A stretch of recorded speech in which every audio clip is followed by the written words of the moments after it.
Good morning. Good morning. Man, I see you guys have been here before me. I open up the page to be able to go live, and you guys are already in here rocking down the house. All right, good. At least I'm glad that you guys are getting the notification there. I was just about to grab my coffee. Good morning, my friends. Good morning, Bobby. Brian Towler. How are you, man? I hope you're doing good, brother. You know what, Robert? I'm waiting for some new yucky instant coffee. I started pouring the hot water on, thinking that my coffee is already in the cup. I'm gonna make it a little strong this morning.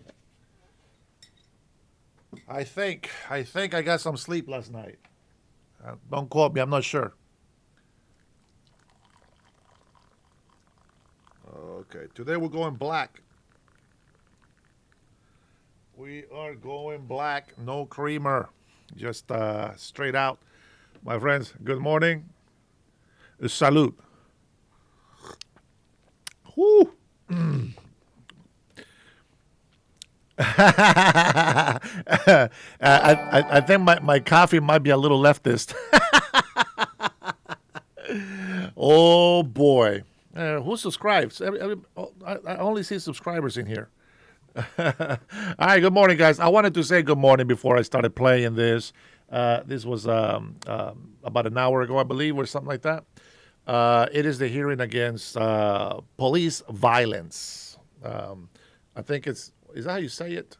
Violence against police, I think is how it is.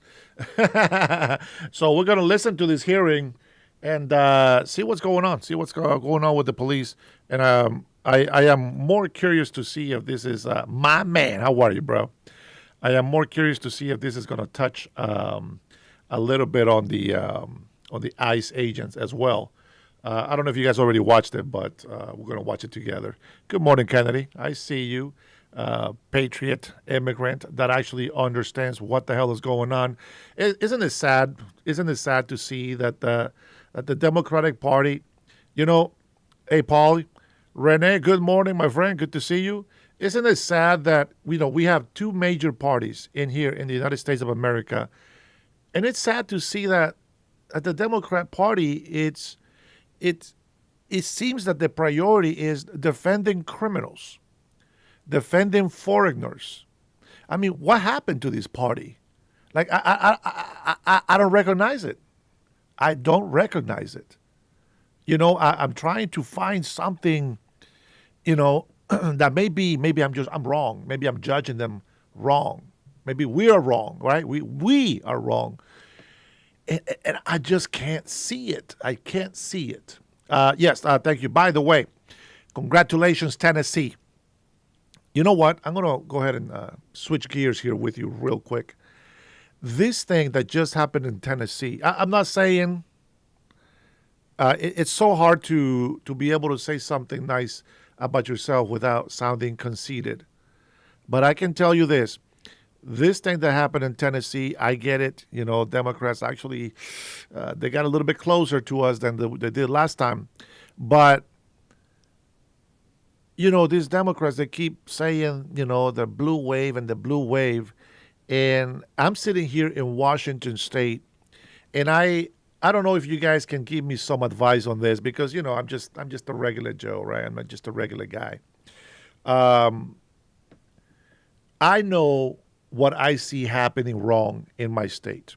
I know high taxes. I know housing prices. I know property taxes. I know what's causing a lot of the harm here. The farmers being neglected and big corporations abusing the immigration system and this and that. I know all of these things, but at the same time, when I think about this every day, as I look into us running for governor, and yes, I say us because you guys are with me. You're my team, so to speak. And I'm thinking, man, Washington State is pretty big, man. There's a lot of counties, there's a lot of cities, a lot of communities that everybody's going to want their stuff to be taken care of. And I just don't. I mean, I don't know. It has. I mean, only God can. But it feels sometimes like it can be overwhelming, and it's like, am I really going to make a difference? Running here. I always pray that God puts words in my mouth to speak at the right time, but it seems overwhelming. The majority being Democrats. I mean, are conservatives, are independents, are they going to be able to support me on this race? I mean, that's something that we have to earn, right? We have to earn their trust, their respect. But I wonder if maybe Democrats, just like us, I think Kennedy was a Democrat, she said. And, I've never been like an actual political, party guy, but I supported Democrats I think for as long as I've been here, besides, Ronald Reagan. But, it's just now since Trump came out, I, lost friendships, etc. And running for office here in Washington State is going to be very overwhelming. I'm going to tell you that right now. It's only God can actually really help me get through it. But I already have my points of what I'm going to be fighting for, etc. You know what, James? I know Muslims are pedophiles. They worship a pedophile, Mohammed. But I'm going to tell you, sometimes I have said that to myself. It's like, maybe these people just need to suffer. Maybe we should just let them eat what they're cooking. Even though we know it's poison, let them eat what they're cooking.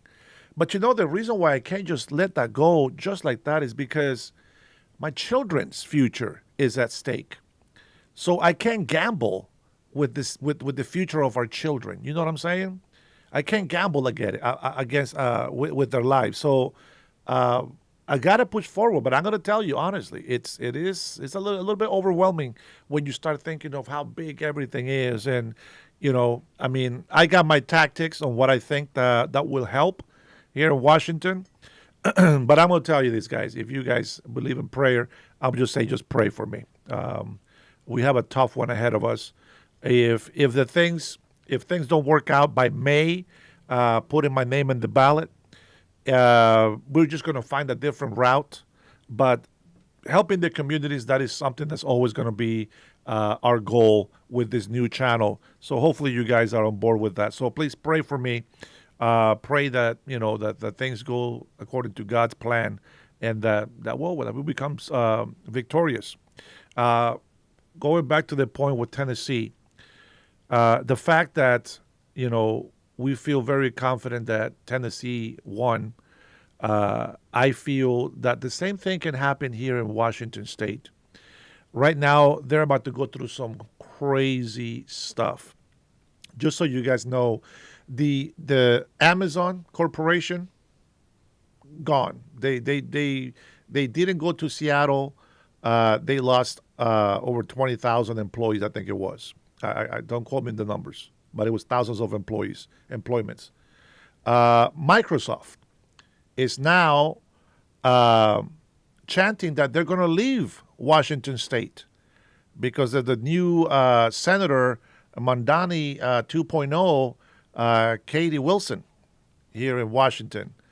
And it's just like, man, it's just like, I need to hurry up and get something. I got to do this quick, but we got to wait. We have to wait for campaigning to start and for, election time and all this other stuff. But, man, this socialists, they are destroying everything. I wish that they knew that, it's okay to have a little bit of socialism in your life because you do want to help people. You do want to have all these, social services around. But they need to respect capitalists. They need to respect big corporations. They can't just say who cares about the budget? We're just gonna waste this money here and we're gonna spend this here, and then just think that the big corporations are just supposed to pick up the bill for their stupidity.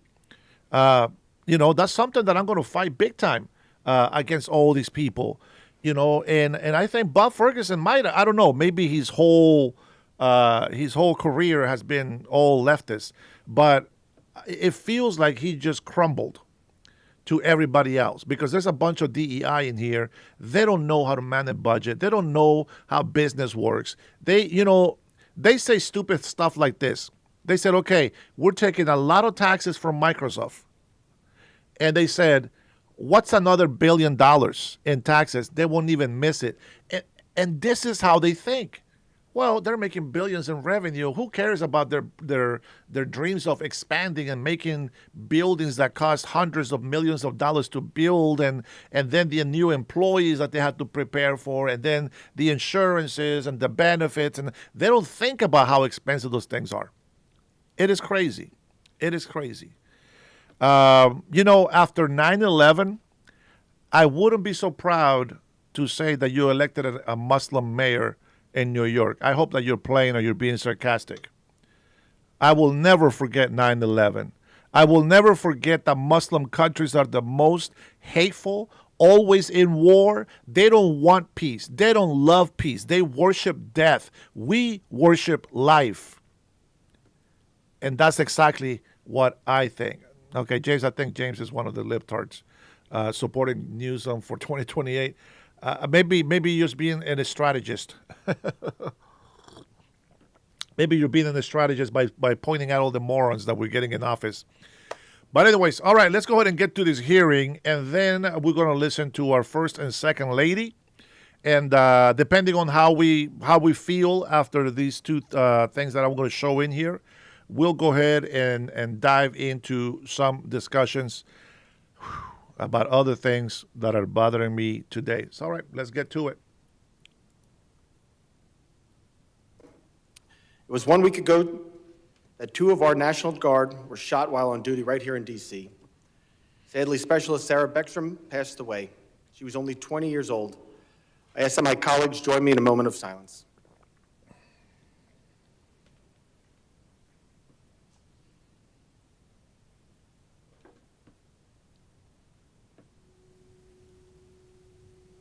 Thank you. We are here today to examine a deeply troubling and increasingly dangerous trend, the rise of anti-law enforcement sentiment in our country and the real-world consequences it has for the brave men and women serving in our law enforcement agencies across the country. I want to extend my sincere appreciation to Chairman Guest and Pfluger for their leadership in keeping this issue at the forefront of our committee's work. I'm grateful to them for their efforts in helping to drive this conversation forward. I would also like to welcome Representatives Fong and Walkinshaw as our newest members of the committee. We look forward to working with them to further our shared mission of securing the homeland. Freedom of speech is a cornerstone of our democracy, but the line between criticism and outright incitement is growing thinner, and too often that line is being crossed. Our law enforcement officers play an essential role in upholding the rule of law, protecting national security, supporting our state and local partners, and keeping the American public safe. Yet when anyone seeks to portray law enforcement as enemies of the people, it signals that something is terribly wrong. Recent events across the country illustrate just how serious this problem is. In September, a gunman who is believed to have been intentionally targeting ICE personnel opened fire on officers in Dallas who were transporting detainees to an ICE facility, tragically killing 2 individuals in ICE custody in the process. That same facility had received a bomb threat only weeks earlier. These are not isolated incidents. They represent a brazen disregard for federal, state, and local agents and officers, as well as innocent bystanders. According to DHS, ICE officers are facing a shocking escalation in threats, including sharp increases in assaults and death threats since immigration enforcement activities began. This dramatic rise underscores the serious risks these officers face in the line of duty. The crisis is not limited to federal law enforcement, though. In New York City, assaults on uniformed NYPD officers have surged by 63% over the last 6 years, with 970 assaults recorded so far this year, compared to 595 at the same point in 2019. These attacks have included alarming incidents such as the Times Square assault on Sergeant Aaron Domsky, the brutal mugging of Officer Chowdhury Nafis in the Bronx, and other violent encounters targeting officers during routine duties. The threat is national in scope. In just 6 days in July, 10 officers were shot across Ohio, Kansas, and New York, leaving 3 dead. Through the end of July, at least 56 new law enforcement officers have been shot in 45 ambush-style attacks. In September, an arrest warrant in York County, Pennsylvania, ended the deadly ambush that killed 3 more officers. These are sadly only a few examples of the many violent attacks targeting law enforcement across the country. Much of this hostility is fueled by rhetoric that spreads rapidly online, rhetoric designed to delegitimize lawful authority and embolden violence against those who wear a badge. Enough is enough. These are not random or isolated events. They are symptoms of a broader attempt to undermine those who have sworn an oath to protect and defend our Constitution. Some perpetrators justify their actions with political grievances. The right to protest is sacred, but it ends where violence begins. When inflammatory rhetoric leads to actions that endanger officers' lives, we enter dangerous territory. Rising hostility erodes morale, fuels burnout, and hinders recruitment and retention for law enforcement. Ultimately, that weakens public safety and national security, harming the very communities activists claim to defend. Law enforcement officers work tirelessly on behalf of our communities, and the situations they face on a daily basis take a heavy toll on their mental health, even in the best of times. In this current environment of increased hostility and violence, those challenges are amplified. Ensuring our officers have the resources and support they need to protect their personal well-being has been a longstanding priority for me and many of my colleagues on this committee. I'm proud to have worked in previous Congresses with Ranking Member Thompson on his legislation that would boost mental health and suicide prevention resources for DHS personnel, and I look forward to continuing that work with him now as chairman. But let us be clear.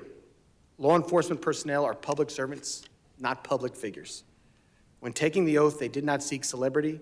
They stepped forward to safeguard our nation and uphold the laws enacted by this body. But that alone does not absolve them from facing any form of accountability.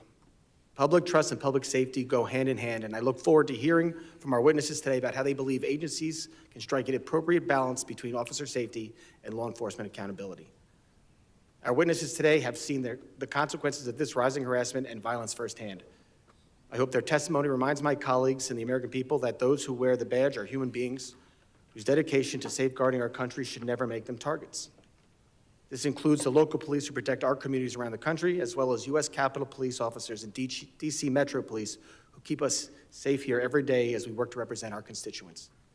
Officer Hodges, I acknowledge and appreciate the sacrifices you have made to keep us all safe. As I said then, and I believe now, violence against law enforcement is unacceptable and should always be condemned. We are and must remain a country of law and order. Today's hearing is not about silencing dissent or restricting free speech. It is about responsibility and recognizing that rhetoric has consequences and ensuring that our officers can perform their duties without fear. We are reminded the dangers they face each year when names of fallen heroes are added to the National Law Enforcement Officers Memorial here in Washington, D.C., which honors federal, state, local, and tribal officers who have made the ultimate sacrifice. These solemn moments and acts of remembrance reinforce the reality that each of these officers are human beings who leave behind families and loved ones. We must not become desensitized to this violence or willing to accept these dangerous trends as a new normal. To the brave men and women of law enforcement, you have our full respect and unwavering support. Thank you for your service. I now recognize the ranking member, the gentleman from Mississippi, Mr. Thompson, for his opening statement. Thank you so much, Mr. Chairman.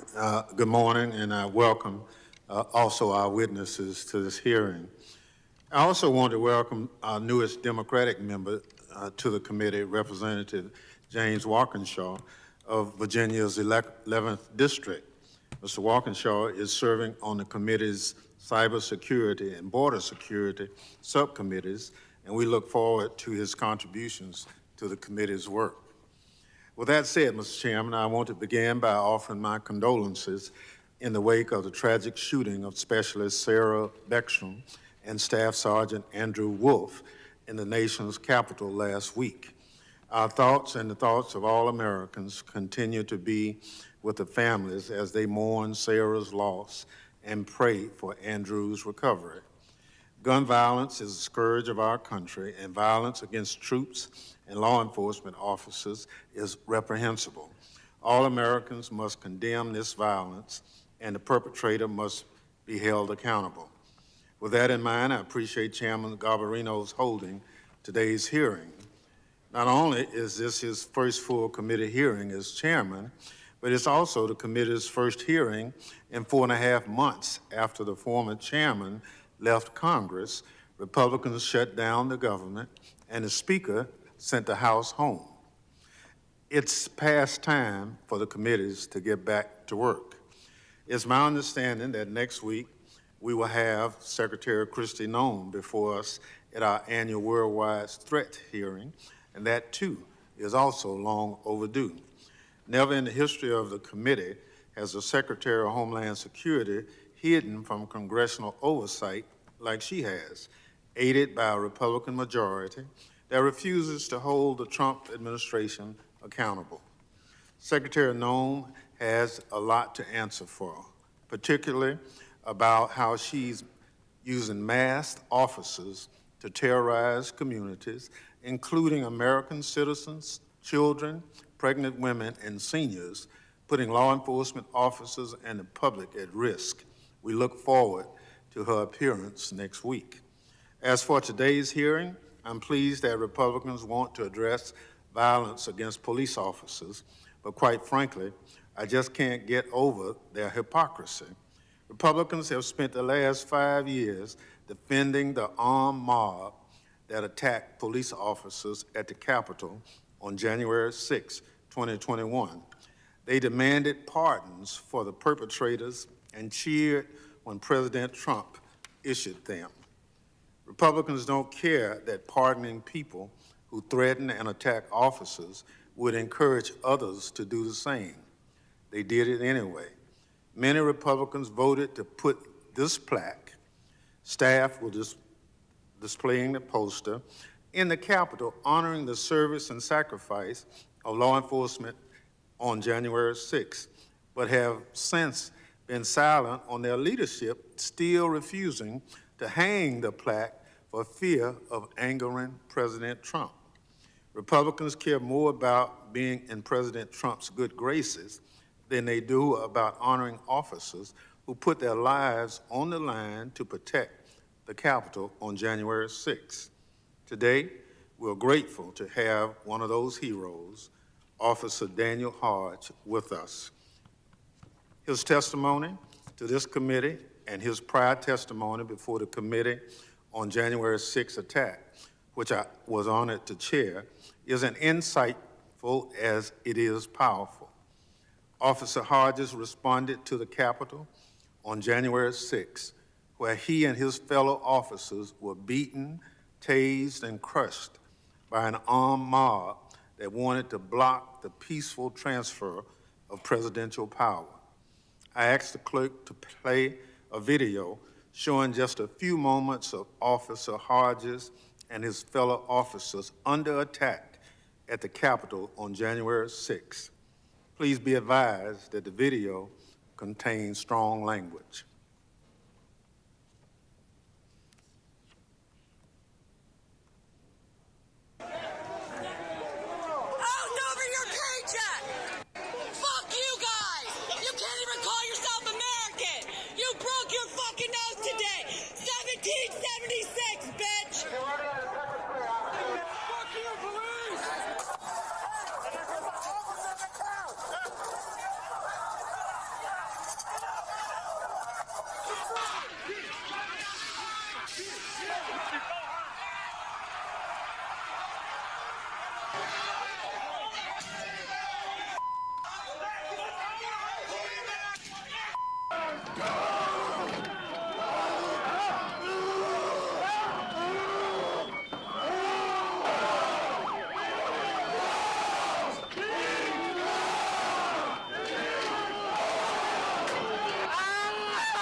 Officer Hodges, no matter how many times you've seen it, I cannot imagine how difficult it is for you to watch that footage of yourself in the tunnel.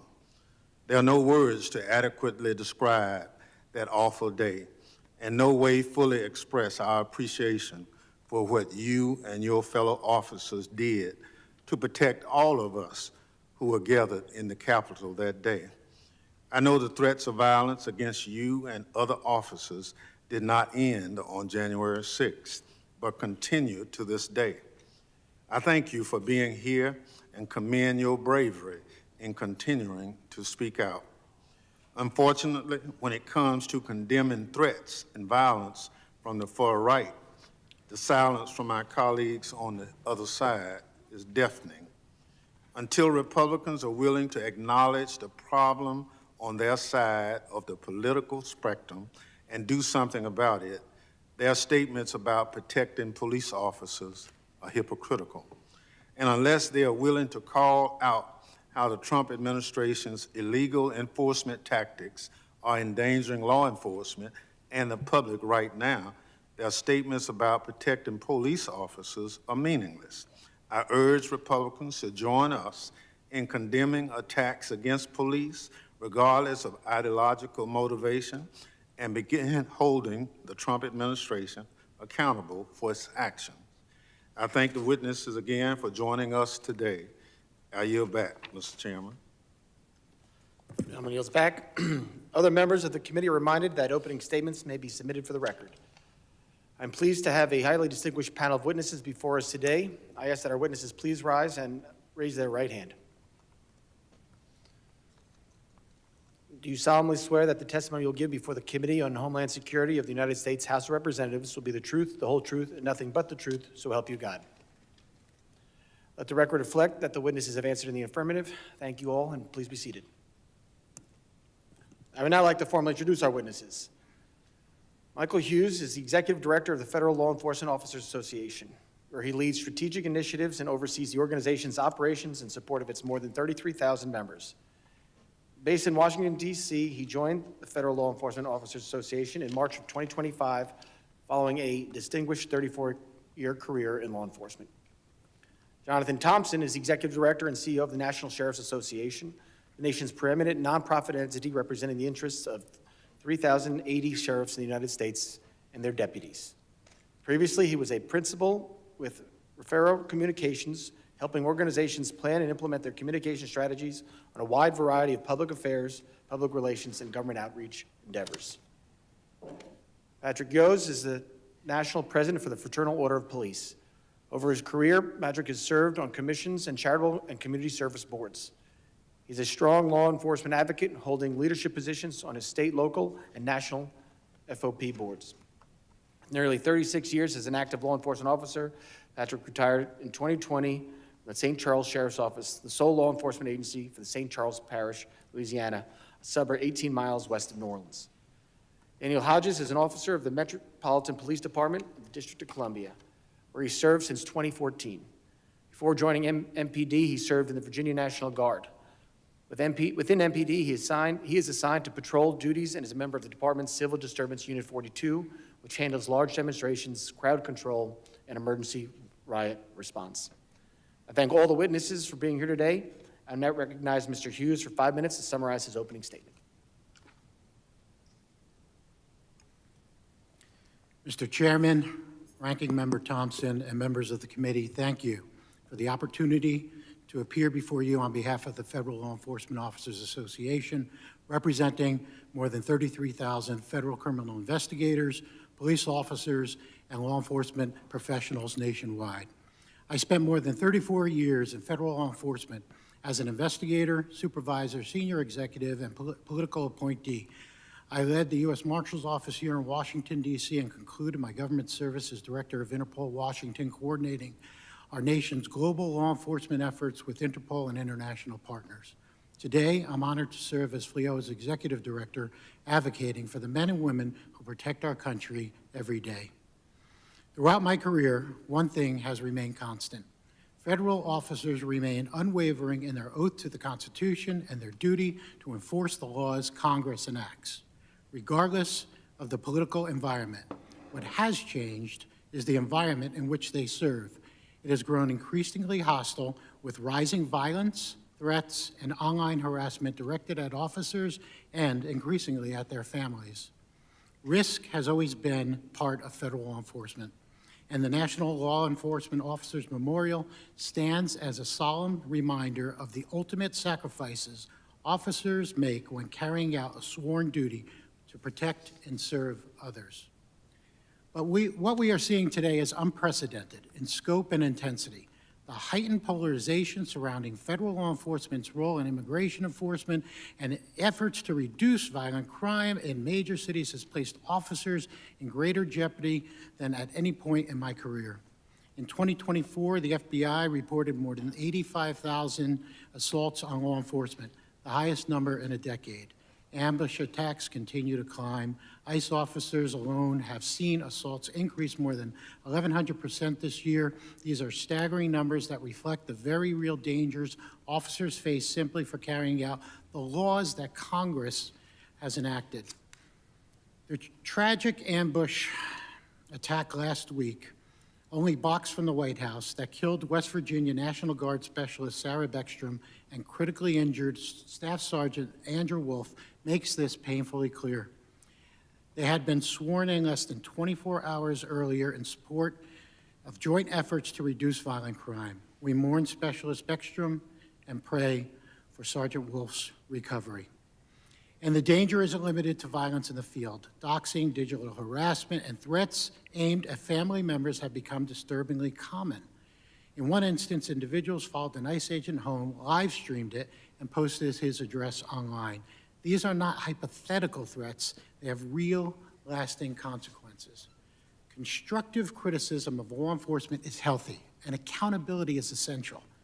But what we are seeing today from some public figures, segments of the media, and even some elected officials is not accountability, it is vilification. When officers are depicted as political actors or adversaries rather than public servants, that rhetoric fuels hostility and makes already difficult jobs even more dangerous. Federal officers are your neighbors. They are parents, veterans, volunteers in their communities, and even family members. Reducing them to political characters is inaccurate, corrosive, and dangerous. We believe strongly in accountability, but accountability must be paired with protection. Officers who fear for their safety or the safety of their families cannot perform at their best. And at a time when nearly a third of our federal law enforcement workforce is eligible for retirement, and recruitment and retention is already a challenge, this rising threat environment poses a serious national security concern. Congress has tools to address this, and my written statement outlines several long-standing but urgently needed measures. Taken together, they would send a strong message that Congress stands with those who uphold the law. Federal officers enforce the laws you enact. They protect our borders, communities, and national security out of a deep sense of duty. The rise in targeted violence and corrosive rhetoric threatens their safety and erodes public trust. We cannot allow this trend to continue. Protecting those who protect us is not a partisan issue, it is a national responsibility. Thank you. I look forward to your questions. Thank you, Mr. Hughes. I now recognize Mr. Thompson for 5 minutes to summarize his opening statement. Thank you, Mr. Chairman. It's an honor and it's deeply humbling to be invited to speak with you today. Ranking Member Thompson, as always, it's an honor to be with you as well. And I welcome the newest member of the committee. You have your hands full. You have your hands full. Mr. Chairman, as you know, the end of this year marks the end of my 11th year with the National Sheriff's Association. And over the period of that time, I've had the blessing to represent the nation's 3,081 sheriffs. So I'm going to deviate from my summary, and I'm going to speak to you from the heart for just a few minutes. I hope you'll bear with me. And like my colleague on the right, I would endorse 99.9% of what he just said. And it's in my written statement as well, and those things need to be addressed by this committee, and by every single member on this committee, Republican and Democrat, because the public is in danger as we speak. The rhetoric coming from the top, calling officers Nazis and Gestapo, it better stop right now.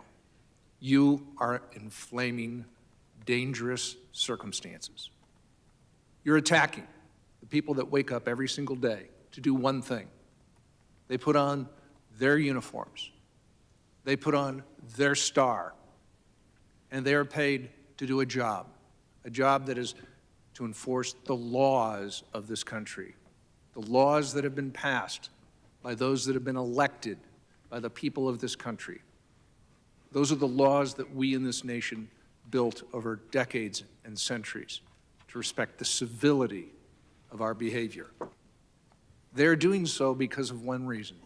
They're not doing it, and I'll tell you why. They're not doing it for the money, as these three gentlemen can attest to. They're not doing it for the glory, as these three gentlemen and others will attest to. They're doing it for one reason: for public service, for public safety.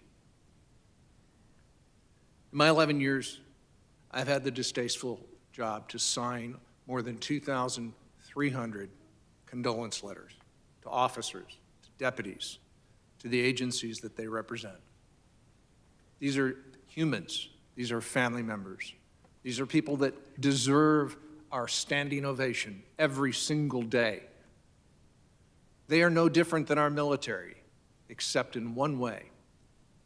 Every day they see the worst of society. The worst. And they have to wake up and do it again tomorrow. They deserve not just a pat on the back, they deserve your respect, every one of yours respect. Republicans and Democrats, they deserve your thank you. They deserve the right to be treated with civility.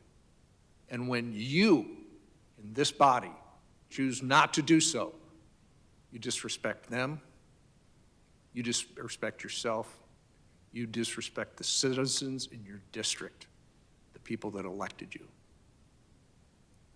It's appalling. And I implore you, all of you, to throw down those barriers of partisanship and recognize that our nation has threats. The threat matrix that you'll hear from the Secretary, God bless her, next week, have now been added to by one: the rhetoric of our leaders calling out and stating things, as I said, as Nazis and Gestapo tactics. Ladies and gentlemen, you have nothing to do but read history. There is no Nazis acting in the law enforcement community of this country, and we are certainly not living in 1939. That's right. And when I hear it, I cry.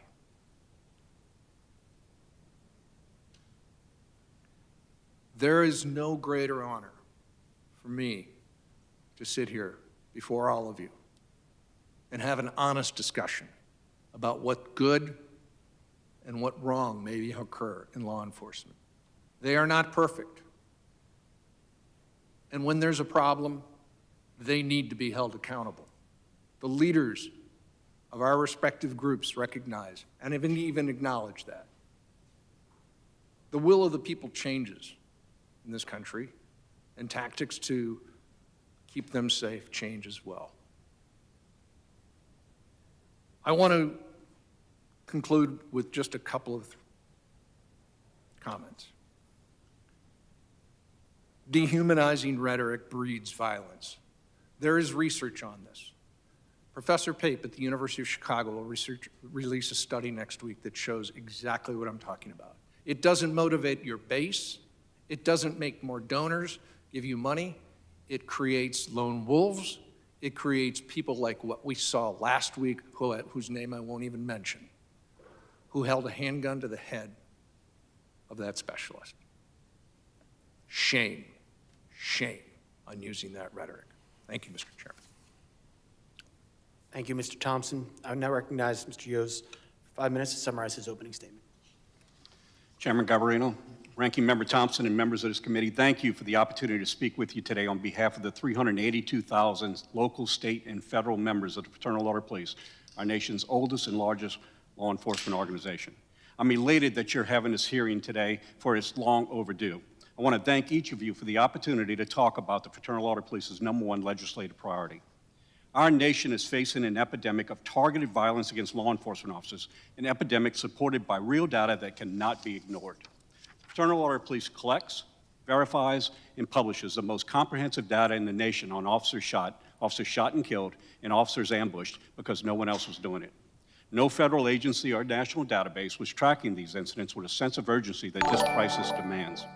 We built this system from the ground up, methodically, transparent, and accurate. In 2019, we formalized our partnership with the COPS Office through a federal grant, allowing us to expand our work. Today, we provide monthly reports to the COPS Office, policymakers, the media, and the public. And the COPS Office publishes a national report every spring based on fraternal order police collected data. And the truth is undeniable. Last year, there were 342 officers that were shot in the line of duty, and 50 were killed. There were 62 ambush-style attacks and 79 officers shot, 18 of which were killed. In November, as of November 30th of this year, 314 officers have been shot and 43 killed. There have been 62 ambush attacks, resulting in 21 deaths. In fact, since we started collecting this data comprehensively in 2018, a little less than 7 years ago, 2,553 officers have been shot, 415 have been killed. In the past 5 years, there have been 620 officers shot in 483 separate ambush attacks, killing 135 officers. These are not selective numbers. They are real, verified incidents. These numbers have no bias. They have no agenda. They are just real. And they reveal an unmistakable trend. That is, we have an epidemic. And like all epidemics, it has causes. The FBI's assailant study found that nearly 1/3 of cop killers self-identified as being motivated by the narrative that portrays law enforcement as the villain. That narrative, used for political gain, is amplified across social media platforms and other means, and it all too often goes unchallenged. And it's not harmless rhetoric, it is fuel. We have seen this fuel ignite in cities and towns, large and small, all across America. Officers have been murdered while eating lunch, sitting in patrol cars, driving home to their families at the end of their shift. In fact, according to a 2017 report from the COPS Office, more than 1/2 of the ambush officers killed weren't even on a call. They were targeted because they were wearing a badge. Just last week, not far from where we sit today, that epidemic added 2 more victims when 2 National Guardsmen fulfilling the law enforcement role were targeted and brutally attacked simply because of the uniform they wore. This violence is not hypothetical, is not isolated, and it's certainly not slowing down. It's not about tactics. It's not about policy debate. It's about hatred, stoked, spread, and normalized until someone acts on it. The Protect and Serve Act would provide the Department of Justice with a means to prosecute these targeted attacks. In 2018, the House Judiciary Committee unanimously cleared this act and advanced it to the House floor, where it would overwhelmingly pass in a bipartisan vote of 382 to 35. It failed to become law in that session of Congress when the Senate chose not to consider it. And today, even with ambush attacks continuing to rise, the House Judiciary Committee will not move this act forward. When someone calls 911, we answer. We always answer. Well, we're the ones that are calling now. We're calling on Congress. We're pleading with Congress, and we ask you to answer that call. Stand up against the rhetoric that fuels the violence against law enforcement officers. Acknowledge this epidemic for what it is, a stain on the very fabric of society. Send a strong message to America's law enforcement professionals. Let them know that you recognize this violence towards them and you're committed to end this lethal trend. Let America's peace officers know that you appreciate the job that they do and you've got their backs. And it's time to send a strong message to anyone that would target law enforcement officers. Let them know, let these criminals know that the attacks on a law enforcement officer is an attack on a community, and it will be met with real consequences of their violent actions. This epidemic is real, it's based on undeniable quantitative data, and it's growing, and it demands immediate action, not after the next tragedy, but right now. I thank you for the opportunity to speak with you today, and I'd be pleased to answer any questions you may have. Thank you. Thank you, Mr. Yos. I now recognize Mr. Hodges for 5 minutes to summarize his opening statement. Good morning. I was invited today to speak in my personal capacity, I suspect because Ranking Member Thompson is familiar with my history, as I've been on the receiving ends of threats and violence due to the work I've done in the name of the law. I experienced intense violence during the insurrection of January 6th, and because I had the temerity to describe it publicly, threats against my life, bomb threats at events I attend, people trying to find out where I live, whether I have a wife or children they can use against me. I have a feeling I will be asked about how the lionization of the insurrectionists only enhanced their zealotry, about how the mass pardoning of every criminal who assaulted my colleagues and I encourages further lawlessness and violence, about how in the intervening years, many pardoned insurrectionists have been rearrested for crimes such as reckless homicide, child sexual assault, threats to blow up government buildings, and a kill list of FBI agents. These are all salient points, and I'm happy to address them. However, the tenor of the press release announced this hearing made it sound like certain participants were going to spend a few hours scratching their heads and pretending not to understand why threats against law enforcement have risen so sharply this year, and I cannot abide such a farce. Law enforcement is predicated on the notion that we are a nation of laws, that anyone who is detained by law enforcement officials will be afforded all the rights and protections that are guaranteed to them by the Constitution. It is this exemplary standard of civil society that compels individuals to cooperate when faced with arrest. Flawed as it is, our justice system aspires to and works toward the goal of truth and equal protection under the law. Unfortunately, this year, broad swaths of federal law enforcement have proven that this is no longer the case. Perjury and contempt of court used to be prohibitive of work in law enforcement, but now it appears to be a prerequisite of leadership. Kash Patel, the director of the FBI, had already been found not credible as a witness in the court of law prior to his appointment.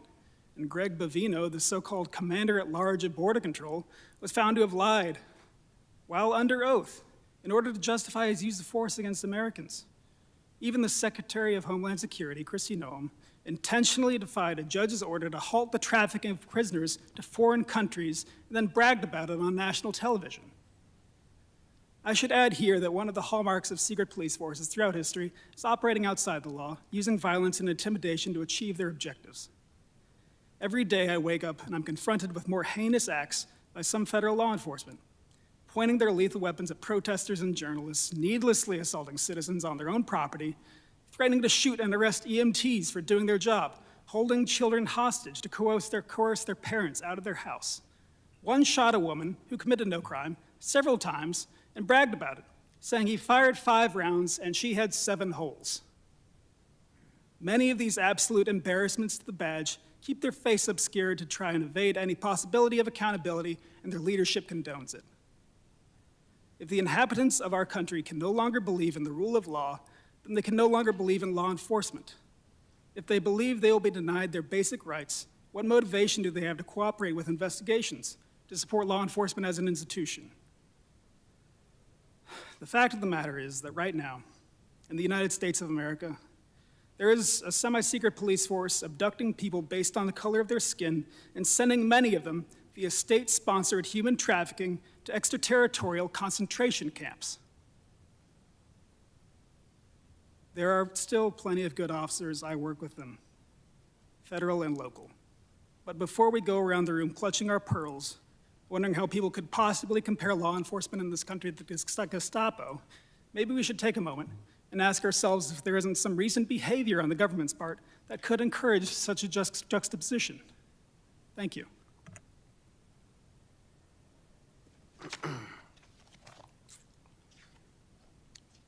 Thank you very much.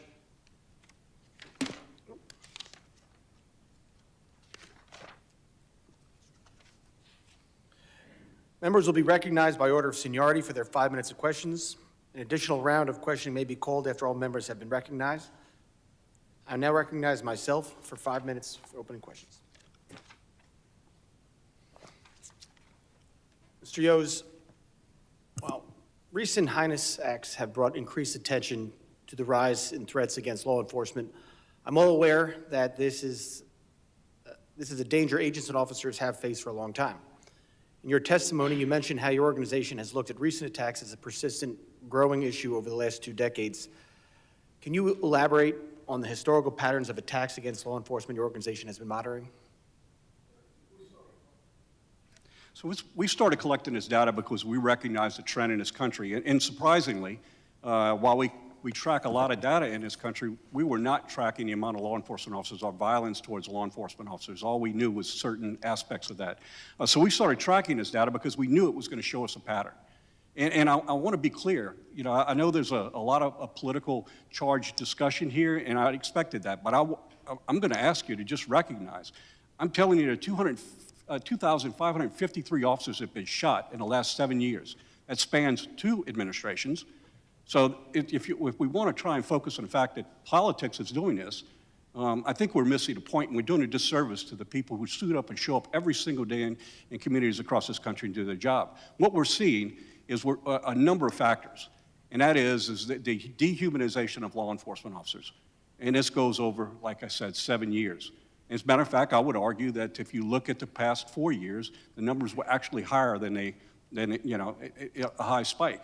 Not that they were low numbers to start with. So the challenges are much greater, much greater. It has to do with unchecked comments made to dehumanize law enforcement officers that are causing people to act on what they feel is a community built around their own belief system.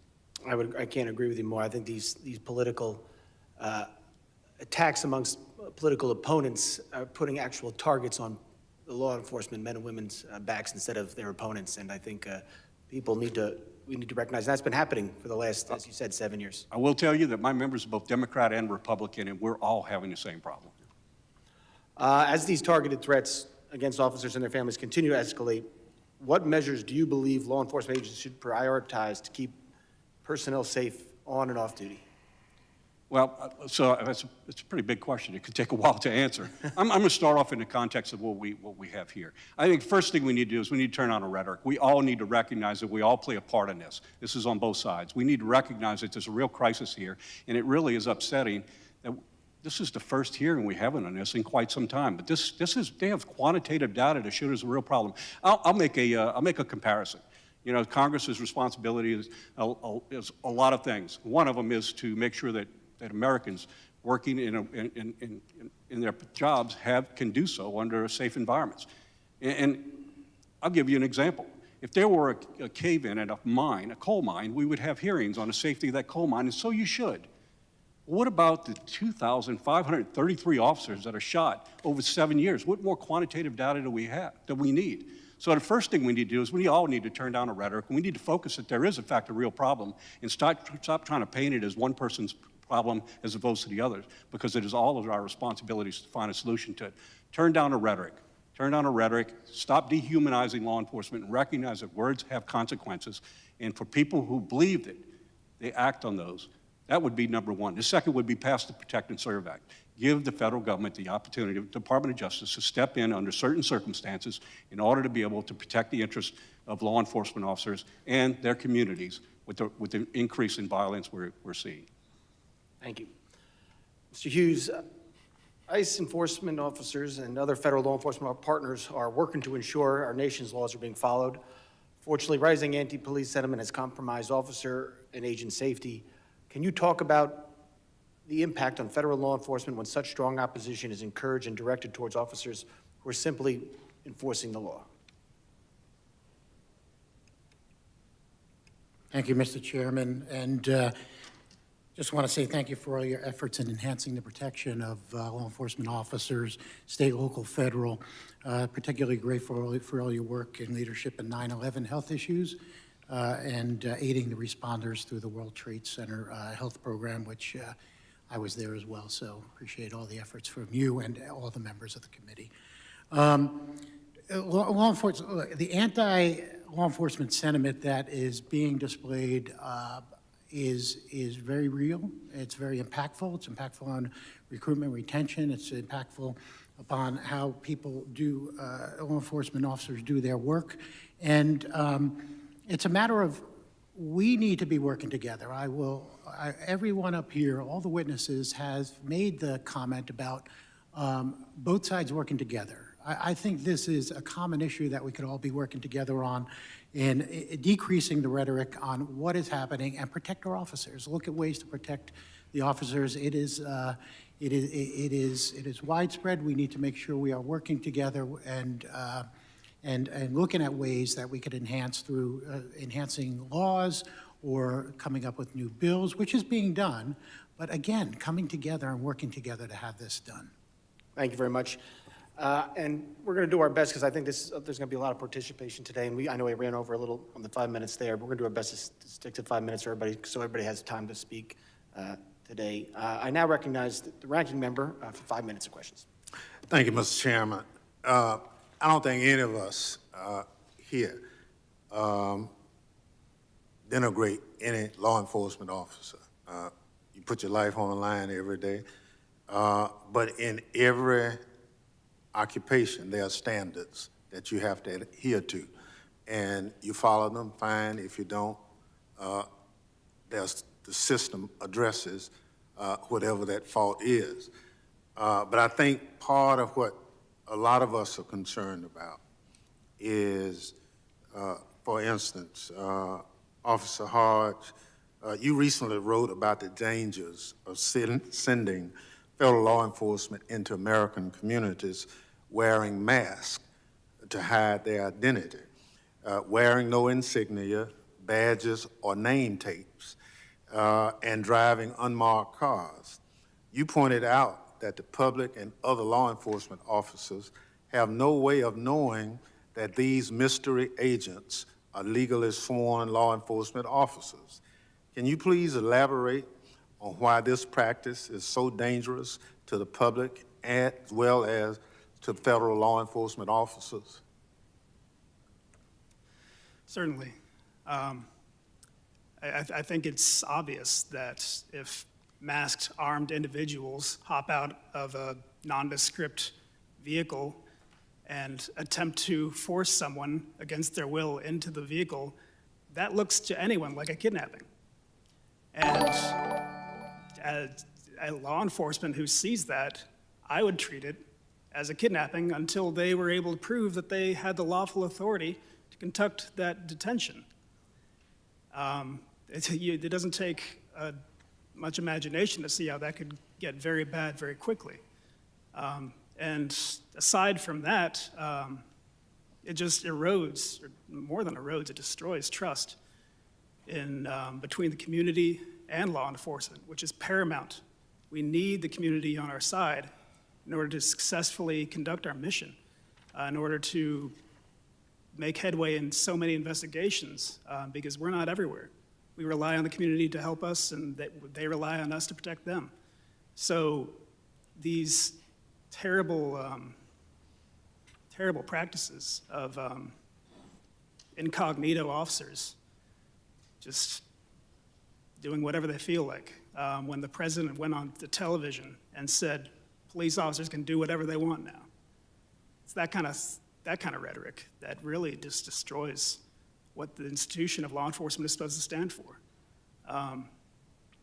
So yeah, we need to do something different about this. Well, thank you. A lot of us were in the Capitol on January 6th, and we saw firsthand what happened.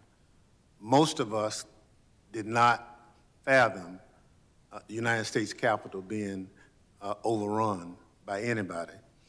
On that day, over 140 federal law enforcement officers were hurt. Unfortunately, several succumbed to some of their injuries later. Tell me your opinion that people who either pled guilty on assaulting law enforcement officers or were found guilty, how do you as a sworn law enforcement officer feel when those individuals get pardoned? Pardoning people who attempted to stop the transfer of power, who assaulted my colleagues and I, it just emboldens them to feel that they can do it again, to feel that they can attack the police again, to feel that they can act as the president's personal militia. And that's not just conjecture, that's something that actually one of them tried to do. One of them was trying to restart the Oath Keepers and said that we can serve as the president's militia. So there were no lessons learned from so many of them. They're ready to conduct violence again, political violence, violence against police. And I just don't want to see that happen ever again. Thank you. I yield back. You can tell he's lying. Gentleman yields back. I now represent the gentleman from Mississippi, Mr. Guest, for 5 minutes of questions. Thank you, Mr. Chairman. To our witnesses, thank you for being here today. Thank you for your service to your communities. Before I begin, I would like to issue my condolences to the family of Sarah Beckstrom, who passed away just over a week ago as she was patrolling the grounds outside of the White House, and what can be described as nothing more than a premeditated attack from the gunman in that case. And also, I want the family of Andrew Wolf to know that our prayers are with him as he tries to recover from the gunshot wound that he suffered. I think that highlights the reason that we're here today.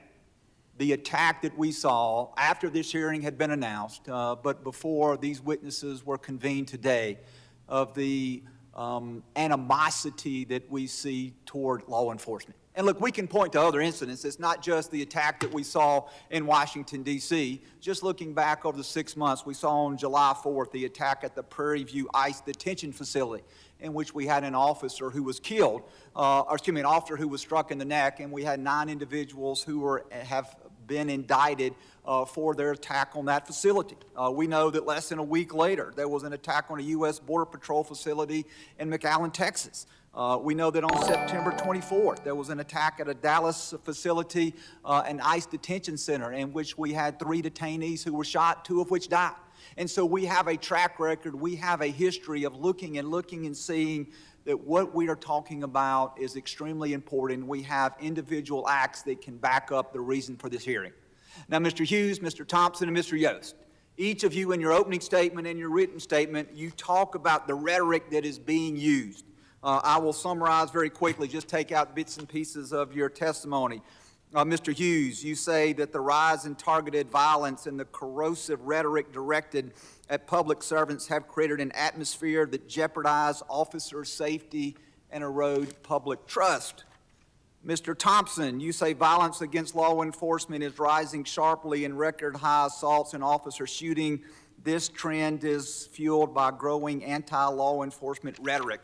Mr. Yost, you say the same thing. You talk about violent and hateful rhetoric, if left unchallenged, leads to physical violence, and that we have seen it happen on a widespread basis in the profession of law enforcement. And so I want to, for just a second, I want to talk about some of those statements. We can talk about those in abstract, but I want to talk about those and some of the statements that I found in doing a very brief research on this topic. Governor Pritzker claimed the country is becoming Nazi Germany because ICE is grabbing people off the street and disappearing them. Representative Crockett compared ICE to slave patrols. Representative Garcia referred to ICE as thugs. Representative Ramirez attacked ICE as a terror force and later referred to ICE as a terrorist organization. Representative Jayapal called ICE agents deranged and said it is inspiring to obstruct immigration enforcement. Governor Walz smeared ICE agents as modern-day Gestapo. Chicago Mayor Johnson accused secret police of terrorizing our community. Representative Lynch referred to ICE agents as the Gestapo and nondescript thugs. And Representative Frost compared ICE operations to some of the worst horrors and crimes against humanity in history. And so to you, Mr. Hughes, Mr. Thompson, and Mr. Yost, are these the statements that you are referring to? And do these statements, in fact, place law enforcement officers' lives in jeopardy? Do you believe that they place lives in jeopardy? Mr. Hughes? Just yes or no. My time is short. Mr. Chairman, all statements that are anti-rhetoric against police officers place officers in safety. Mr. Thompson? They are. And Mr. Yost? Absolutely, these and more, and I will say that you don't get to throw fuel on a fire and curse the very flames that you create. Thank you. And then, Mr. Hodges, I also read your statement, and there's a statement that you made, the next to last paragraph of your statement. It says, the fact of the matter is that right now in the United States of America, there is a secret police force abducting people on the color of their skin and sending many of them via state-sponsored human trafficking to extraterritorial concentration camps. Mr. Hodges, I will tell you that that is a statement that I find extremely troubling and that I could not disagree with more. And with that, Mr. Speaker, I'm out of time and I yield back. Gentleman yields back. Now recognize the gentleman from California, Mr. Correa, for 5 minutes of questions. Thank you, Mr. Chairman, and welcome to the job. Gentlemen, you have a tough job. My brother just retired from LAPD after 30 years of serving that community. Mr. Hodges, you were there January 6th. So was I. To this day, I will not forget what happened that day. I can't imagine what you think about on a given day. Watching you on that video, knowing what we went through, stuck in that gallery, but you had the physical assault on you. To the families of Sarah Backstrom and Sergeant Wilk, my prayers are with you, with your families. Difficult times. We pray for you. Gentlemen, you don't have a tough job. We have a tough job to bring back trust in public safety. It's not us versus them. You defend our community, the thin blue line that's there to protect us. Earlier, we talked about the situations I've had back home. Got to make it work again. Back home, we've spent decades trying to bring trust between our communities and public safety, and it actually worked. Let me tell you what's going on right now. Videos on social media, people forced into unmarked cars, agents wearing plain clothes, masks, don't identify themselves. Some of those people that have been apprehended are U.S. citizens. I know. I've talked to them. What's the message that's being sent to our communities, to my community, to my children? Their uncle is a police officer. What do I tell my children? And just to tell you that I'm not being overdramatic, here's an FBI memo recently issued by the FBI urging ICE agents to identify themselves after a string of impersonators committing crimes.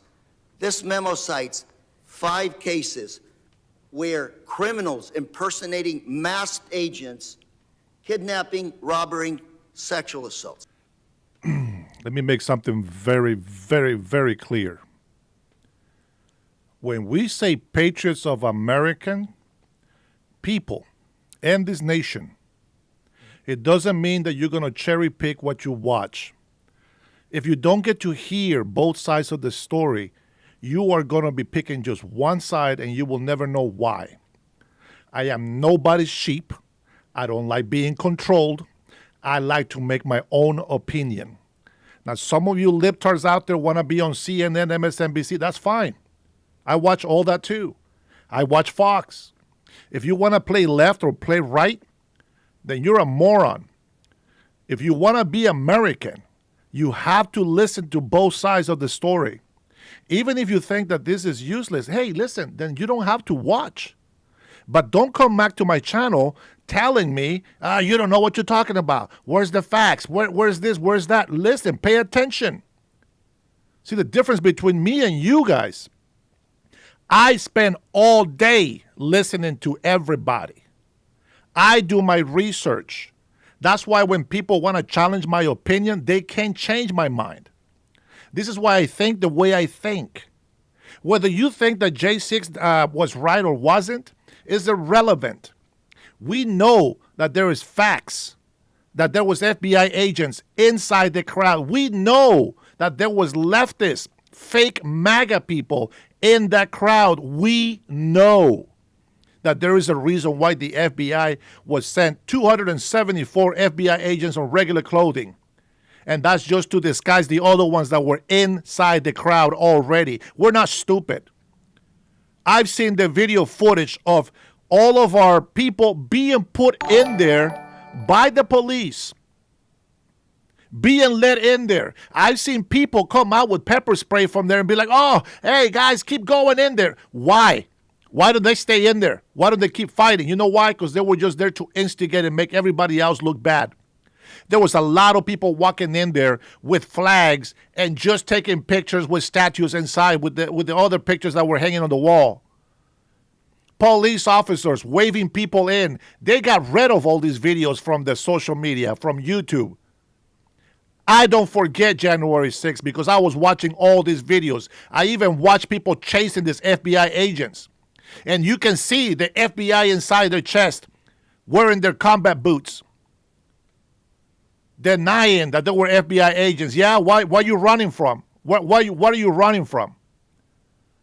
They were trying to meet with the other FBI agents coming into the crowd. Come on. They got rid of all these videos. And I would hope that a lot of people that have the proof will come out with the proof and publish it again. They said there was over 5,000 to 10,000 hours of footage, and they played what? A 2-minute clip in court? Are you kidding me? We have videos of FBI agents breaking windows, walking away, and then blaming other people for grabbing the glass off. Oh, we have footage. We're not stupid. And if you call yourself a patriot and you signed up to be on my channel, good for you. But if you're going to be on my channel just because you get your ears tickled and you only hear what you want to hear, then get off my channel. Because that means that you don't want to hear the truth.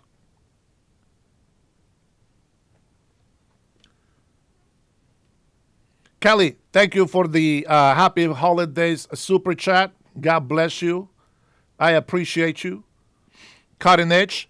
What they say involves trying to overthrow and going directly to the elected GOP and possibly take him. Plus, everyone would be with weapons to the teeth and many would get a lift. Exactly. And this is what I'm saying. Like, we are not that kind of people. You think that if we were trying to throw the government, we would just go in there with what? A flag? If we were really trying to overthrow the government, let's not play stupid. Nancy Pelosi is retiring because she can no longer hide her lies. She's out there telling people the tactics that Democrats use to lie to the people. We know they use the mentally retarded people to go out there and protest. We watch all of these videos from ICE arresting people. What do you see on these videos? Watch the way that citizens and illegal immigrants get all bold enough to throw rocks at federal agent vehicles, putting their lives in danger. How can you not be upset about that? Unless you don't live in this country and you're somewhere in China and India in a foreign country being in all the conservative chats talking shit about everything that has to do with people defending the United States of America. If you don't put Americans first, if you don't put the law and respect and keep the order in our city, get the hell out of this country. We want a future that is going to be prosperous and peaceful for our children. So I don't give a shit if you call me names, if you think I'm angry, if you think that I'm a hypocrite or a fake Christian, I don't give a shit. I protect the rights of the American people. I don't care if you call me a traitor. The American people come first, period. We see corruption and we call it as it is. We ain't playing games over here. We're not playing stupid. If you're going retarded, that's your fault. But we're going to have to knock that retardedness off your head. We're going to have to knock some sense into you. It is unbelievable that people go out there and the police is lined up. Stay back. I am stepping back and they're getting closer to. I have seen these people, these Antifa mofos coming across me. They try to be violent against me. They don't know I'll put them in their place. I speak from experience and from what I'm seeing myself. Not just what you hear on CNN or Fox. I don't give a shit about any legacy media. But I do listen to what they say and I compare to what they're actually doing.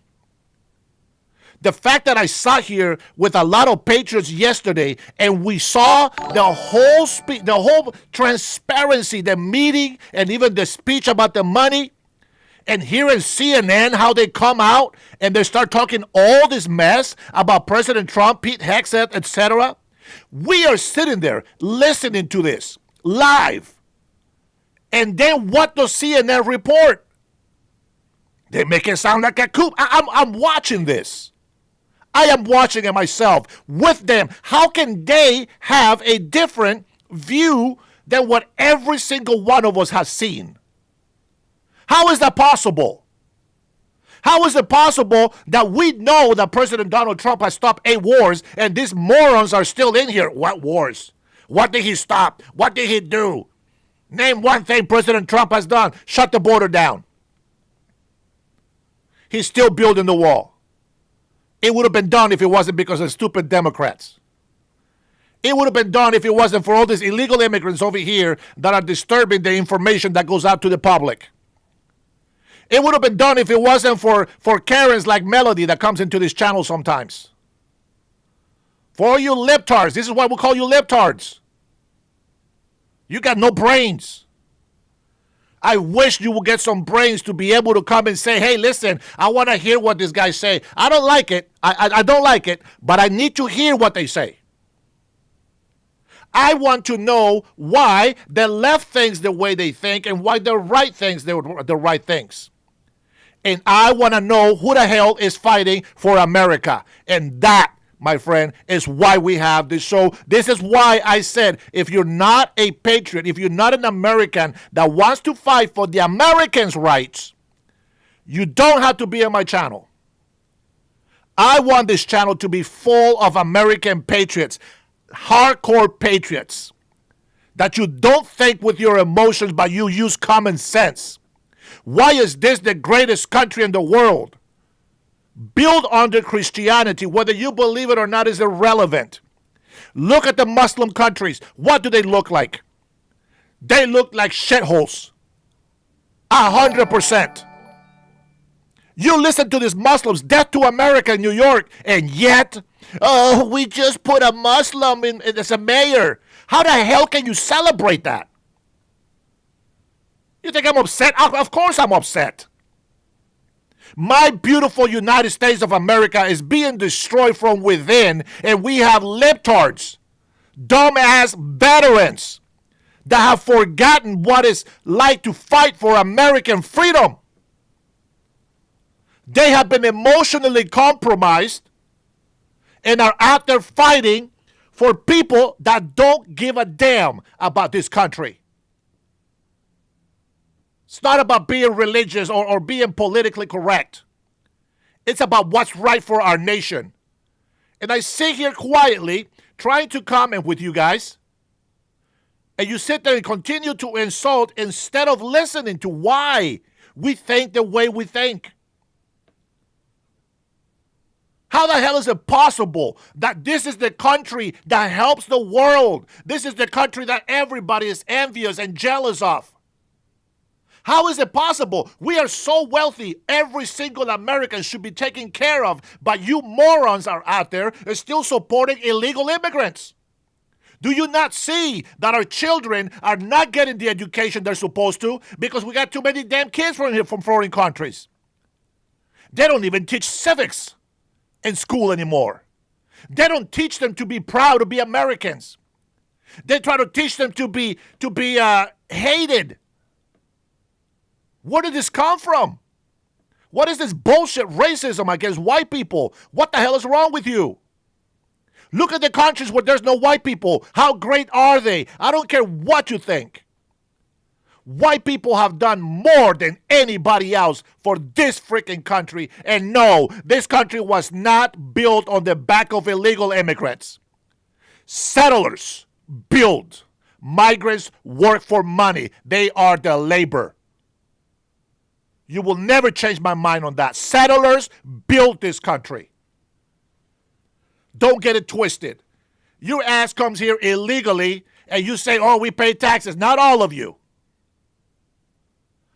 Everybody's bitching and complaining about $40 billion going to Argentina, an investment, a loan, a sort of a symbol of friendship amongst countries.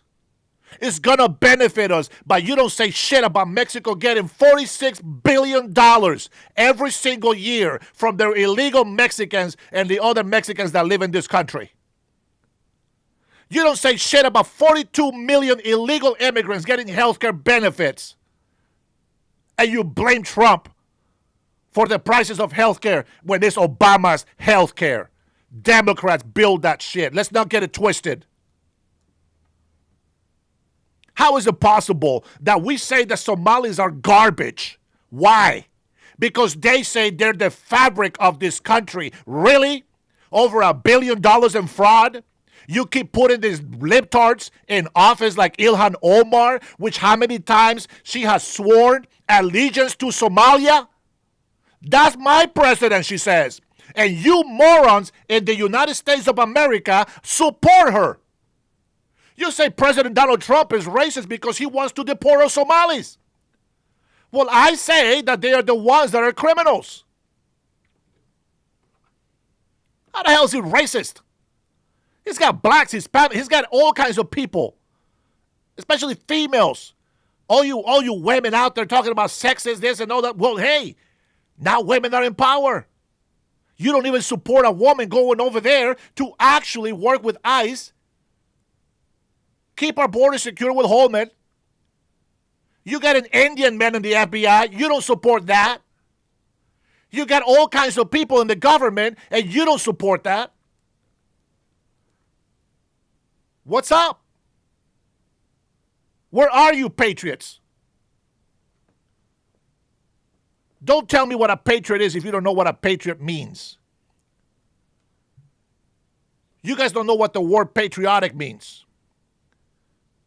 because you're not Latin. You don't speak Spanish, so you don't know the word patria means nation. You got to be a nationalist. You retarded people out there think that being a nationalist is being racist. That's not what that word means. Just because Hitler was a nationalist doesn't mean that nationalism is racist. See, Democrats like to give you 90% of the truth, and that 10% of the lie is what you believe because everything else seems to fit the paper. Everything fits the narrative. So when they give you that 10% lie to deceive you, you don't see it. Why do I listen to these liars? That's how I get to know a liar. That police officer, his voice crackling. He's lying. They have no shame. And these morons are the same people that were telling us that Joe Biden has a stutter. Really? How does he have a stutter all of a sudden? He's sick. Even that, till today, now that you have proof of that, you still don't want to believe it. And the only reason why I am actually replying to this bullcrap is because supposedly an actual patriot says, I unsubscribe. Patriots unsubscribe. This is bad. Shut the hell up. You're not a patriot. And if you're not a patriot and you want to be, you need to learn to have some guts. Have some common sense. See, there's a lot of people that didn't like me when I preach in church because I don't tickle ears. I tell you the truth as it is. No ifs or buts about it. You get to hear it directly how it is. There is no making it sound nice so that you can feel comfortable and joyful inside. Truth hurts, and the people that get offended are those who are guilty. You see my patriot, you see my sister over here? She doesn't have anything to be guilty about because she knows what I'm talking about. All of my real patriots in here support me, and they know why I say what I say. They sometimes have more knowledge than I have, and it helps me understand better. You know what I noticed from everybody from the left and all the libtards that come in here and hate? All they ever give me is insults. All they ever come in here is try to challenge me and then insult me while they're challenging instead of being proactive, instead of saying, hey, good morning. Hey, I don't know anything about you, but this is what I heard. This is what I believe. Put that on the chat. If you don't like my answer, okay, we agree to disagree. This is not the channel for you. Just wait until we get started in our campaign. Everybody is going to hate me on that campaign because we're going to go against socialism. We're going to go full hardcore America first and American rights only here in Washington State. And anybody that supports American rights might just have a chance to become part of the United States of America. As a governor, as a president, you cannot just make people legal. It has to go through Congress. But you got to be able to put the work in. I believe that there's a lot of people here that should be in this country. 100%. But what you guys fail to see is that we just had a massive invasion. 250 people, illegal immigrants, working for a company, and 6 people in that company, assuming the managers and the hiring people and the owner, are the only legals.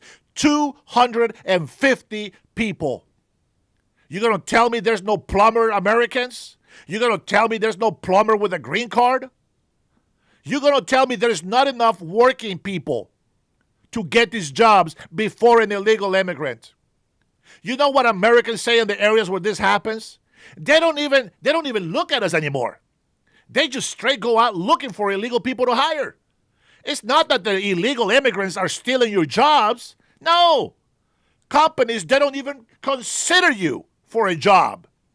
So they're not stealing your job. They're just closing the occupancies. That's all they're doing. They're occupying your spot. And you keep defending illegal immigration. If you want the nice side of me, you will find it. But if you want the bad side of me, you will also find it. And just as I am very passionate about telling the truth and being nice, I am the same on the other side. So I'm going to tell you this right now. If you don't like this channel is meant to bring patriots together. But I want real patriots. Not little wusses like those Republicans that betrayed our president because they believe the lies of the leftists. Don't get it twisted. I have not always been a Republican supporter.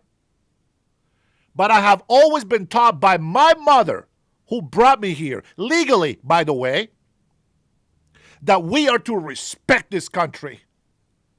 And I'll be damned if I make my mother not proud of me for not fighting for this country. Even if I don't serve in the military, I got to stand up for the American people, period. It doesn't matter if I'm Latino. I have the privilege to be an American citizen, and everybody else should feel the same way. If you are ashamed of being American, if you hate America, get the hell off the United States of America. Go live in Somalia, that third world shithole country that they have over there. Why don't you go live over there? Try your luck. Go ahead. Somalis are over there saying, oh, the American people, they're just jealous because we have better cars, because we save our money. That's right, bitch, because you're living off the government. While real Americans that are working hard can barely live paycheck to paycheck. But yet, migrants, refugees, asylum seekers, they get to live better than Americans. How the hell is that right? How is it right? How is it that Americans that need housing don't have housing, but illegal immigrants are in housing? How is that right? Sanctuary cities are a BS in your city. Sanctuary cities need to be abolished. And yes, that will be part of the campaign. No more sanctuary city in Washington State. And we're going to fight for that. I want every single American citizen to be proud of this country, and we need to get rid of the disease that has infiltrated our system. You hear of billions of dollars in fraud. You people come in here and say that illegal immigrants can't get benefits, but you don't even know why they are getting benefits. They just got to say asylum and benefits are granted. They are so lazy, they don't even do a background check on people. Look at the Afghani that went over there and killed that beautiful soldier in D.C. They didn't do a background check. Oh, well, they trained with us in Afghanistan. Bitch, did you ever think that maybe they just wanted to learn how to fight Americans? Did you ever learn that people actually want to learn the tactics of the military of the United States of America so that they can turn against us? You gotta be naive. You gotta be naive to think that we should bring Afghani soldiers here that fought with us over there. No, they need to stay over there. We were there to help them over there, not bring them over here and get all freaking twisted. Threatening our cities of being destroyed and bombed. How dumb are you people? I just want to know. How retarded are you guys? Yes, Palsy, I smell the Frontifia as well. Look at this guy. Look at CMW. He don't even have the balls to use his real name. That's how that is. Oh, look at that. I got a cousin in here. Elizabeth. Thank you for the flags. America first, baby. And I'm going to tell you something. It is very interesting. I will say most, if not every migrant that has come to this country, done everything legal the right way, and has become an American citizen, knows exactly what I'm talking about. We come to this country because we feel that this is a better nation. And we're not going to keep it a better nation if we keep allowing the trash from other countries to come in here. I'm not being condescending. I'm telling you the truth. Why are they garbage? They come here to steal. They come here to commit fraud. They break the law. They don't care. They drive drunk. They're violent. You're over there, oh my God, that old man is innocent, and the guy is a freaking rapist. Show me a warrant. Show me a warrant. Who the hell are you to get a warrant shown to you? Unless they're coming for your ass, you don't ask for anything. The Gestapo. These guys are so stupid. Are you serious? Calling them racist. And they're brown and Asian and black. Racist towards brown people. What the? Seriously? The worst Karens and Juanitos out there. The worst Karens and Juanitos. I want patriots on my channel. That's all I want. Why? Because people are giving up on this country. We are not going to give up on our country. They don't need warrants. They don't need warrants to come and arrest illegal immigrants. You get out there and defend illegal immigrants like you know their criminal background. Oh, well, he's such a good cooker. He's innocent. Shut the hell up. The worst murderer can be a nice cook. The whole point of migration, of the immigration laws, is to make sure that the best people come into our country. This country is not open to be having people from Somalia that don't want to come to work. They don't provide nothing for this country. They're smooching off the government. They find ways to give themselves money. They've been funding the economy in Somalia with taxpayer money. Man, how can you not see that? You ask questions, Kevin. Well, there you go. If you are a resident, nobody's deporting citizens. Don't be a moron. Don't believe that bullshit. Let me tell you, the only way that they are deporting, and it's not really deporting, it's deporting minors who are citizens. They got to be with their parents, and that's the parents' choice. If you're a resident, you break the law, you lose your residency, and then you get the hell out as well. You got 10 years from the time that you become a naturalized American citizen. If you break the laws, you lose your citizenship. Don't think you're safe. You still have to prove yourself. to this nation. And then, yes, they can take that citizenship away.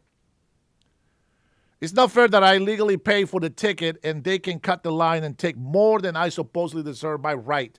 Absolutely. Every migrant that comes here, I waited 2.5 decades to become an American citizen. There is people that I believe today deserve to get papers. There is a reason why people don't go get papers. We just heard of that lady, whatever her name is, her mother's a citizen. The husband's a citizen. The sister's a citizen. Her kids are citizens. And yet she doesn't have papers? Why? Because they know that you got to have a full background check. You got to be vetted. I don't know what the real story was with that lady. But it is ridiculous that everybody else and their mama has papers except for her. How is that possible? After 20 years, 2 decades, not even a green card? And she's married to an American citizen, not even a green card? That's their fault for getting deported.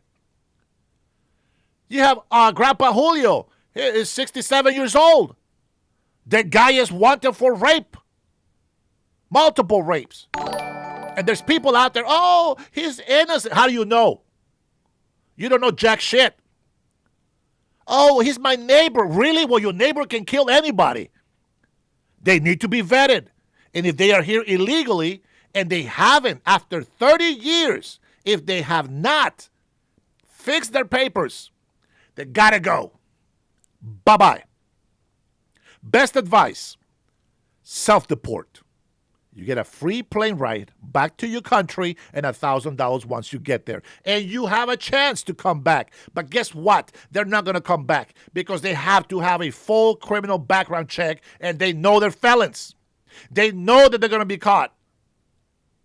They don't want to go back to their country because they know that they will be arrested. Come on, people. Now, if you are an American patriot, you need to shut up, take a listen to the hearing. If you're not interested in the hearing, you can go about your business. But the hearing has positive and negative points of views, good and bad opinions. You need to be informed so that you can stand 100% on your belief. See, that's why none of these morons that come in here and insult me, they can't do anything.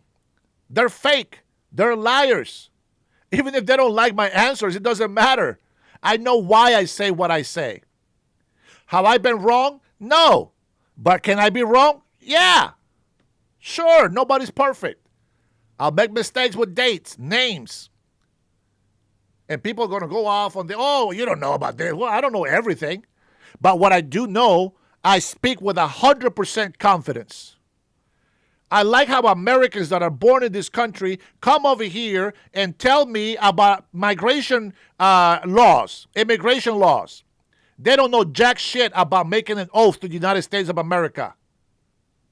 Most people don't care about making the oath. They just want their residency or their citizenship so they can get benefits from this country. Well, guess what? You don't come to this country because you want to be dependent on the government. You come to this country because you want to give in to this great nation and make it greater than when you found it.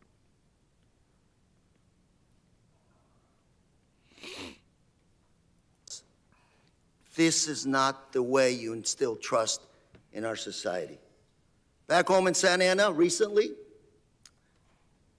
masked ICE agent, plain clothes, pointed a gun at a woman that he claimed was following and recording him. Local Santa Ana PD officer responded to the call. You can imagine what almost happened. A tragic situation. Armed police officer, armed ICE agent.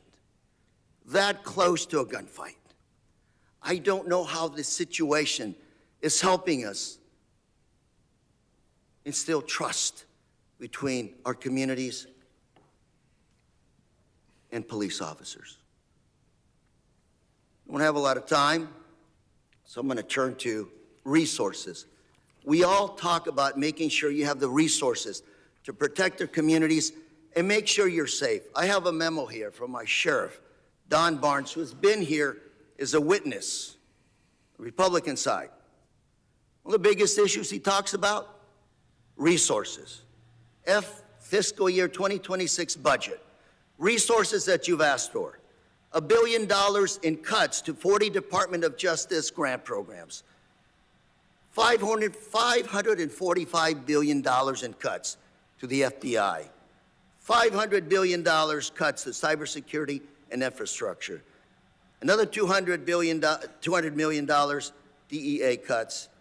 Billions of dollars of FEMA funding froze for counterterrorism grants to state locals.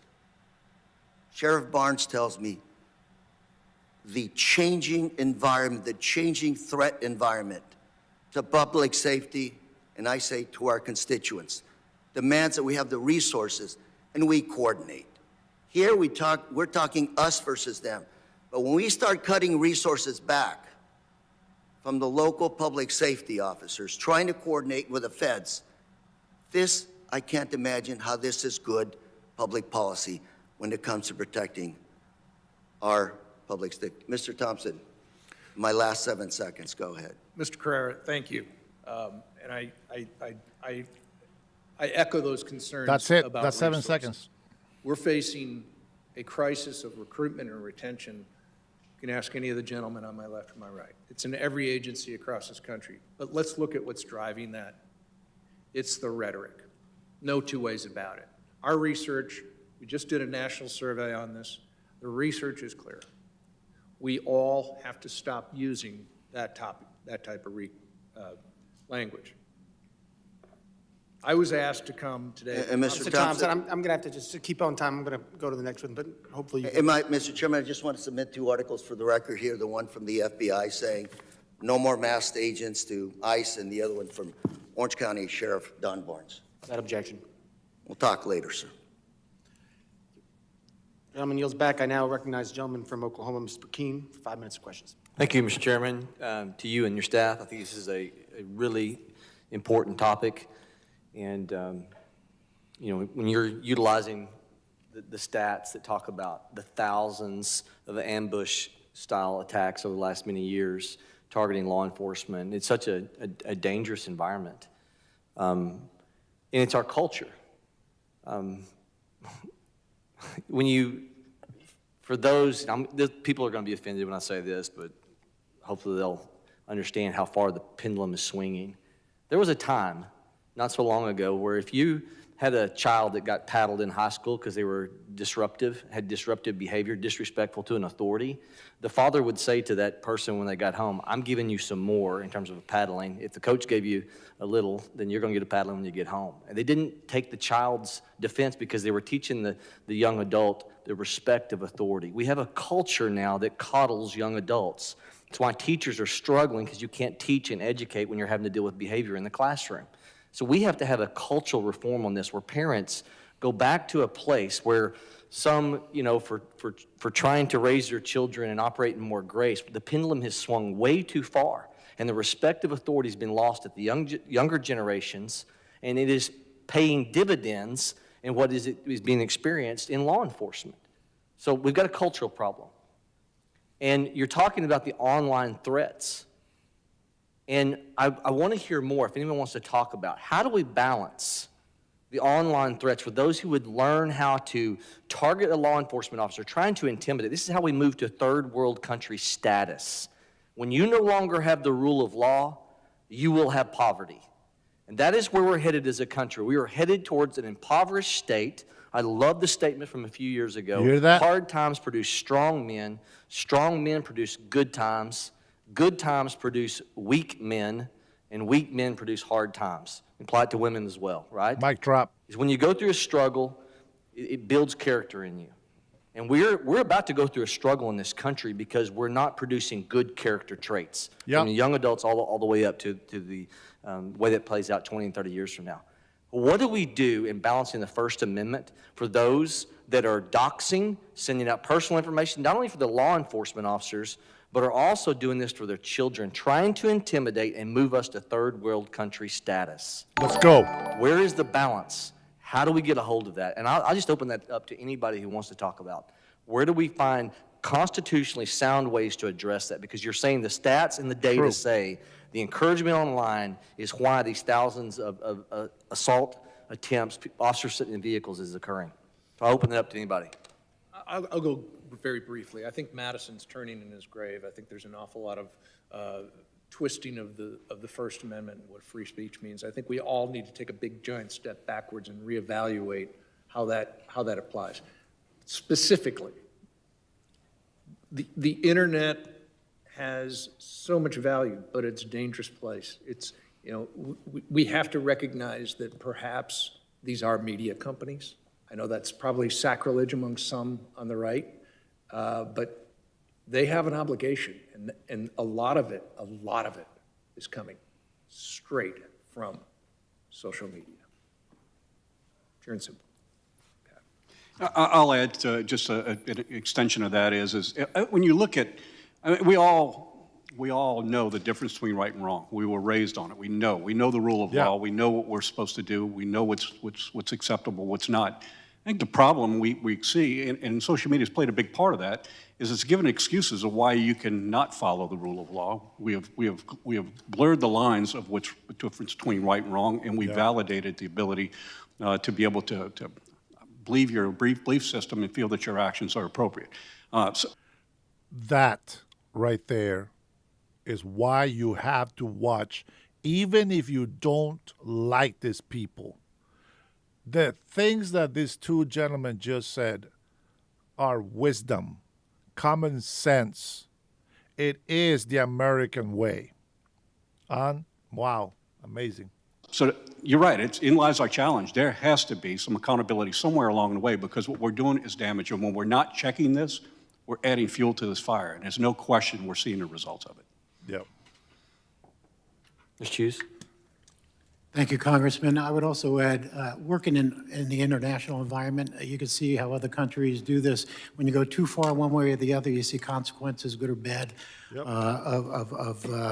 of privacy and speech rights. But what we need to be doing is looking at the social media issues. I think that's a huge part of what's going on, and looking at what laws need to be passed, what the right balance is. And that's what this body can and should be working on as well to help in that arena.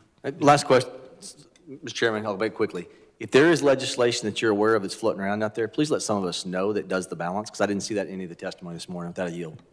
Gentleman yields back. I now recognize the gentleman from Rhode Island, Mr. Magaziner, for 5 minutes of questions. Thank you, Mr. Chairman. We need to support law enforcement officers who put themselves in harm's way every day to serve their communities and to keep people safe. And any acts of violence against law enforcement cannot be tolerated. I want to tell you all the story of one police officer from suburban America who is a victim of violence and injustice. This is Officer Radu Bojovic, and he served his community of Hanover Park, Illinois, as a police officer. Like many police officers across the country, he is a legal immigrant. Yet, despite being a legal immigrant, Officer Bojovic was arrested and detained by ICE as part of the Trump administration's Operation Midway Blitz and locked up for 2 weeks before being released. I want to point out, he's not a citizen. And you're supposed to be a citizen to be a police officer. I don't know, maybe that's different on that state, but I remember this guy. He is not supposed to be a police officer. He was legally authorized to work in the United States. He had a work permit from DHS. He had passed FBI and Illinois State Police criminal background checks when he was hired by the department. Now listen, we all know it is dangerous for police officers out on the street every day. Do you have any idea how dangerous it is to be a police officer in prison, especially an innocent officer who has done nothing wrong and committed no crime? But this is what you get under the Trump administration: chaos, cruelty, innocent people being locked up just to meet Stephen Miller's arbitrary quotas. Just to quote this guy right now, and I want you to look it up if you don't believe me. Go ahead and look up, because I know I tried to apply to become a police officer, but I was only a green card holder, and I could not be hired unless I was a citizen. And look it up. Yes, most police departments require U.S. citizenship, but the requirements vary by agency. So if you need to be in a certain position where you're going to be serving the public out on the street, I am assuming that department will have to have you become an American citizen. Now, he said he didn't say that he was a green card holder. He just said he had permission to work, okay, to serve and protect. You have to be a citizen of this country. You can't just have some migrant that comes from abroad that has a permit to work and you're going to put him in police enforcement? I mean, is he really going to be standing up for the American people, or is he just going to do what? You see what I'm saying? The logic is not there. It doesn't make sense. Some agencies allow non-citizens who are lawful permanent residents or have work authorizations to apply, while others require a pending citizenship application or have no specific citizenship requirements. Federal agencies typically require U.S. citizenship or nationality. You got to make sure that this person is a green card holder, minimum, in this department. I will have to look. I don't remember what state he's from. Maybe I just missed it. If you know, put it on the chat below, please. Go ahead and put it in the comments so that I can follow it. Okay? I appreciate it. And this is not an isolated case. Under the Trump administration, ICE has locked up police officers in Arizona and Maine and countless other innocent, hardworking people who have committed no crimes. This is Sejun Park from Hawaii, an Army veteran who has lived in the country legally for 50 years. He was deployed to Panama in 1989 and shot in the back. He took a bullet for our country. But the Trump administration just deported him to a country he hasn't lived in since he was 7, just because, like many veterans, he previously had struggles with substance abuse that led to some minor drug arrests. He deserves to be honored.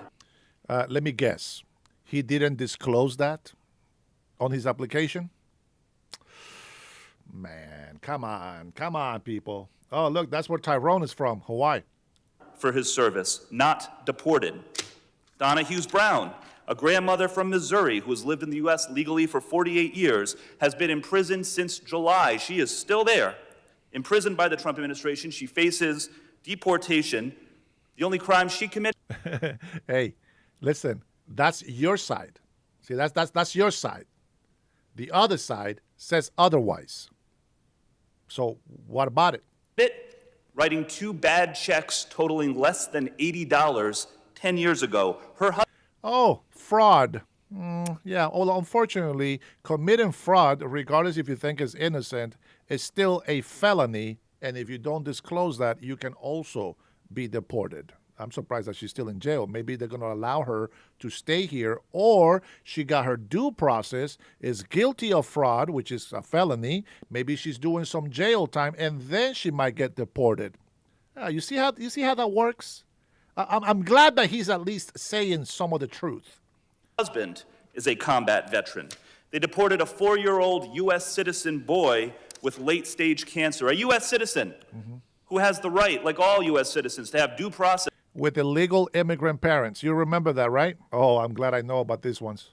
Illegal immigrant parents. So do they want that cancer kid to stay here in the United States of America, be in a foster home? Hey, maybe they have relatives that are residents or citizens. That child can stay here. But if that's not the case, he's got to go. We don't want to separate families, right?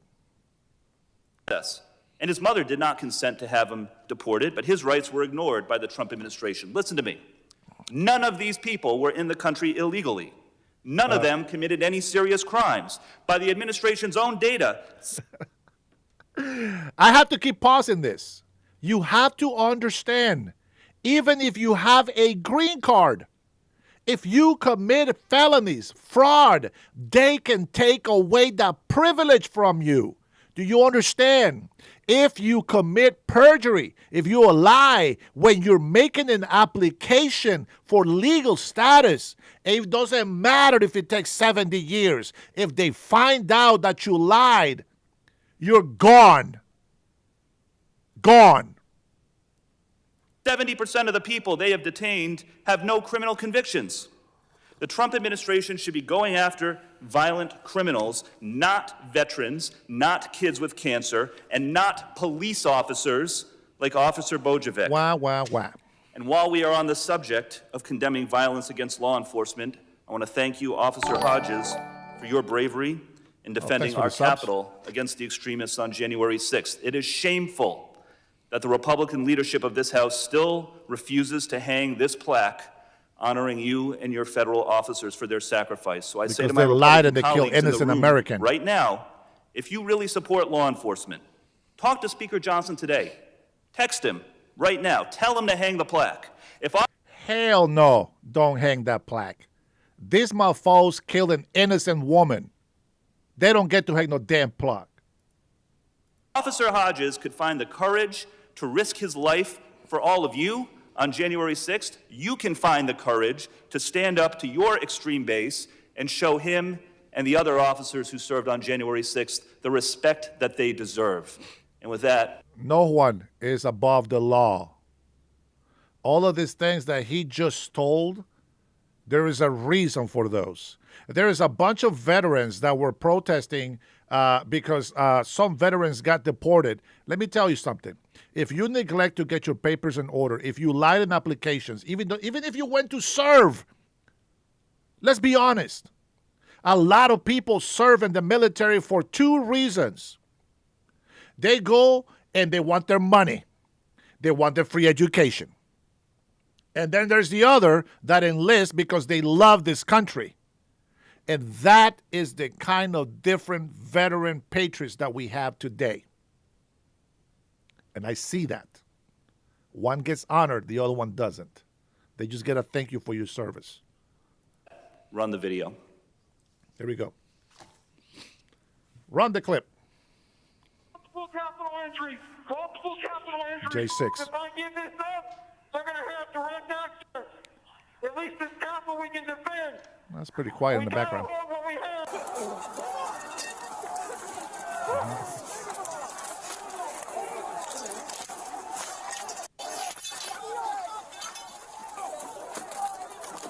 I need tank support. We lost the line. We lost the line. LAPD, pull back. LAPD, pull back up to the upper deck.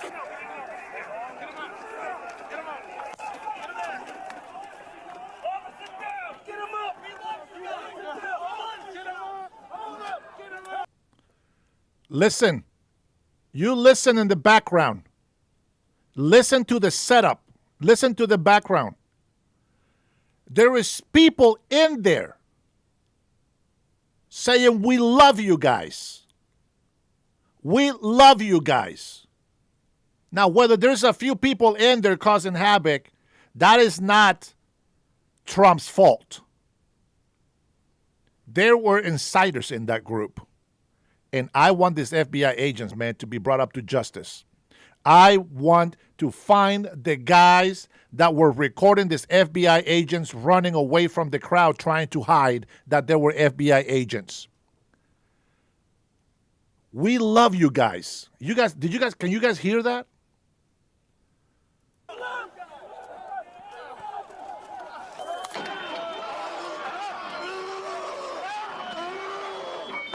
Look at this guy. Why nobody hit him?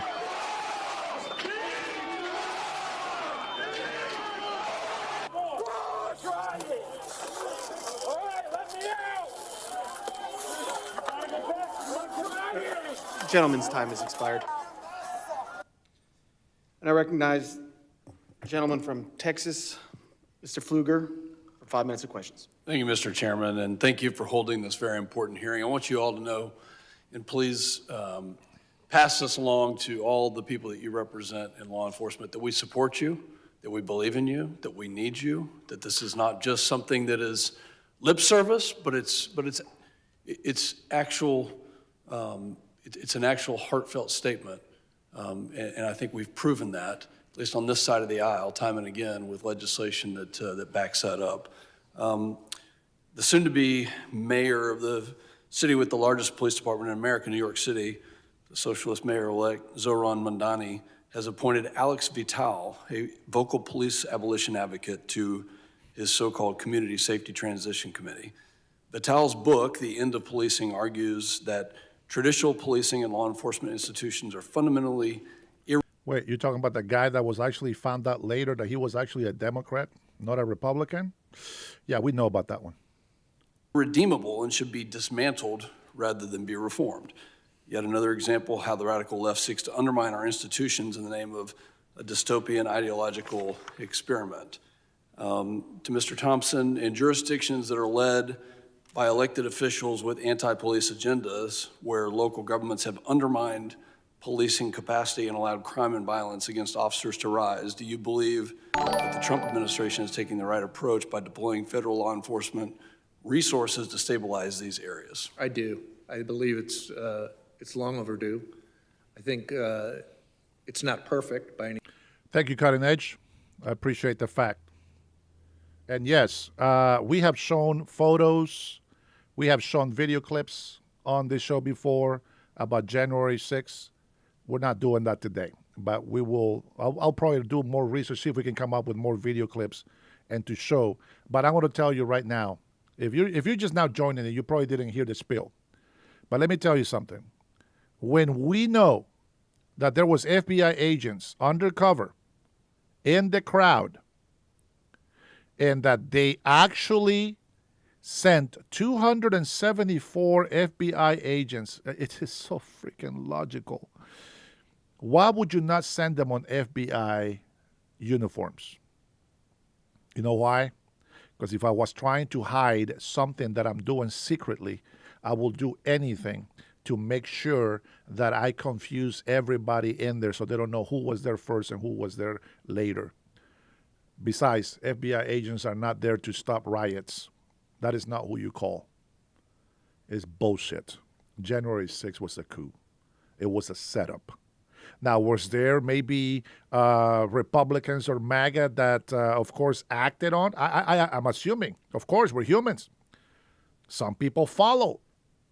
Some people think with common sense. And this is what I'm talking about. Not all MAGA people are going to have common sense. Just like one of my ex-members, apparently, was in here complaining that this video is an insult because they don't believe in this and that. I don't give a shit if they believe or don't believe.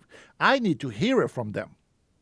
And everybody should want to hear from everybody. Am I right? So yeah, so you can say January was not a setup. Let me tell you when that setup began. You ready for this, Patriots? Hold the line and get ready for this fact. Salud, my friends. Stay thirsty.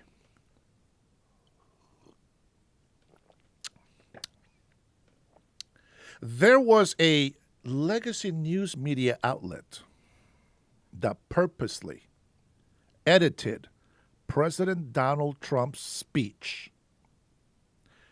That's when it started. That's when it started. And they blame President Donald Trump for everything. Why didn't you respond in a tweet? Oh, I'm glad you said that. He pulls out the page of all the tweet with the timestamp. He had receipts to shut them the hell up. That's right. That's right. They offer National Guard. Why would they offer National Guard protection when President Trump and the administration knew that these people were going to go in there and cause an insurrection? The hearing 3 times. 3 times Democrats, including Nancy Pelosi, denied having the National Guard there. You know why? Because Trump offered them. That's why they said no. And they knew that their plan was not going to work, calling it a riot insurrection. It pisses me off that Americans don't see that Democrats, they just don't give a shit about you. They shut down the government. They knew that the people, the American people, was going to suffer, and they shut it down. And they said, oh, Trump shut it down. Republicans shut down. Well, the Republicans shut it down. 15 times they voted. All Republicans said open the, well, except for the traitor Rand Paul. But they all say open the government back up. All the Democrats, including the biatch Rand Paul, voted to keep it shut down. Why? Because they don't give a shit about you. They don't care. They don't care about the American people. They will sacrifice you as long as President Donald Trump looks evil. They will allow criminals to go rampant, causing riots, destroying businesses, which, by the way, is black businesses, Asian businesses. They're not out there destroying the white neighborhoods. They're not out there destroying governors' houses and Congress people's houses. The one they try to pin on Republicans was actually a Democrat. He wasn't a trans, but I think he was with the LGBTQ. That's right. That's right. We know what we're talking about. Shaping the imagination, sir. And I have read that book, by the way, and I had to put it down after 3/4 of the way. I couldn't finish reading it. It just incensed me. But back to the point. We hear these stories of the failures in law enforcement, and they are minuscule. Last year, there were 250,000 deaths from medical malpractice. I don't hear anybody calling for the elimination of doctors in medicine. Oh, wow. For medical malpractice. Maybe somebody could show me what's being done on an equal level to that attack. 250,000. And we need doctors. We need nurses. But we also need civility, and the rule of law has long been the backbone of this country. And it has to be civil, and it has to be fair and transparent, and it has to be sought after for protection, for perfection. To quote Lombardi, you seek perfection in the hopes that you'll get to excellence. Mistakes? Absolutely. When they break the law, let the Justice Department, let your local DA come in and take action. Well, that's been a problem as well, that many local DAs fail to prosecute violent crimes. They do. Which is why we see a rise in violent crime in many cities that are run by elected officials like this. Mr. Hughes, what's the feeling when you hear elected officials and other people talk about doxing law enforcement, or actually doxing law enforcement, or giving their position away? What's the feeling there? Well, doxing, as we know, has become a huge problem, and is one of the reasons that the face coverings are being used now. It really has opened up a lot of law enforcement and their families to threats, and that is a problem. Think about yourself. If me being a law enforcement officer, if you were a law enforcement officer, or had a child or a spouse who was in law enforcement, and that was going on, that would incense anybody, I think. And would make you think twice about the face coverings as well, as if you had a different opinion, because that could protect it as well with the doxing. Can you give us the operational reasons that the face coverings are used in addition to the prevention of doxing for their safety or their personal safety of their families? Well, besides doxing, we used face coverings just for operational purposes, especially when we did execution of warrants and things like that for protection. So that's outside, that would be in a particular operational setting. Tactics, techniques, and procedures that are designed to keep the officers safe. Yes. It's just disgusting to see the destruction and the complete pushback on the rule of law. And, whether it's violence that's perpetrated against law enforcement, those that are wearing the uniforms, whether it's doxing, whether it's colleagues who say you don't have to follow orders, you don't have to follow orders of the commander-in-chief. It's a really sad situation that we find ourselves in. We thank you for the work that you do. We thank those that wear the uniform that serve in these dangerous situations, and I yield back. Gentleman yields back. I now recognize the gentleman from New York, Mr. Goldman, for 5 minutes of questions. Thank you, Mr. Chairman. Let's talk about the rule of law, and let's talk about what is actually going on in our country with civil immigration enforcement. I want to be very clear and upfront. I was a prosecutor for the Department of Justice for 10 years. I worked alongside law enforcement officers from every federal agency, including the Department of Homeland Security, some of the most patriotic and brave individuals who absolutely represented the very, very best of our country. And frankly, it is that experience that has made me so upset about what we are seeing on the streets of the United States. Mr. Thompson, in your opening statement, you said that these agents wake up, they put on their uniform, they put on their star, and they do their job with civility. The problem is that's not the case. They don't put on a uniform. They don't wear identification. And they go out with masks on to violently, in many cases, arrest unsuspecting immigrants, nonviolent, many of whom are actually here legally. So let's take a look of the other side of the perspective and roll a video, please. I'm sorry, were you asking me a question? No, let's roll a video. They do it. They do this shit all the time.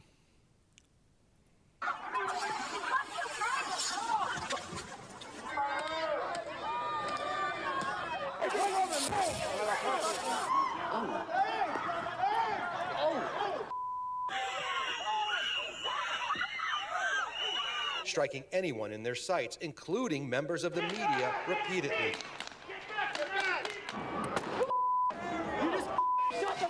Damage to his brain from being slammed headfirst into the ground. What am I doing?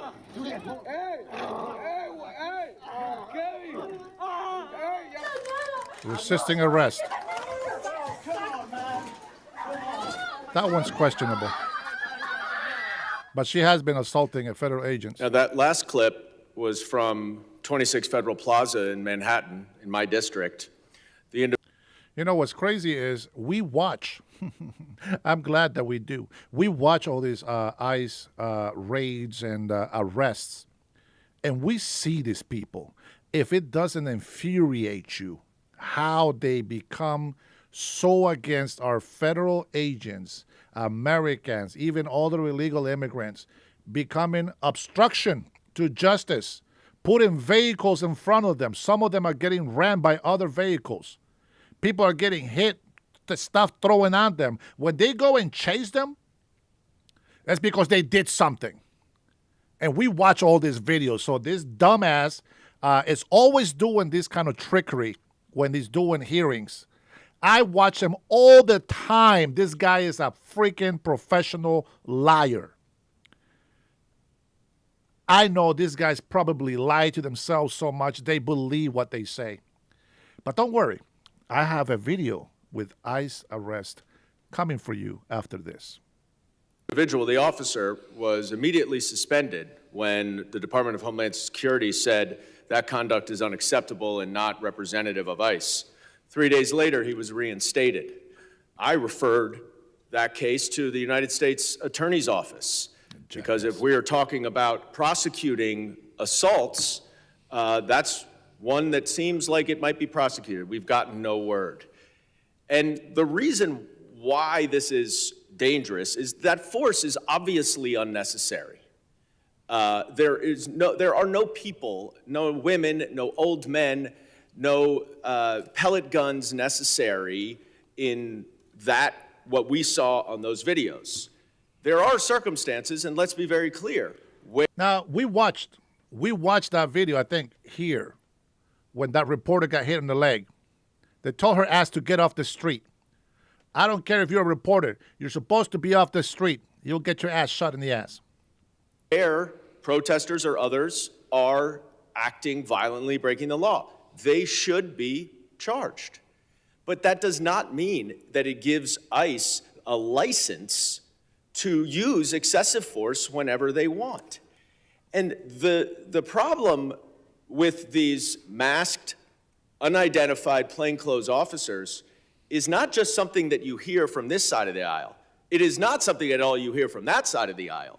But it is something that you hear from the FBI itself and the director, Kash Patel, who wrote a letter to the Department of Homeland Security urging ICE officers to stop walking around with masks, in plain clothes, and unidentified, because numerous crimes are being committed by others, criminals, imitating ICE officers, including in my district. I want to know where his argument is for undercover FBI agents. Where is his story for that? They're plain clothes. They are infiltrated. They got to act like regular people. That is part of their job. FBI agents go in regular clothing all the time. They offer the badge. They show the badge. We're with ICE. It says DHSI on my vest. It says police. It says ICE. Here's my badge.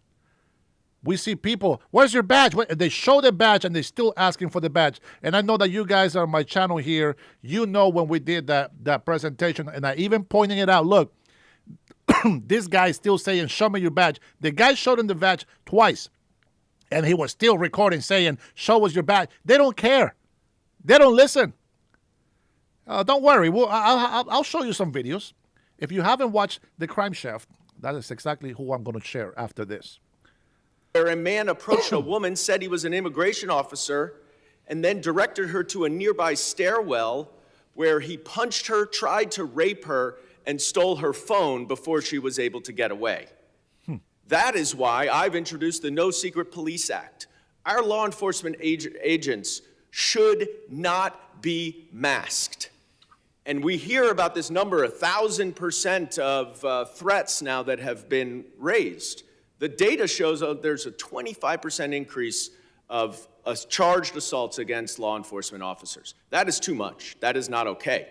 There's obviously a dramatic increase in operations, but we should not have in this country our law enforcement agents walking around in secret using excessive force like that. You all, I know, agree that. We don't need secret police in this country. All the criminal law enforcement agents wear masks, as you say, or FBI agents and ICE agents are both federal agents. Same thing. Same thing. Operational. Gentleman's time has expired. I now not to recognize the hide their gentleman face. from Arizona. And I thank you, and I yield back. Mr. Crane. Thank you, Mr. Chairman, for holding this hearing today on how anti-law enforcement rhetoric fuels violence against officers. I want to thank you also to the panel for showing up today. I also want to point out that Mr. Goldman was just, talking to Mr. Thompson about how these agents, get up every day and they're not putting on uniforms. And then he showed several videos, and I want to point out that 90% of the law enforcement officers in those videos were, in fact, wearing uniforms. Now I want to pivot to you, Mr. Hodges. In your opening testimony today, I want to read through some of the transcript that you provided the committee. You said, "I've been on the receiving end of threats and violence due to the work I've done in the name of the law." Did you say that in your opening testimony? Yes. You also said in paragraph 4, law enforcement is predicated on the notion that we are a nation of laws. Did you say that as well in your opening testimony? Yep. And then you say on the second page, the fact of the matter is that right now in the United States of America, the moderator is doing exactly what I expect the moderator to do. Don't tell her how to do her job. Be able to take it. We don't have soft skin, and we're not little biatches in here. We got a little bit of thick skin. Show some backbone. there is a secret police force abducting people based on the color of their skin. Did you say that as well? Yep. You really believe that? Yep.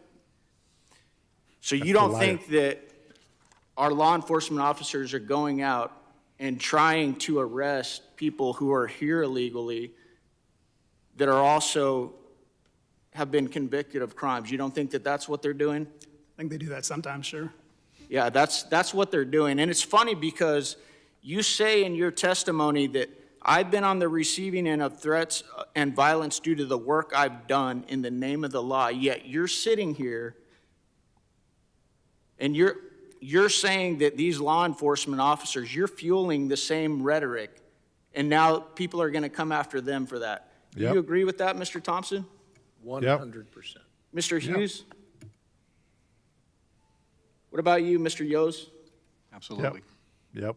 And I appreciate your service. I do. I know Common it's not sense. easy to put on a badge, but I can't believe you would sit here and say that. Yep. You would complain about the treatment that you've received because of the work that you've done in the name of the law, and then you have the audacity to come in here and say that these men and women, federal law enforcement officers, are going out there abducting people because of the color of their skin? Yep. Yes. Yeah, that's rich, and That's it's right, pathetic, liar. and you should be ashamed of yourself. It's funny Yep. because I got a buddy of mine who doesn't have the same color of skin that I have, who's texting me right now during this hearing, watching you. Guy worked in the Border Patrol for a long time, and he told me, he texted me, that's a slap in the face to all of us who go out there and fight against cartels and criminals each and every day. Thank you, sir. Now, what the hell did I say before? Man, we just always right, man. What did I say before?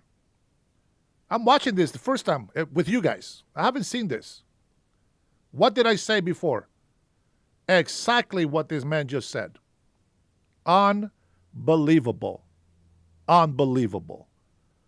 That's why I know, sis, I know this is why you love me and this is why I love you, because you believe me. We think the same way. This guy thinks the same way. We do our research. We compare notes, and that's why we stand here. And this channel is growing fast because we are telling the truth. You see, anybody that has common sense will subscribe to my channel and stay with me. Now, some of these clowns will actually subscribe so that they know when I come on so that they can start hating on me. I still appreciate you, and hopefully, maybe one day, you'll learn to use common sense the way we do. Man, I love the way he just said that. Perfect. Better than me. Better than me. You're trying to make it about color of skin. Always. And we all know at the end of the day, there are so many law enforcement officers, great law enforcement officers that represent all of our communities that have every color of skin out there. They pray to different gods, and they're just trying to do their job. Asians, blacks, Hispanics, the Gestapo, says the ignorance. Idiots. Do you find that ironic that you're actually doing the same thing that you're complaining about in your opening statement? Is that lost on you, Mr. Hodges? Yeah, Mr. Hodges? I don't understand the question. Yeah, You're a I moron, figured that's you why. wouldn't. Immigration and Nationality Act. The Immigration and Nationality Act, INA, gives the Department of Homeland Security, DHS, broad authority over immigration enforcement, detention, and removal. DHS agencies like ICE, CBP, USCIS exercise powers delegated under the INA, including arresting, detaining, interrogating, and removing non-citizens who are in violation of immigration laws. That's exactly what they're doing. They are actually carrying out the laws that we pass in this country. Unlike him doing a lie and going with the left to incite violence against the American people and use the racist card again. That's pathetic, man. Pathetic. I want to play a video. You guys got my video? Ooh, show me. What you Anybody? got? What you got? What's going on? All right. Oh, hold on. What's going on? What is it? Uh-huh. Oh, yeah, I remember this one. Assault on a federal Now, agent. obviously, Oh. we're sitting in here talking about rhetoric and how it fuels violence against officers. For you guys that represent so many officers around the country, what do you think it means to people that, you know? I'm going to point something out. Graham, what the hell are you talking about? Trump is not in here right now. We're listening to a hearing. Why do you know this trolls, bro? We're talking about a subject. And what about this that happened? We're not talking about that. Stay on the subject. Hearing. Stay on the subject, Graham. Hello, McFly. Anybody home? Focus. Are out there watching and listening, watching social media, watching the news, and they see a member of Congress. Bye, David. Thanks for being here with me today, brother. Much love to you. God bless you and your family, my friend. Who sits on this committee go out there and behave like that. Go ahead, Mr. Thompson. Thank you, 1776.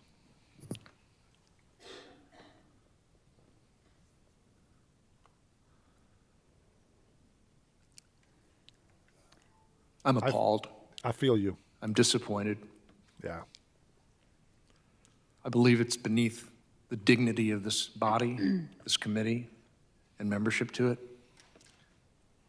Yep. And quite honestly, I find it reprehensible. Yep. And it's obviously dangerous. Thank you. I yield back. I feel him. Gentleman yields back. I now recognize gentlelady from Illinois, Ms. Ramirez, for 5 minutes of questions. Thank you. Thank you, Chairman. Well, let me step back for a second and say that I think that today's hearing should be titled, When Badges Become Shields, How Department of Homeland Security Agents' Violations of Our Rights Fuel Distrust and Anger. To suggest that DHS agents are professional law enforcement officers bound by the same oversight and accountability is ridiculous. You see, law enforcement officers, they go through vetting before training. But new ICE recruits are irresponsibly being accelerated from vetting to training and are only dismissed if DHS finds out about the retroactively acts on information about their failed drug tests, about their criminal backgrounds, or other requirements that they have failed. Law enforcement officers are required to wear badges. They show their faces and they identify themselves. But DHS agents, they use anonymity to terrorize our communities and to violate our rights.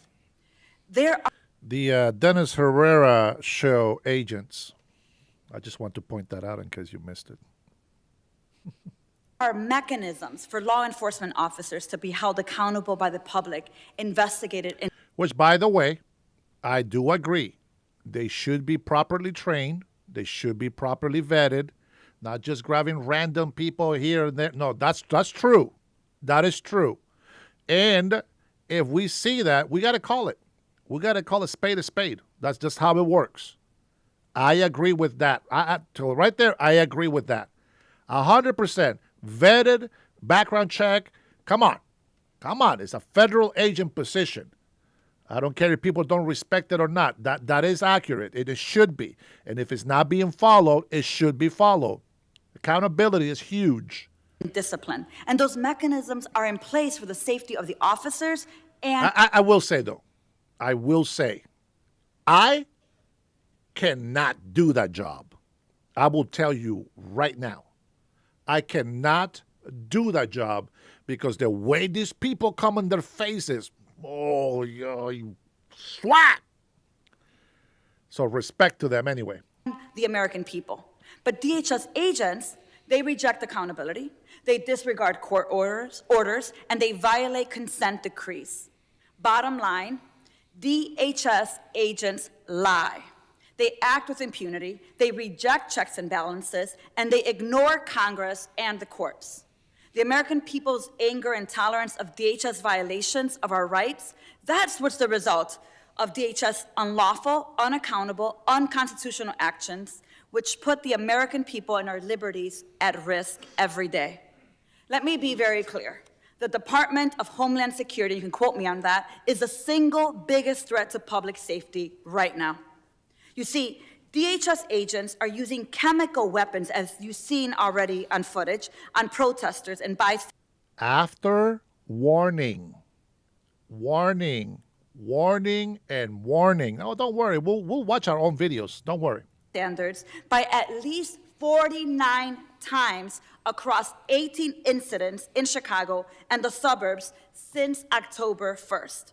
Since U.S. District Court Judge Ellis issued an order forbidding federal agents from using riot control weapons on November 6th, federal agents used chemical weapons at least 4 times later, including 2 cases where agents appeared to fire pepper spray into a moving car. Maybe they should use fire ammunition, live ammunition. Is that what it's called? Live ammunition? Huh. Maybe that would deter somebody. Possibly violating both the injunction and Border Patrol rules restricting chemical weapons used on motorists. Greg Bavino and the DHS claimed that he had been hit by a rock in the head before throwing a tear gas. But thankfully, there was video footage, and the evidence disproves it. Oh, what about the evidence of the jackasses throwing rocks at all the ICE agent vehicles? How do we miss that one? See, this is what they go too far. They go too far with their bullshit. And it's what is true. This is what I'm telling you guys. They give you like a 90% of the truth, and they'll throw a 10% curveball in there with a lie, and people believe it. Unfortunately for these morons, my brain is wired to look at positive and negative at the same time. I am the most negative person I have ever met in my life. So when I used to make my decision, I have already looked at all the lies and every hypocrisy that I can think of. And you can't deny the truth. You just can't. And he ultimately admitted he was not hit until after he threw the tear gas. Look, the government alleged that Marimar Martinez used her car to assault and impede federal law enforcement, but then federal prosecutors themselves filed a motion to dismiss their own case. Why? Because while she didn't assault the agents, they did shoot her 5 times, and then they went on and they bragged about it. And you know why rank and file agents think that they're above the law within ICE? That's wrong. I'm against that. Okay? So now, because I did not watch that, I can't say shit about it. All I can do is, listen to her. I didn't watch it. Within Department of Homeland Security. You know why? Because their leadership, Kristi Noem, they think that they're above the law. DHS leadership lies. They act with impunity. They reject checks and balances, and they ignore Congress and the courts. You know, people keep asking us around the country, why is it that DHS is allowed to behave? Okay, I don't think she knows. I don't think she knows how the executive order works. I don't think she understands that there are things that the president can call on, and no simple district judge should be impeding on the job of the president, especially after an executive order. I am in between this one about it. But all I know is, listen, your due process, man. Let's just continue listening. This way. Well, the truth is that DHS was intentionally established with an overbroad mission and unchecked power.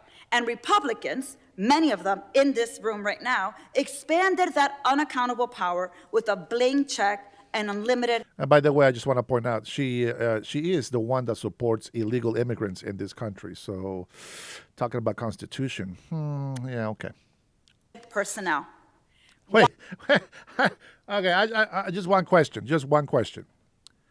Why is it that we can't deport illegal immigrants back to their country, but we can stop these morons from allowing them to come in here into our country? Why are we putting ourselves into this whole due process from the Constitution, which we know Democrats interpreted their way? Why is it that most conservatives are actually interpreting it the way that I interpret the Constitution? The Constitution of the United States of America. What a wonderful name. Of the United States of America. If you are not allowed to vote in this country, you are not part of the United States of America. You are still a visitor. You are a guest. And as such, you should respect the law. You should respect the people and respect the land that you're walking on. This land was bought by blood, agreements, people's sacrifices, and we are who we are today because of our horrible history. So think again before you think the Constitution belongs to illegal immigrants. It does not belong to you. It belongs to Americans. Period. That's the way I interpret it.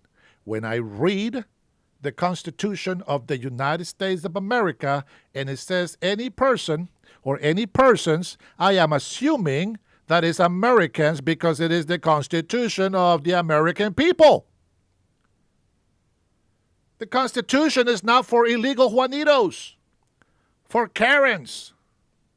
That's not what the Constitution's for. Those illegal immigrants do not have the rights of the American citizens.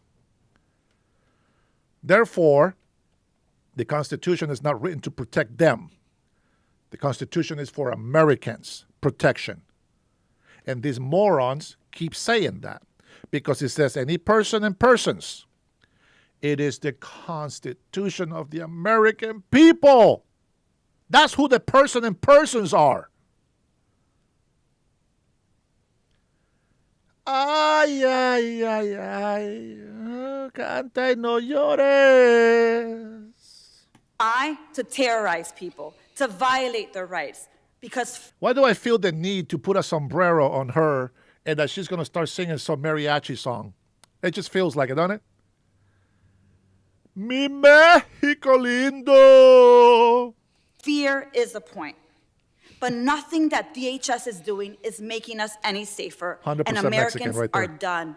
We're done. We're seeing through the lie. We're done. saying enough is enough, and DHS has to be held accountable. Juanito, we have a Juanito and a Karen in our chat. Juanito, this is not stolen land. It was conquered land.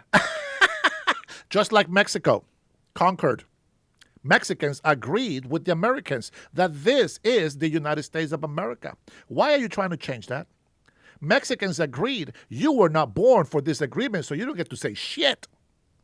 But our history says Mexicans, they agree that this is the United States of America. So shut up and stop whining about it. And Congress has a responsibility of oversight. It is why, Chairman, I move to subpoena Gregory Bavino to come before this committee to answer for his actions. Mr. Chair, pursuant to Clause 2K6 of Rule 11.1, I move that the committee subpoena Gregory Bavino. Also, while you're doing that, I'd like to also enter into the record a letter demanding that Kristi Noem resign, and it's an updated letter for December 3rd. Nope. Mr. Chairman, I have a motion. How about you resign? Without objection, letter is admitted. Thank you. Mr. Chairman, I move to table the previous motion by Ms. Ramirez. Gentleman moves to table the motion. All those in favor say aye. Aye. Aye. All those opposed say no. No. Any of the chair, the ayes have it, and the motion to table is agreed to. Mr. Chair, I request a recorded vote. Committee will suspend while the clerk prepares the roll. Of course you do. Okay, we're just going to go ahead and move forward.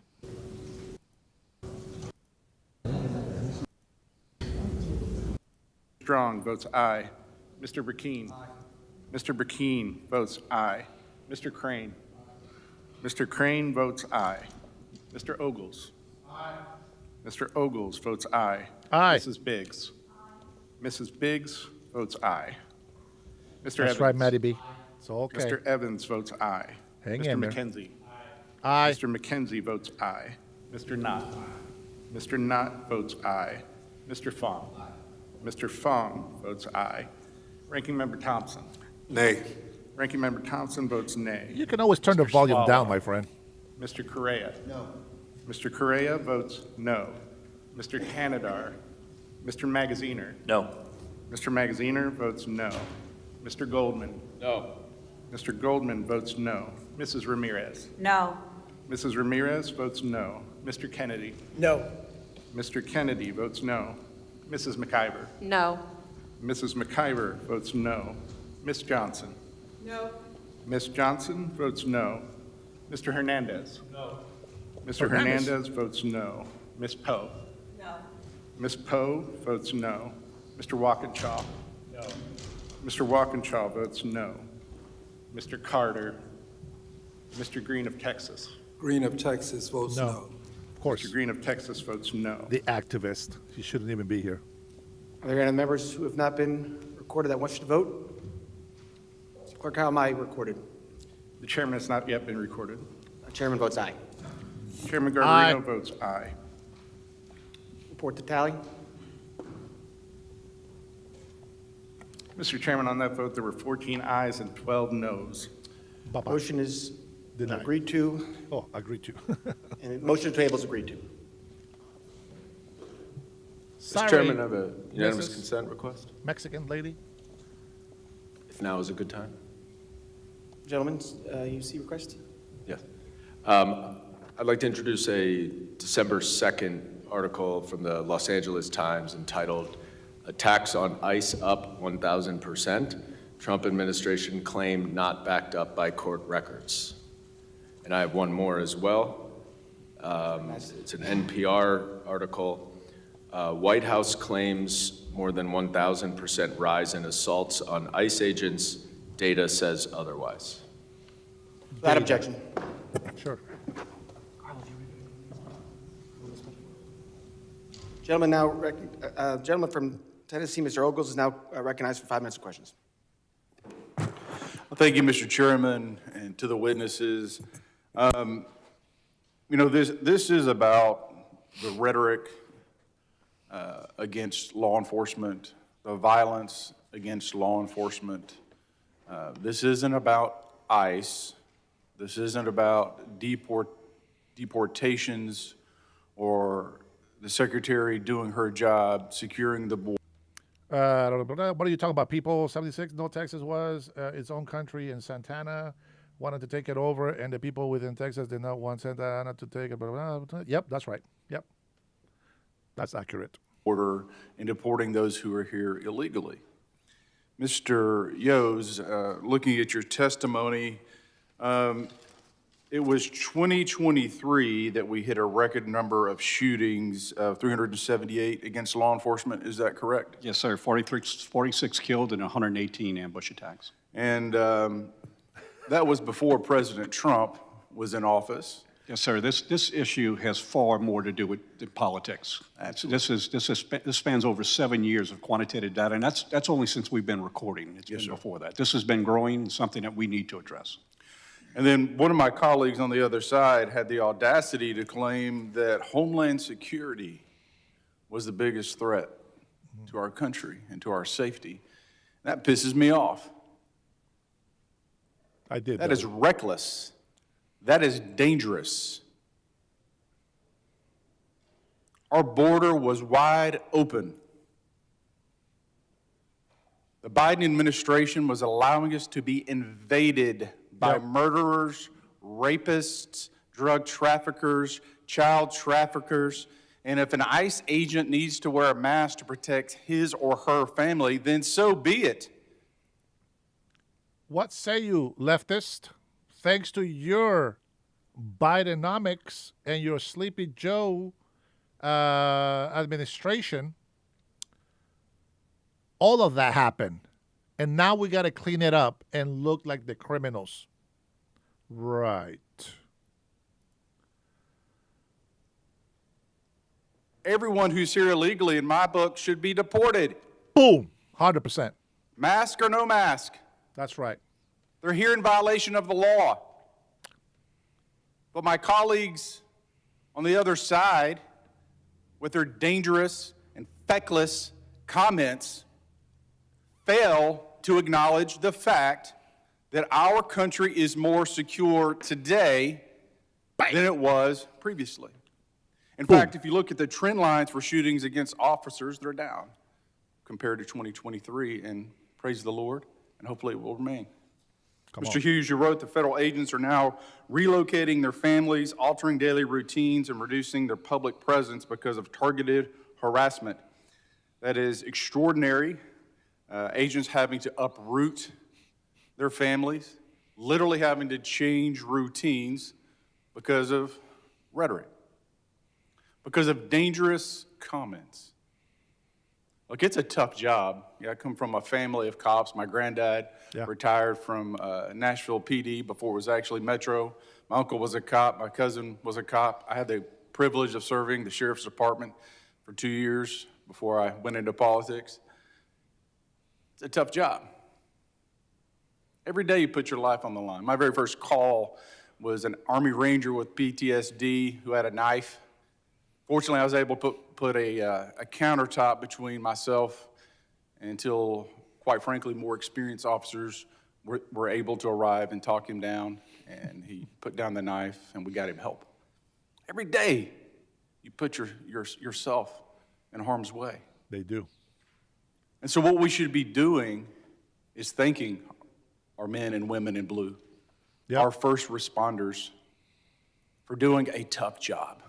Yes, sir. Mr. Hughes, I have a list of questions, but I'm going to give you the floor for a moment. I want you to talk about how dangerous the current state is because of politics and because of irresponsible comments from my colleagues on the other side of the aisle that, quite frankly, are putting your lives in danger.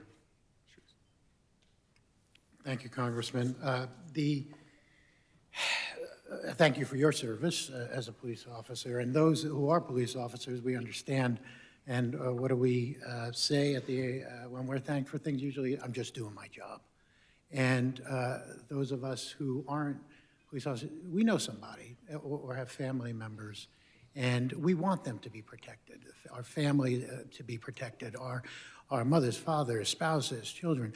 And when we get the anti-law enforcement rhetoric fueling the violence, that's unacceptable. And I think that we could all agree on that basic premise that any anti-law enforcement rhetoric should be bad because we are the ones that are out there enforcing the laws that Congress makes and the laws that are on the books. And we are charged with abiding by the rule of law and executing our duties and our oath to uphold the rule of law. And we are just in an environment that is so toxic we need to get back to. Thank you, sir. Mr. Chairman, my time has expired. I yield back. Gentleman yields back. I now recognize the gentleman from New York, Mr. Kennedy, for 5 minutes of questions. Thank you, Chairman. I want to take a moment to thank our witnesses for their service. Each of you has answered a call to protect your communities, oftentimes at risk of your own life. And to that, we owe you a debt of gratitude. I'd like to take a moment to recognize Officer Hodges for his heroic actions on January 6th. That's right, Margaret. Defending the very Capitol complex that we're currently sitting in. Thank you for being here, for your defense of our nation and our liberty, and for being there on that dark day and for speaking out about it since. Additionally, I want to acknowledge the tragic shooting of 2 National Guard members last week, Sarah Beckstrom and Andrew Wolf. Our hearts are broken and our nation is grieving. My heart is with Army Special Beckstrom's family during this devastating time of loss. And our nation is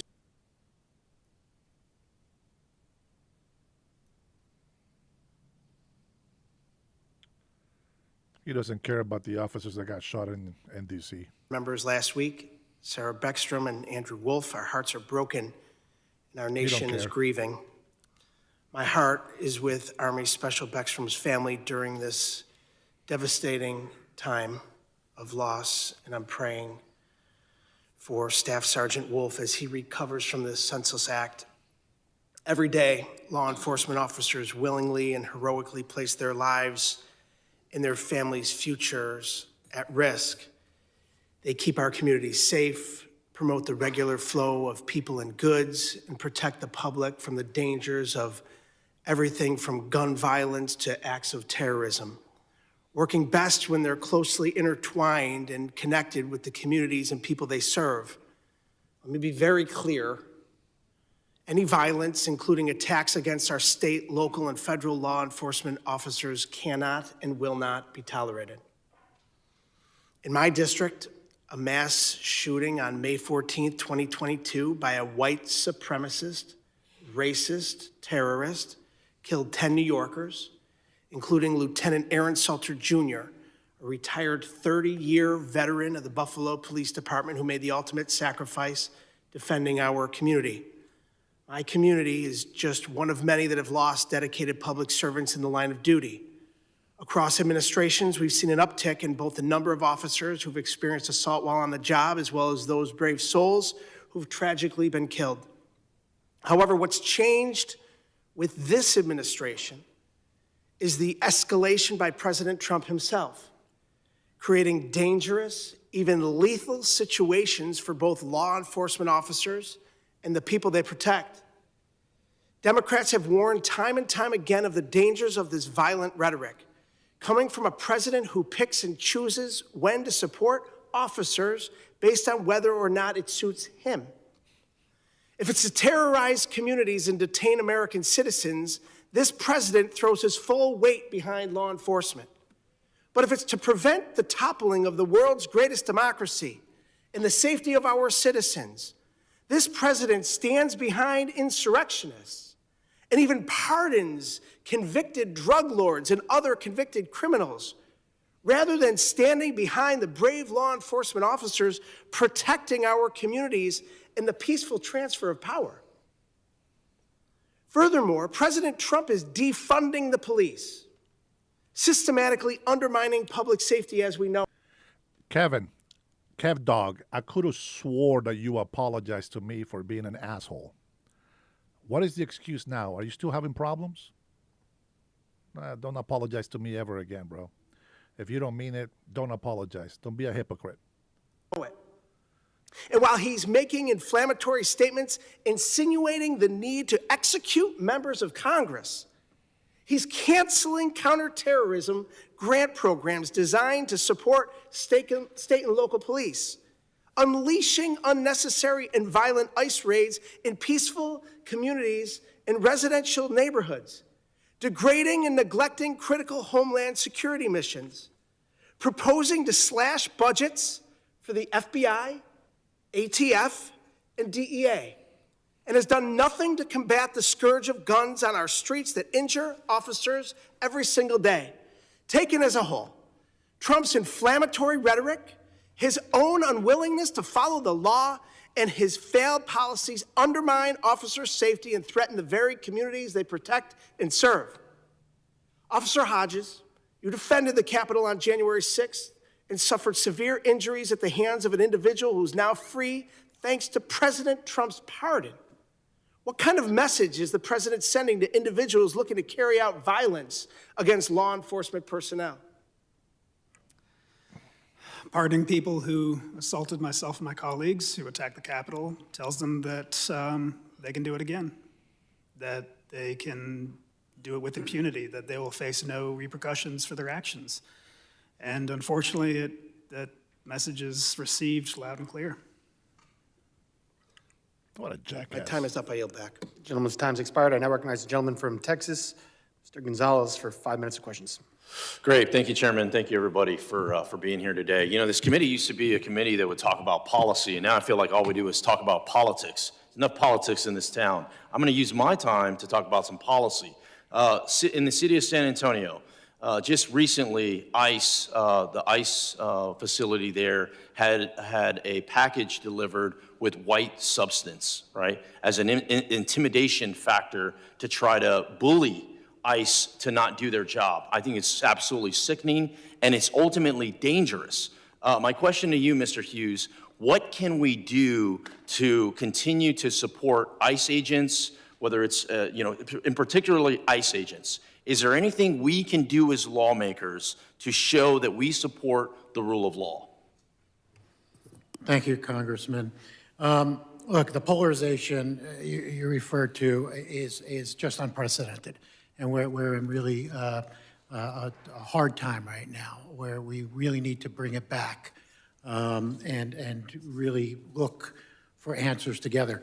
That said, there are many recommendations that we made, FLIOA made, in looking at enhancing 18 U.S.C. 111 or 18 U.S.C. 912, other bipartisan bills like Protect and Serve Act, Back to Blue, and Blue Shield Privacy Act. We need to be looking together, a bipartisan way, to come up with protections for ICE and others so that they can do their jobs in an effective way in protecting us and defending the rule of law.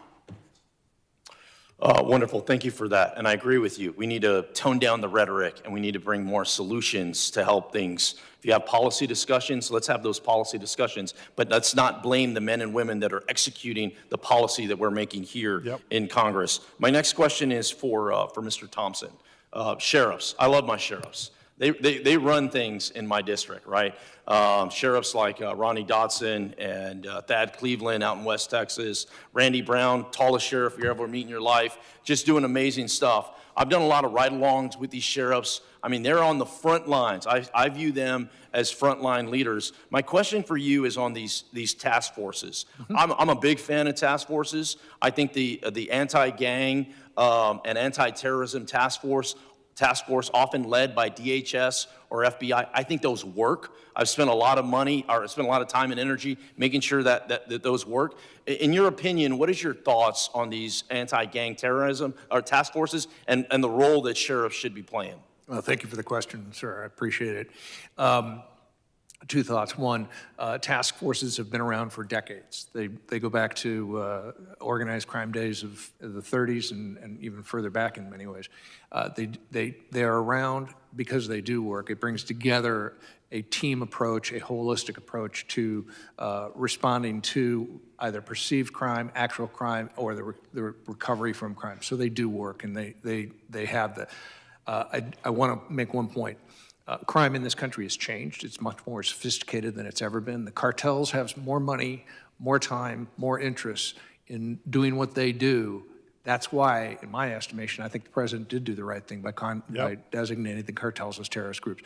The point I'm making, though, is that for this committee especially, I think we all need to recognize that with the sophistication and the breadth and absolute indoctrination into our country of these cartels, we have to do things differently. We have to do them vastly different. We need a greater sense of urgency on cybersecurity. You saw that in my testimony. We need to invest in that, especially in these smaller agencies. Number two, I think we have to recognize that with these task forces are going to come some pains, some growing pains and some changes. So we all have to recognize, and I'm hearing that from all of my sheriffs, is that we need to be helpful, whether it's a small agency in the rural part of the country or a large agency. We're going to have to be a little bit more flexible as we look at things. Wonderful, thank you, and I couldn't agree more. When local, state, and federal agencies are coming together, that's exactly how we tackle this problem. In my last 30 seconds, this is for Mr. Yo's. You mentioned in your testimony, as of the end of November, 314 officers have been killed in the line of duty. I'm from San Antonio. I represent a very large district that goes all the way to El Paso, but I was shocked that my police officers in San Antonio do not have bulletproof vehicles. Zero. There are zero bulletproof vehicles. And when I tried to help them get bulletproof vehicles, it was liberal mayors and liberal city councils that prevented that from happening. My question is this. I have a bill that helps local law enforcement officers get bulletproof glass vehicles. Do you think that would help keep our police officers safe? Absolutely, not just ballistic glass, but there's also ballistic panels that could be put in a vehicle as well. And I'll just contrast it to cities have a number of employees. They do a number of different functions. And we don't hesitate to provide safety benefits, safety material for other employees to make their job safe. Law enforcement officers have inherently a very unsafe job. Because let's just be honest. There are people in society that many would like to think don't exist, and we deal with them. And so giving us the tools necessary to do our job and go home to end our families, that's 2,553 families that have been shot. And let me tell you, the numbers are staggering on how many were killed. But what's even more staggering is this is lives that have been changed. Medicine, ballistic equipment, trauma response, these things have brought these numbers down. So gladly and luckily, we've been able to save a lot of lives, but that doesn't mean they're not trying to kill us. Thank you again, gentlemen, for your service, and thank you, Chairman. I yield back. Gentleman yields back. I now recognize the gentlelady from New Jersey, Ms. McIver, for 5 minutes. Thank you so much, Chairman, and thank you to our ranking member and to our witnesses for joining us Oh, today. boy. Thank you for serving our community. Now, this is the same, now she's a freaking hypocrite. This is the same lady that was assaulting ICE agents. You guys remember that? I don't even know if I should even listen to what the hell she has to say, honestly. I might just skip this and go straight to the ICE arrest videos. What do you guys think? Number one, if you want to hear her. Number two, if you want to go straight to the ICE agents arresting people. One, we listen to her. Two, we go to the next video. I know, there's a 10-second delay here. Yeah, this woman needs to be in prison. I don't even know why she's still in there serving, honestly. All right, skip, not skip. Not skip, not skip.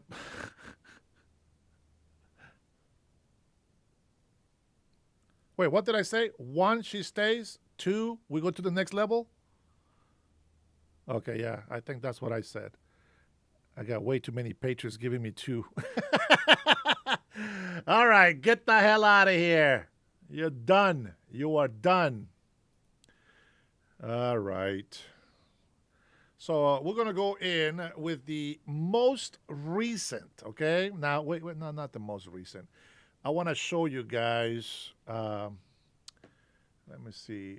Yeah, this one, because they get hurt on this one. So let's see how horrible our ICE agents really are. Here we go.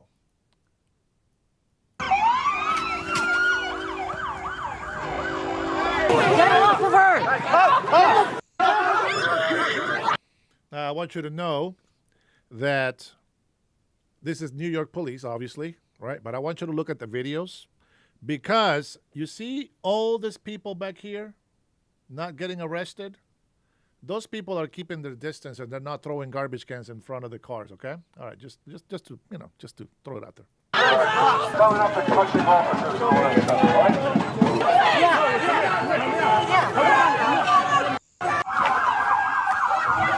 Look at that. They wonder why they get tossed. They wonder why they get pepper sprayed. Today, we are observing the Karen species in its natural habitat of communist Manhattan.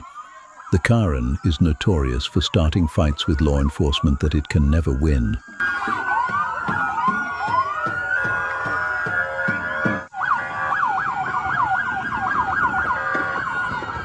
Watch as this overweight male Karen attempts to attack the officers. The male Karen spends most of its days in its mother's basement, so this level of physical activity is often overwhelming for the fragile male Karen. When you guys hear Juanito or male Karen, think of Benoit Chirian, 1887. And when you think of Karens, just look up Melody on the chat, a.k.a. Tyrone. That is exactly who we think they are.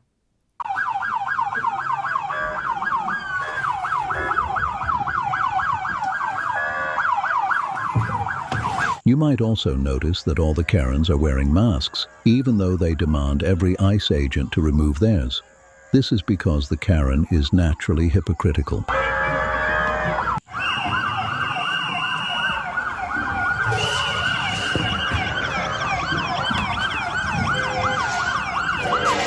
Fabio on the left is actually a professor of liberal arts at NYU. Not sure what he's doing out here. This environment is overwhelming for poor Fabio. The Karen has a vulnerable weakness that ICE likes to exploit. The Karen species is defenseless without their eyes. Look at them, obstructing justice.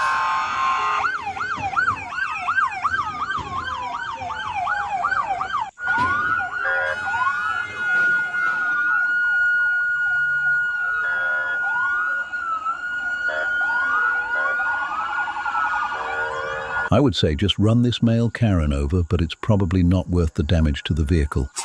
True.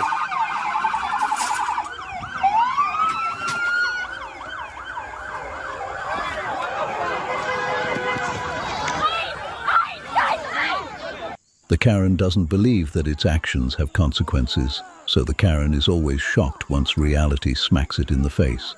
It won't be long until it plays victim. That's what's going to happen to Melody.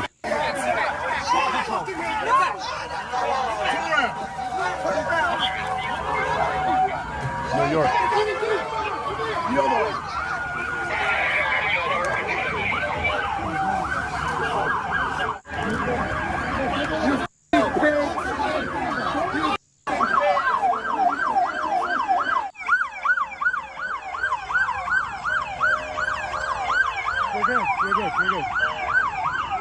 What do you guys think about the ICE arrest? Not as messed up as your teeth and pathetic excuse at a hairstyle.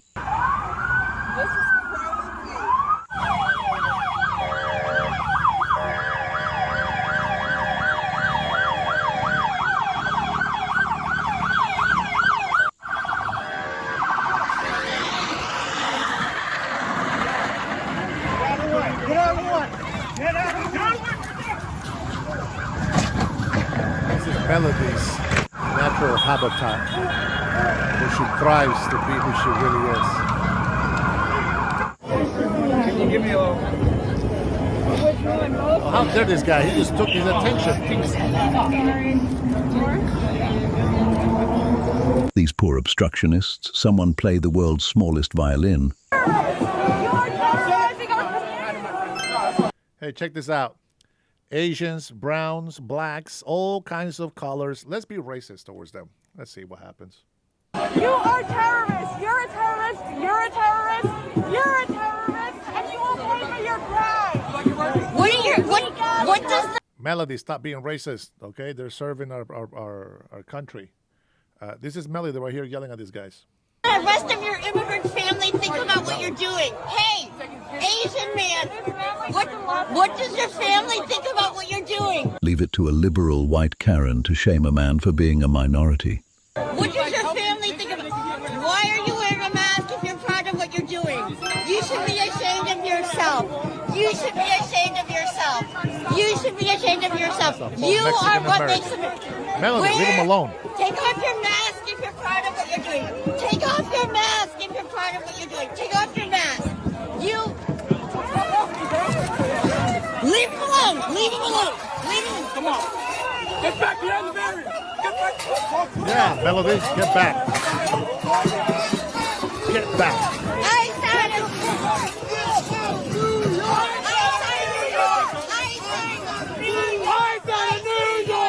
Yeah.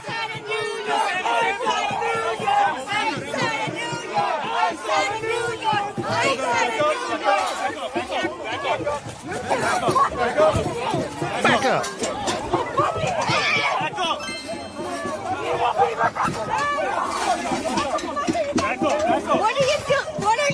What are you doing? Okay, Melody doesn't even know what to say. Get up! I said what's wrong with you? I said Don't push. you should be ashamed of yourself! You should be ashamed of yourself! You should be ashamed of yourself! You should be ashamed of yourself! When Melody, this is calm all down. over, you will pay Nuremberg trials. When this is all over, when this... Melody, you will pay. Quiet. Quiet, Piggy.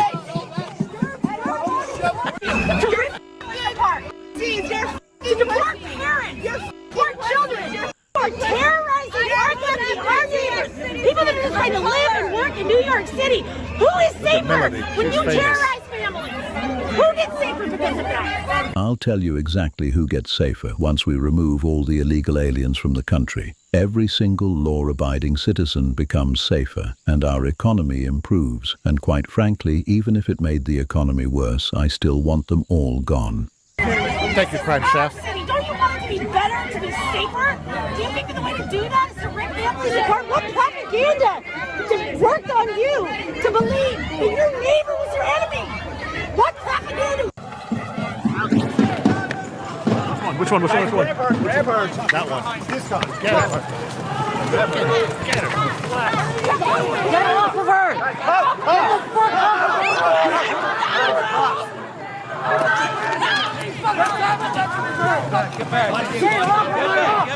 So they go and commit assault, and then they run, and then they record just the officers being, doing what they got to do. Oh,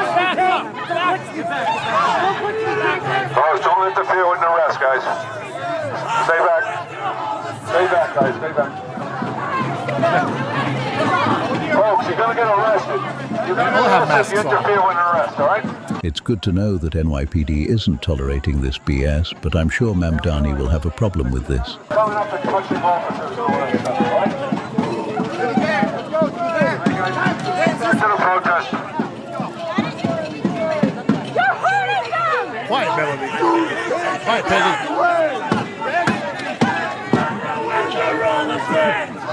Come on this side. Guys, to the van. Let's go. Let's go. Do it for me. No one is above the law, guys. No one. Get your steps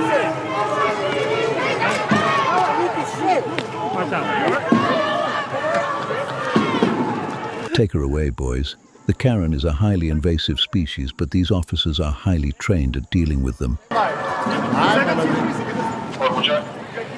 Be gentle with her, guys.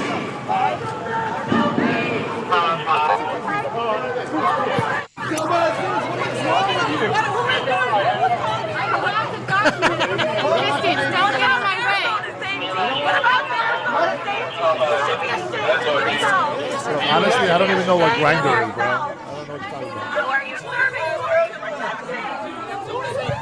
about. Go to safety. Leave it to a masked Karen to bring an infant to a riot. Melody, CPS, where are you?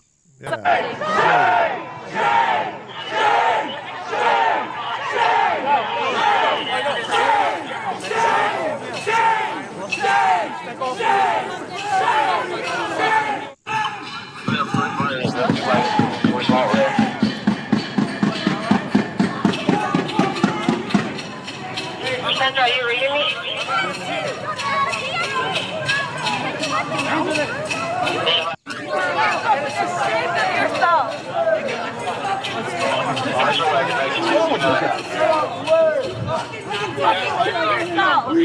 These are the American citizens being arrested. Great citizens.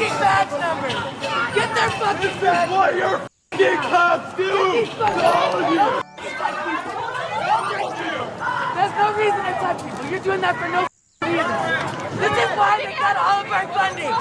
This is why they got all of our funding for housing.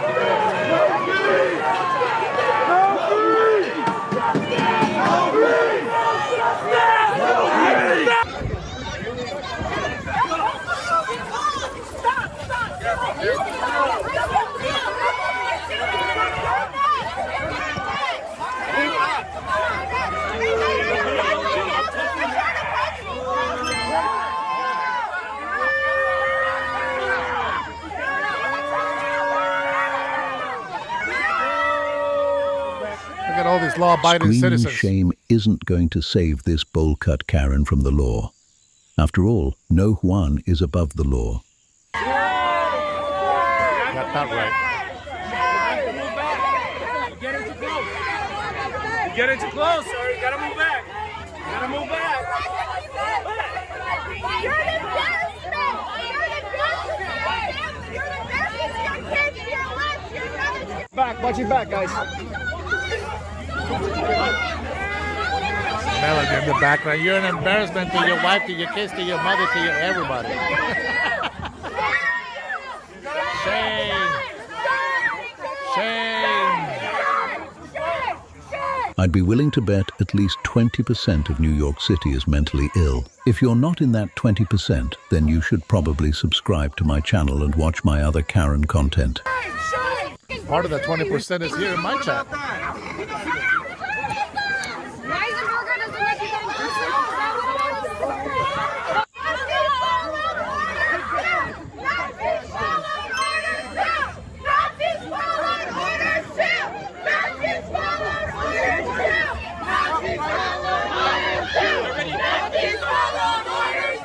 These Karens seriously couldn't be more predictable if they tried. I feel like a mind reader because I know exactly what's about to happen.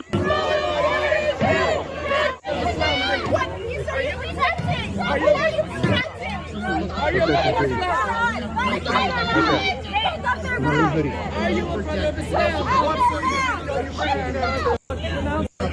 It's a great day when one of these Karens is taken back into captivity. Society is much safer this way.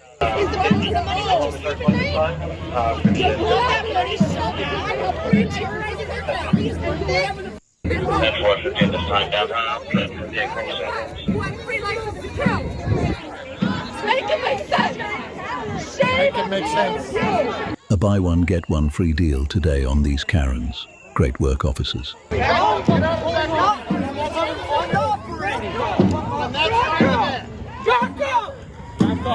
Back up. That's a regular ass community member going to jail. So y'all can protect that. Wow, a 3-for-1. The Black Friday deals were even better than I could have imagined. Literally a foot off the ground. Use your common sense.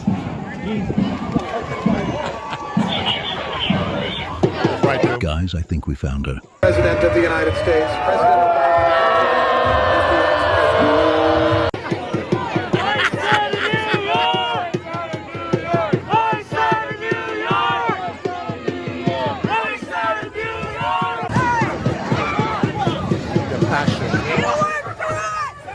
This is what happens when you let the animals out of cages, bring back insane asylums, make America sane again.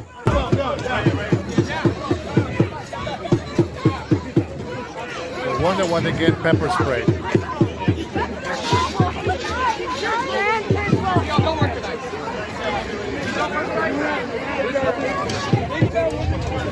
The fun doesn't have to end here. I have an entire playlist dedicated to ICE arrests and crying. Today, I'll be your guide as we track some of nature's most invasive species. First, an illegal Juanito resists and swings at an agent. Nature reminds him quickly who holds the higher ground. Next, a trans Karen assaults federal agents and finds herself introduced to handcuffs instead. Then, anti-ICE protesters in New York breach a federal facility, an ill-advised migration pattern. Stick it up for fucking Nazi Gestapo. You should be protecting the people of New York instead of protecting these fucking Nazis. Look at this. You're disgusting.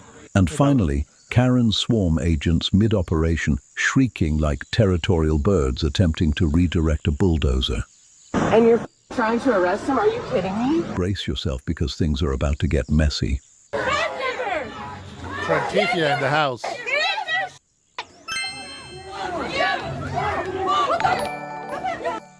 Thanks for subscribing, guys.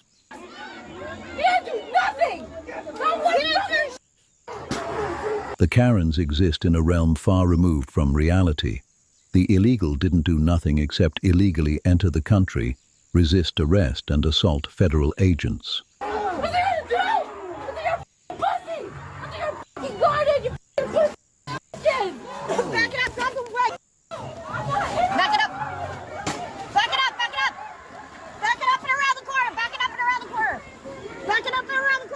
The nasally Karens flee faster than a cockroach when they sense danger. There's somebody over there getting grabbed by ICE. Go get it. Get up there. Go get up there.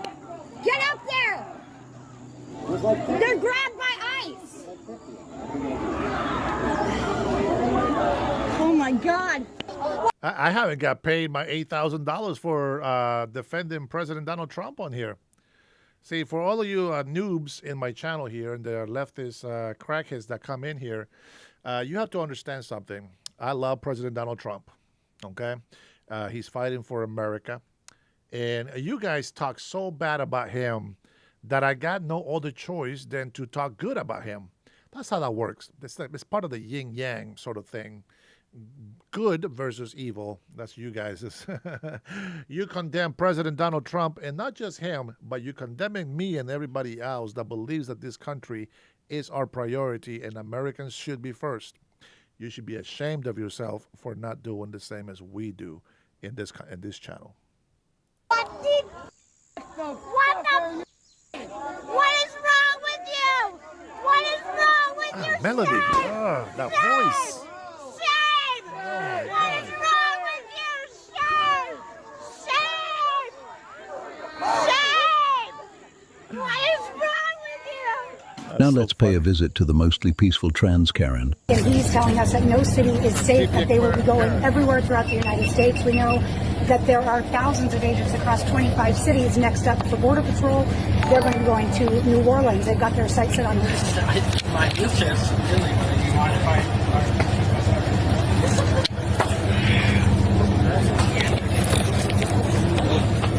I wouldn't be surprised if this Karen joins the Olympics and wins Woman of the Year award. Friendship is the man.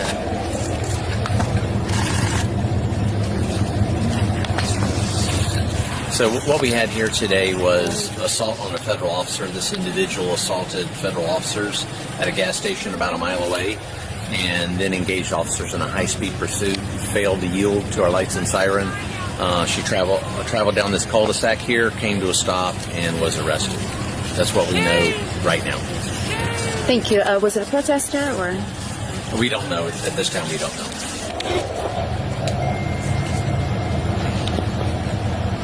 This is what happens when society praises mental illness. If you're not mentally ill, then you've probably already subscribed to my channel. But if you haven't, now is the perfect time to do it. We've got plenty more Juanitos to catch.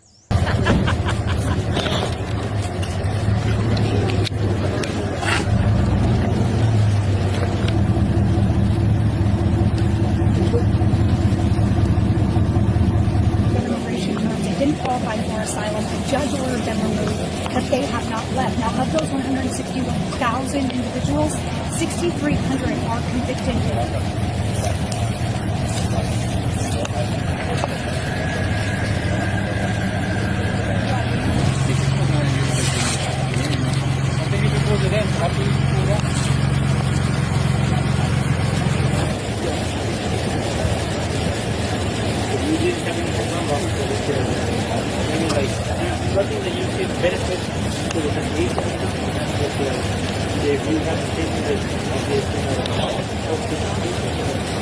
At this point, the Karen is likely second-guessing all of its life decisions, but of course that would require self-awareness, which is something no Karen possesses. Now we track a group of low IQ and low testosterone New Yorkers who try to breach an ICE facility.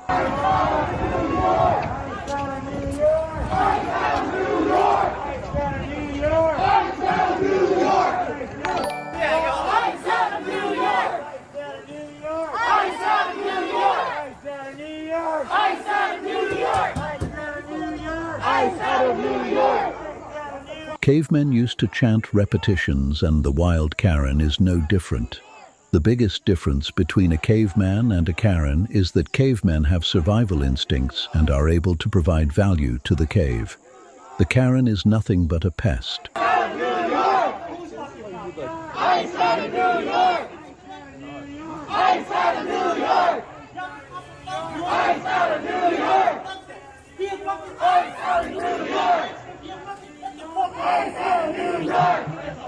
This is what New York City has become under Mamdani's leadership, or rather lack of leadership. Great job voting for this New York.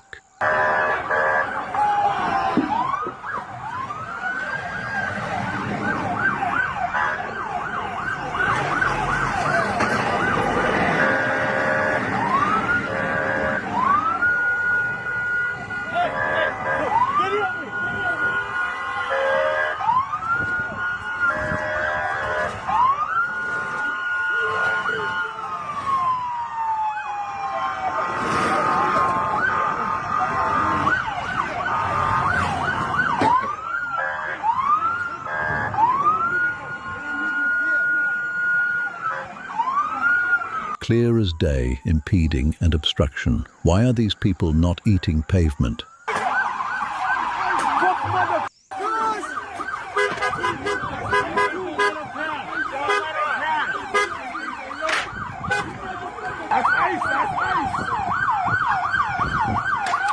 Just run them over if they don't want to move. They don't have jobs or contribute anything to society anyway.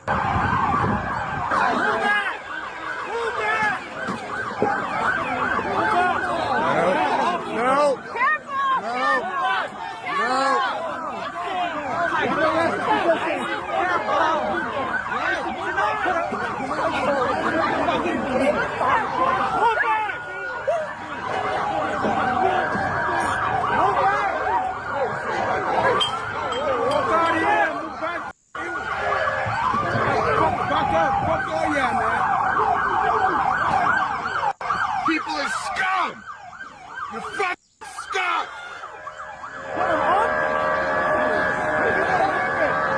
You disgusting, you guys, man. Oh, yeah, man, New York. You should be protecting the people of New York. You should be protecting the people of New York. They are. Not these fucking Nazi bullshit Gestapo pieces of shit. You're garbage. Gestapo. You're garbage. You're garbage. You're garbage. You're garbage. You're garbage. You're garbage. Go on the sidewalk. No, that's the press. Still record on the side. They can't get a close shot of the person that you're brutalizing. Let's go! Off the side right now! People are scum. Sticking up for fucking Nazi Gestapo. You should be protecting the people of New York instead of protecting these fucking Nazis. You're disgusting. You're traitors. You're traitors to New York. Every single one of you is a traitor to New York. All these words sound very familiar to me. I think I might hear these words or read these words sometimes in my chat. I truly understand your feelings, officers. But don't worry. All of us who stand for the law and order get called that by criminals. It is the nature of the world we live in. New York City, you're f***ing all traitors. And those of you who come from immigrant stock, you should be doubly ashamed. I need help.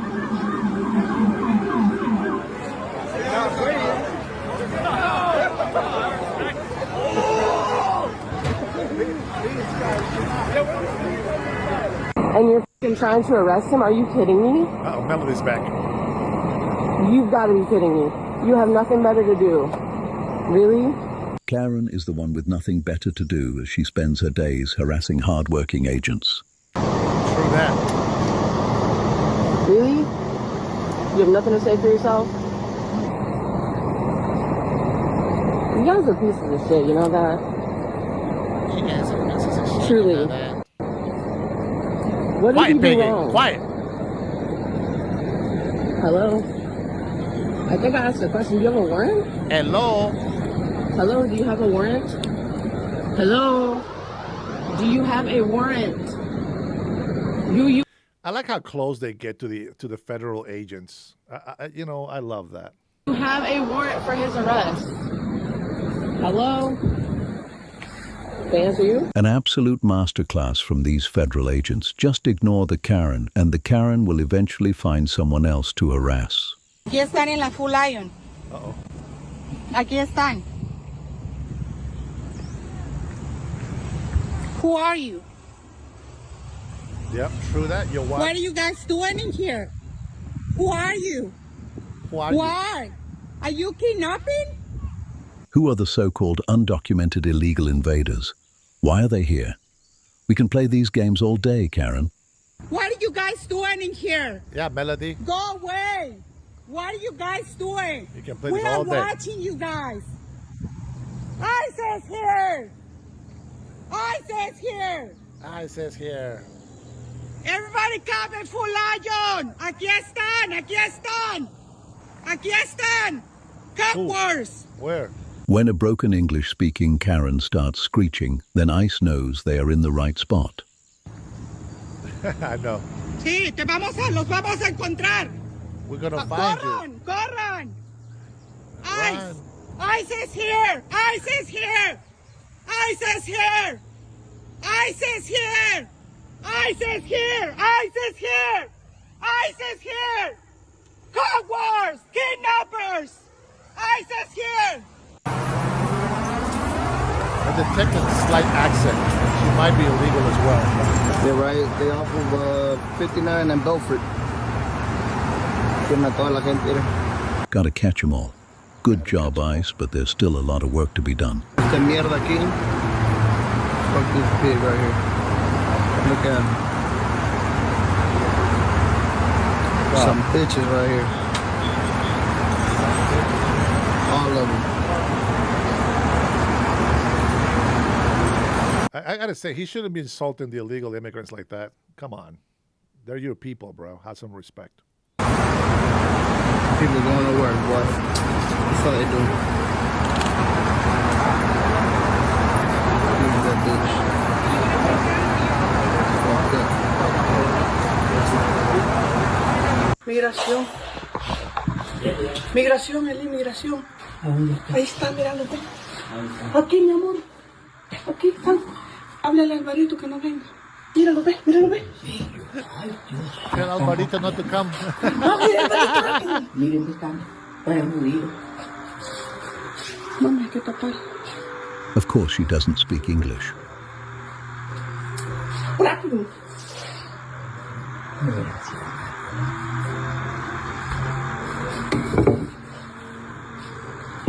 Dale, Albita, Juancito, Albita, Eli.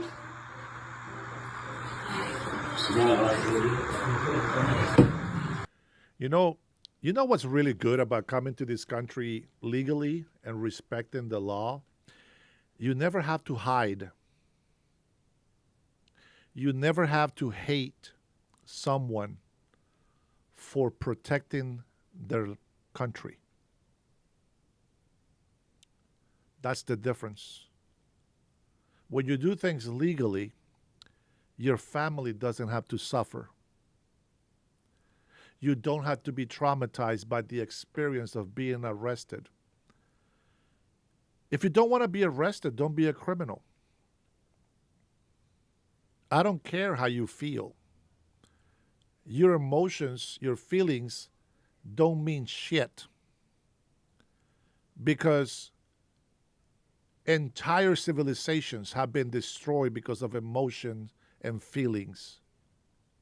The people that didn't want to stand up and defend what's theirs, they lost.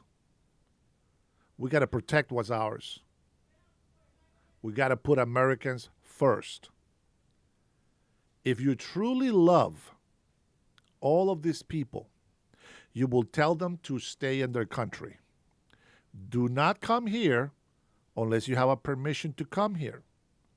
And follow the law. Don't lie to get a visa, to get here, overstay illegally for decades, and then wonder why. After you have been a great citizen, you got a business and you got employees, and all of a sudden they're coming to deport you, don't play the victim card and say, I'm a hard worker. Well, you have been working here illegally. That is fraud. It causes for deportation. It causes for you to be banned from ever coming into this country. If you really love all these people that are so good throughout the world and New York, etc., respect the law. I like how people like to come in here and say, oh, show evidence. Motherfucker, I am an immigrant. I know what I'm talking about. Even though I was legal, I live amongst them. I have family that were illegal, got deported. We know this. At least we don't play the victim. At least they acknowledge that they're in the wrong, and that happens because they know they're in the wrong. But you fools that play the victim and protect these illegal immigrants in here, you don't understand the harm that you're causing this country. None of you know more about immigration and the rules and laws of immigration and becoming an American citizen than I do. Go ahead. I'll let you ask me a question. Ask me a question about immigration. We're gonna see who is who on here.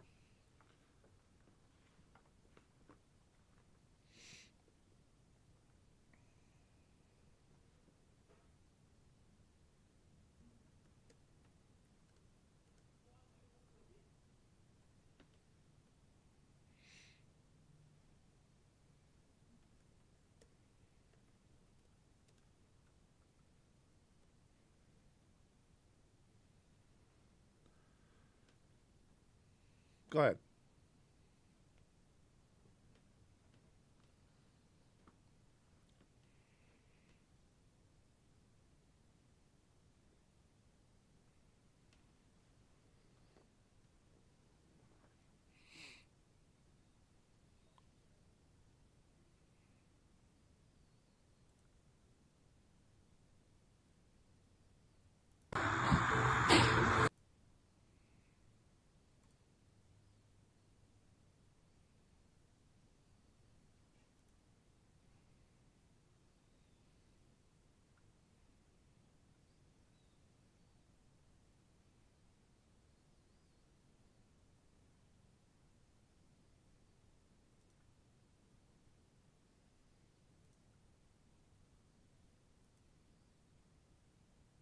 President Trump continues to crack down on illegal immigration. The administration says they're going after what they call the worst of the worst. The Trump administration's illegal immigration crackdown continues to intensify. Immigration and Customs Enforcement says they've made over 200 arrests in Northern Virginia.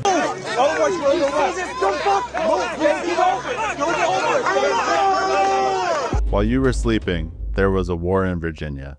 A war for the safety of your community, for the security of your family, and for the rule of law in this country. President Donald Trump says his crackdown on illegal immigration is making our country safer. The enemy in this war isn't who the mainstream media tells you it is. It's not a political party or an ideology that you can debate. The enemy is the criminal illegal alien living next door, the predator operating in the shadows, the violent offender who should never have set foot on American soil. While news desks are obsessed with political theater, the men and women of ICE are doing the job that no one else will, hunting down the worst of the worst. And just days ago, right here in Virginia, they delivered a stunning blow. Now, this comes a day after 10 men were taken into custody as they appeared at immigration court in Northern Virginia. This is the story they don't want you to see. This is the truth about who ICE is really targeting. Chapter 1, The Case Files. Our political opponents and their media allies love to talk about non-criminal immigrants.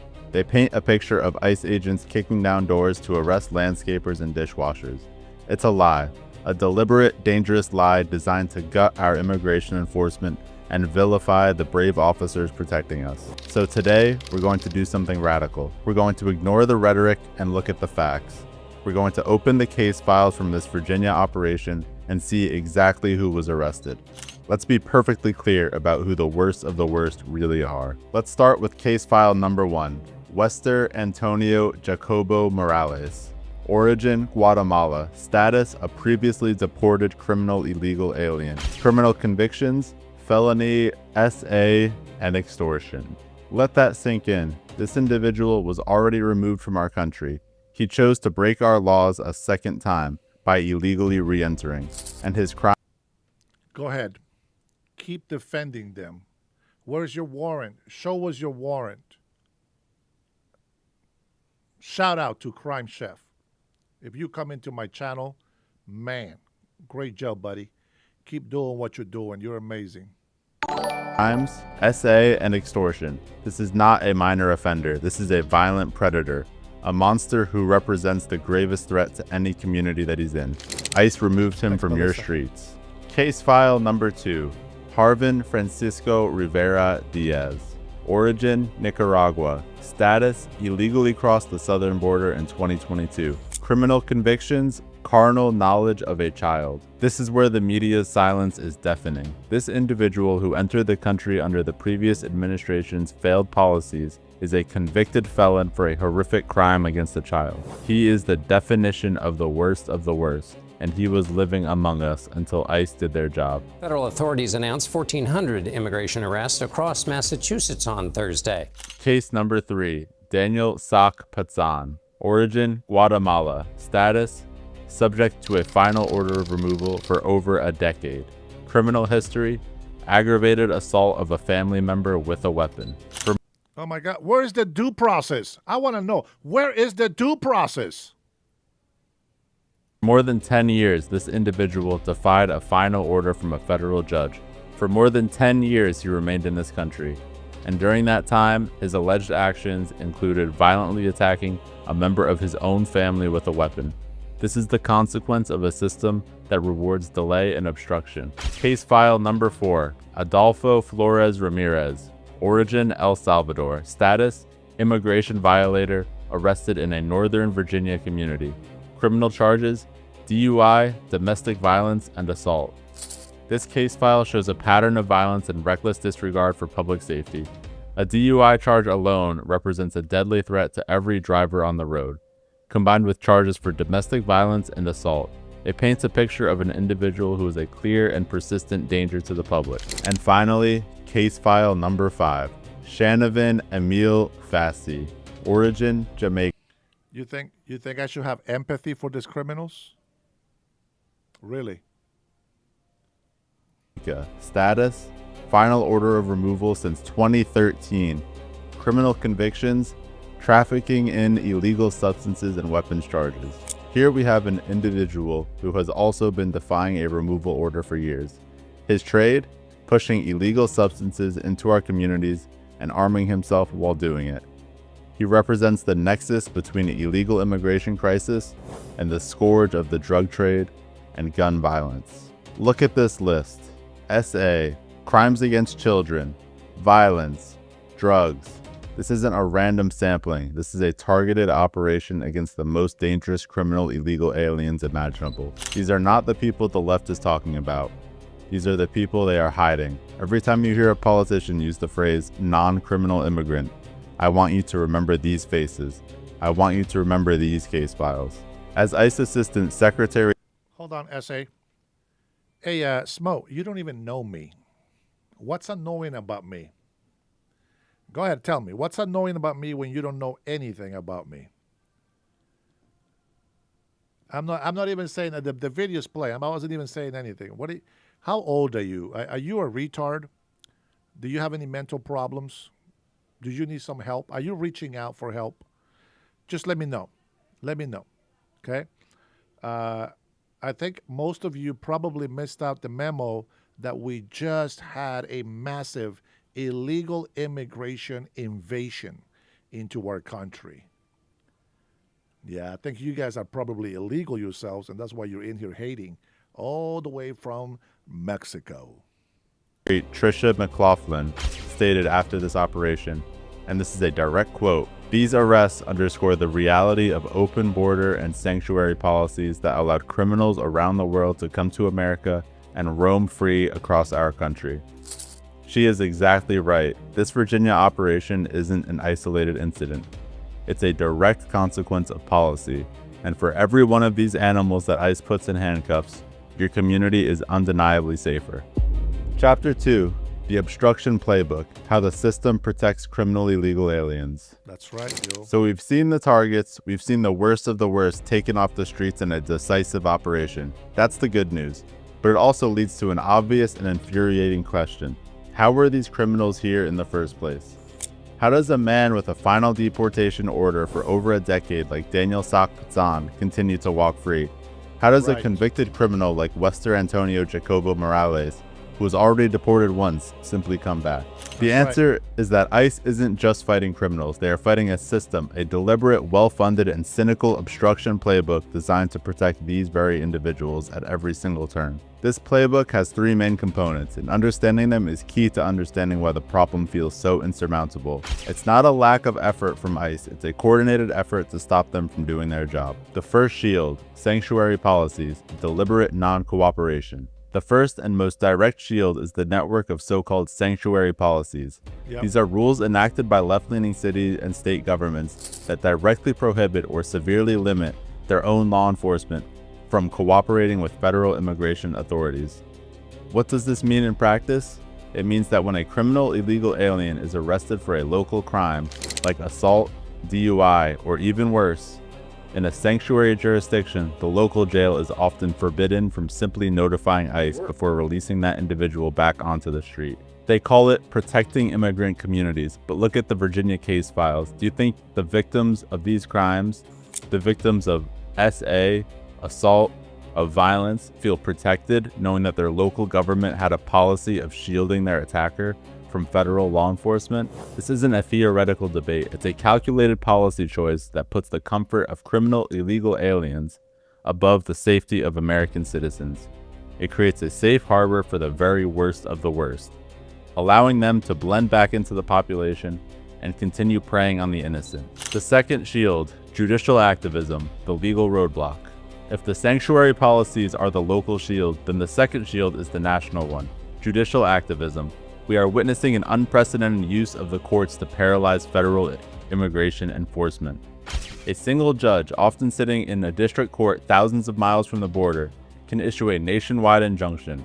This is a legal order that halts an entire federal policy across all 50 states. We've seen it happen repeatedly. When the administration tries to enforce the laws passed by Congress, activist judges, many appointed by previous administrations, step in to block them. They create legal roadblocks that tie up enforcement for months, even years, in endless appeals. And the result? Policies meant to swiftly remove criminal illegal aliens are frozen, deportations are delayed, and dangerous individuals who have no legal right to be here are given years of additional time to stay in our country, time that they use to commit more crimes against our people. This legal warfare isn't about justice, it's about delay. It's about running out the clock and ensuring that enforcement can never keep pace with the problem.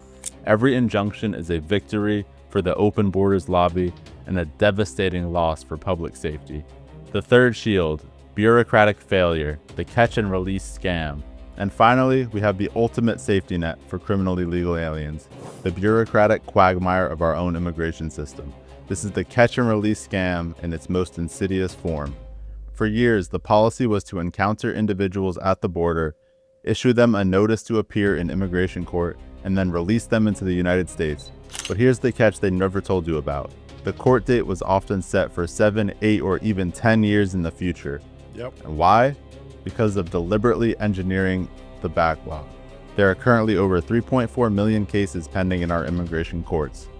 The system is so utterly clogged that it's mathematically impossible to process people in a timely manner. This creates a de facto amnesty. A criminal illegal alien knows that even if they are caught, they can appeal, they can file motions, and they can delay for a decade or more. We are due process, morons. That doesn't belong to illegal immigrants. I'm telling you right now. No way, no how. rewarding them for gaming the system, and in the meantime, they remain in your community. This bureaucratic failure is the left's ultimate weapon. It guarantees that even with the best intentions and the hardest working ICE agents, the system is designed to fail. It is designed to allow millions, including the worst of the worst, to stay indefinitely. So let's be clear, this isn't an accident. It's a coordinated 3-layer defense. Sanctuary policies at the local level provide a safe haven. Judicial activism at the national level creates legal paralysis. And bureaucratic failure within the system itself guarantees endless delay. This is the real battle. It's not about arresting criminals. It's about fighting through a fortress of obstruction that has been built around them. Every time you see a politician or a pundit oppose ICE enforcement, remember this playbook. They aren't arguing about policy. They are providing cover for the worst of the worst. Chapter 3, the political calculus, why they protect the worst of the worst. So now we understand the how. We've seen the sanctuary policies, the activist judges, and the bureaucratic maze. The entire obstruction playbook designed to keep criminal illegal aliens in our communities. Ruling finding ICE is conducting illegal arrests in violation of a consent decree that limits warrantless arrests in the Chicago area of responsibility. But this leads to the most important question of all. Why? Why would any politician, any party, any group of people actively fight to protect individuals like the one we saw in those Virginia case files? Why create a system that shields predators and violent criminals from justice? The answer is as simple as it is cynical. It's not about compassion. It's not about social justice. It's about cold, hard political calculus. It's about a deliberate, long-term strategy to fundamentally reshape the electorate and secure permanent political power, no matter the cost to public safety or the rule of law. This strategy rests on 3 pillars of political power. And once you see them, you'll understand that for the left, every criminal illegal alien they protect isn't a liability, they're an asset. The first pillar is the oldest trick in the book, the promise of amnesty. The entire open borders ecosystem operates on a simple premise: get as many people here as possible by any means necessary, and then fight for a one-time mass legalization program. Think about it. Why do they oppose deporting even the worst of the worst? Because if you accept the deportation of a convicted criminal, you accept the principle of deportation itself, and that shatters the narrative they need for their ultimate goal. They need the numbers. They need the 18.6 million, a number larger than the population of many states, to become 18.6 million potential new voters. Yep. The math is terrifying for them. If even a fraction of that population were ever granted amnesty and citizenship, it would create a permanent, unbreakable Democrat voting bloc for generations. So they fight every single deportation, even of the most violent criminals, because to concede on one is to concede on the principle for all. They are playing the long game, and your safety is the price that they're willing to pay. But what if I told you that they don't even need these individuals to vote to gain political power? Welcome to the second pillar, the census advantage. The U.S. Constitution mandates that we count the whole number of persons for congressional appointment, not citizens, but persons. That means when we draw congressional districts and allocate electoral college votes, we are counting criminal illegal aliens alongside American citizens. Yep. This creates a massive distortion in our representative democracy. A state like California, which actively shields criminal illegal aliens with sanctuary policies, gets more seats in Congress and more weight in presidential elections because of that very population. Your vote in a state that follows immigration law is mathematically diluted by the vote of someone in a sanctuary state that flouts it. They are being rewarded with raw political power for breaking our immigration laws. It's the most brilliant, cynical political scheme in American history, and they're getting away with it right in front of your eyes. The third pillar is about creating a dependent class loyal to the party that provides the benefits. It's about buying loyalty with your tax dollars. We've seen the proposals: free healthcare for illegal immigrants, in-state tuition, access to welfare benefits. Each of these programs is marketed as compassion, but let's be clear about what they really are: an investment. When you make millions of people dependent on government for their healthcare, their education, their housing, you create a powerful political constituency. You create people who will vote not based on principles or patriotism, but based on which party will keep their benefits flowing. Yep. And the ultimate benefit, the ultimate prize they dangle, it's that amnesty that we talked about. Yep. The message is clear. We will fight to keep you here. We will give you benefits, and in return, you will become loyal Democratic voters. It's a transaction, and the currency is your safety and your tax dollars. And don't be fooled by their public tears. When the cameras are off and their own communities are affected, their tunes change instantly. We've seen them quietly support deportations when a criminal illegal alien commits a crime that's too brutal to ignore. We've seen them hire private security while telling you to embrace open borders. We've seen them send their own children to private schools while opposing immigration enforcement that would make public schools safer. This proves that it's not about principle, it's about power. They'll cry about families being torn apart on television, but behind closed doors, they know exactly what they're doing. Yep. They're playing a dangerous game with American lives for political gain. Damn, I didn't know this guy was that smart. That is very well put on. Very well put on. And that's what's funny to me is, like, I'm listening to everything he says. I agree 100%. 100%. And I still see little libtards in here with no common sense. Like, I'm trying to read the comments. Maybe they're thinking, you know what I'm saying? Maybe they're trying to figure something. No, nothing. Just insults come out, but there's nothing working in there. They hear that these people are getting due process, and they stay in this country for decades. That due process never ends. Like, I want to curse after the word. What effing due process do you think they haven't gotten? Lawyers are making money just like coyotes. You might as well call the lawyers coyotes. You might as well call the lawyers and the judges cartel members. You might as well look at human trafficking the legal way. Illegal human trafficking the legal way. judges and lawyers lie to keep illegal immigrants, lawyers and judges breaking federal law. Let me tell you something right now. If I had any words with Pam Bondi, with the president directly, or even Kash Patel, hey, let me tell you something. Why are these judges and these public defenders not being investigated? What are they gaining by lying, by postponing the deportation of illegal immigrants, especially hardcore criminals? What are they hiding? Think about that. What are they hiding? Unbelievable. No. This is what I know, and that's why it fits. Everything that he said, I know, and it fits. What do you believe, Smo? Well, where did you get your opinion from? Are you even from this country? Are you even here legally? I bet you're one of those drug dealers out there, aren't you? So let's connect all the dots. They protect criminal illegal aliens through sanctuary policies and legal challenges to inflate their population numbers for political power while making them dependent on government benefits, all setting the stage for mass amnesty and a permanent political majority. This isn't a conspiracy theory, it's a political business plan. And the Virginia case files we opened at the start of this video, those aren't just criminals. To the political left, those are future voters. Those are pawns in their game for permanent power. Those are pawns in their game for permanent power.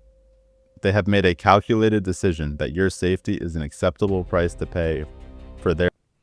And we have seen Democrats do it over and over and over and over again. They will sacrifice American citizens to stay in power. Do you understand the gravity? How big this issue really is, and why we need to grow together as patriots for America first. Now, I'm going to tell you something if you don't know this already. America first sometimes requires us to go internationally, interfere in other things that are convenient for us, are convenient for other countries, but at the end of the day, everything that we do is for our own good first. Everybody else just gets blessed by us making a good deal. Like Venezuela will truly be free once we finish with this dictator and this drug lord that they have in Venezuela. Watch how beautiful Venezuela and the economy is going to be doing after we get rid of this idiot. Couple of weeks. That was the time frame. If they don't do what President Trump told them to do, we are going to take them out like the rats they are. And Venezuelan people will be free again, and they will be the best friend, one of the best friends for the United States of America. And yes, we're going to get more oil. And yes, we're going to get some rare earth mineral from Venezuela. Venezuela is going to go back to power in the world, and we're going to be there to witness it. We are going to be the tool that God is going to use for their freedom. Oh, man, that's amazing. All right, let's see. We have a live from our president. Now, if you guys want to stick around, I'm going to take a quick break. I'm going to be listening, but I'm going to take a quick break, and I'll be back with you. This is President Trump announces historic reset of Biden-era fuel rules. Let's listen. They want electric. They want to have lots of alternatives, but they do want the gasoline car. Right now, it's leading away by a lot. The car business is a very interesting business, but we want to keep it that way. I want to thank Transportation Secretary Sean Duffy, Deputy Transportation Secretary Stephen Bradbury, as well as CEO of Ford, Jim Farley. Jim, where is Jim? Let's see. Hi, Jim. Congratulations. You're doing a great job. CEO of Stellantis, Antonio Filosa. Thank you very much, Antonio. Chairman of the National Automobile Dealers Association, Tom Castrida. Yes, sir. Thank Yes, you sir. very Yes, much, sir, Tom. Mr. Great to have you. And Manager, General Motors, Orient Plant, John Urbanek. Yes, sir. Thank you, sir. Great to have you guys here. And you're going to say a few words in a minute about how ridiculous this was, but we've just freed you up. So you're going to have a good day and have a good number of years. Thanks as well to Senator Shelley Moore Capito, Ted Cruz, Kevin Cramer, Marsha Blackburn, Eric Schmidt, and Bernie Marino, as well as Representative Sam Graves, Vern Buchanan, Mike Kelly, Roger Williams, Lisa McLean, and Troy Balderson. All great people. These are great people. And I know there's a lot of support long beyond the people that are here. We had tremendous support on this. From day one, I've been taking action to make buying a car more affordable. I signed an executive order to end the unfair, expensive electric vehicle mandate. As you know, we had to have an electric car within a very short period of time, even though there was no way of charging them and lots of other things. It would have cost $5 trillion to build the charging plants. And as you know, in certain parts of the Midwest, they spent, to build 9 chargers, they spent $8 billion. So that wasn't working out too well. That was done before me, by the way. I wouldn't have let it go forward. We're canceling the EPA's absurd tailpipe emission standards, one of the most important things that I've never had a group of people come to me more powerfully and really just devastated that they had to do it. It was killing them than the automobile manufacturers, the tailpipe emission standards. And I can tell you, your people at Ford were coming to me all the time and they were saying, like, please, it doesn't do anything and it's killing us. And it's driving the cost through the roof. And we revoked Biden's emissions waiver for California so that California communists could not regulate the automobile industry and ruin the entire nation of automobiles. And they were doing that too. But we have that now under control also with your governor, who's got much more than he can control. Now, under the new rules being issued today by Secretary Duffy, the Department of Transportation will rescind the Biden fuel economy prices. And I hate to say that because they were really not economy. They were really, they were anti-economy. They were horrible what they were doing to the costs and actually making the car much worse. But these policies forced automakers to build cars using expensive technologies that drove up costs, drove up prices, and made the car much worse. The action is expected to save the typical consumer at least $1,000 off the price of a new car, and we think substantially more than that. Under the Trump administration, $70 billion are now being invested in the American auto industry. Ford has announced it will invest $5 billion across its Kentucky and Michigan plants. Is that a correct statement? That's right. That's a lot, $5 billion. You could do more. Creating at least 4,000 new jobs. Stellantis announced that it will invest $13 billion to expand its U.S.-based manufacturing by more than 50% and open new manufacturing facilities across the country. And I think a big part of that is also the tariffs. Because of tariffs, they're coming in. Not only the automobile industry, AI, we're leading China in AI, we're leading everybody in AI, we're leading everybody in everything. We have the hottest country right now. I will tell you, a lot of political people behind me, great political people, very successful political people. We have the hottest country anywhere in the world. 1 year ago, we had a dead country, and now we have the hottest country anywhere in the world. And it started from November 5th, but it also started when we did the tariffs, and we've had tremendous support on the tariffs. It's bringing in trillions of dollars of wealth. It's bringing in national security. And I've stopped 8 wars, and of the 8 wars, 5 of them have been because of tariffs and trade. So they're very important. And General Motors plans to invest $4 billion as it brings its manufacturing back to the United States from Mexico. After falling by 5% under Biden, U.S. auto production has surged by 10% so far this year. You know, I won the auto workers vote, but now even the head of the auto workers said Trump is the greatest president we've ever seen. and he happens to be right about that. But we're protecting our auto workers, and we're making it easier for every family to afford high-quality cars. In other words, we're bringing automobiles back and the manufacturing of automobiles back into this country. We lost 52% over the years, 52% of our automobile manufacturing. You see it, closed factories all over the place. Now they're all opening up. They're being, in most cases, they're being knocked down, and new ones are being built in their place. And a big beneficiary is the state of Michigan, but South Carolina, even states that didn't really do too much with the automobiles, they're opening up plants. It's been amazing. So between automobile plants, AI plants, and plants of every other nation, really every other type, including chips, we're going to have a big percentage of the chip market very soon. Not because of the CHIPS Act, which was horrible and ridiculous, where we just gave these companies billions and billions of dollars, and they just kept the money, but because of what we did with tariffs. They have to build here, otherwise they're going to have to pay tariffs. They won't be able to do business in the United States. And we're going to have a big percentage of the chip industry. As of about a year ago, 2 years ago, we had none. And now we're going to have a very big percentage when it all finishes out. So I'd like to ask Secretary Duffy to speak, and then Mr. Farley, and then Filosa, and Urbanik, and Castrida. And also we're going to ask some of our political leaders to speak, because let me tell you, they went out of their way. This was not easy. People were brainwashed. This is a green new scam. And people were paying too much for a car that didn't work as well. And now they're going to have a great car that's going to be environmentally friendly, but it's going to cost you a lot less, and it's going to work great. All of the nonsense is being taken out of the cars.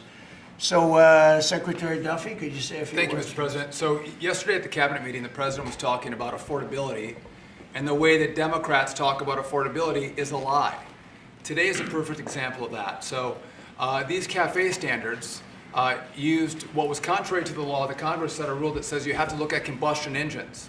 Biden and Buttigieg actually did an analysis using Buttigieg used EVs and hybrids to come up with a 62 mile an hour per gallon standard, which I think the car companies will tell you is completely unattainable. So they spent a lot of money on technology trying to meet the unattainable standard, driving up the cost of a car, number one. And then number two, if they couldn't meet the unattainable standard, they had to trade for carbon, costing billions of dollars, and again, driving up the price of the car. So, Mr. President, what Democrats were doing were not making cars more affordable, they're making them less affordable.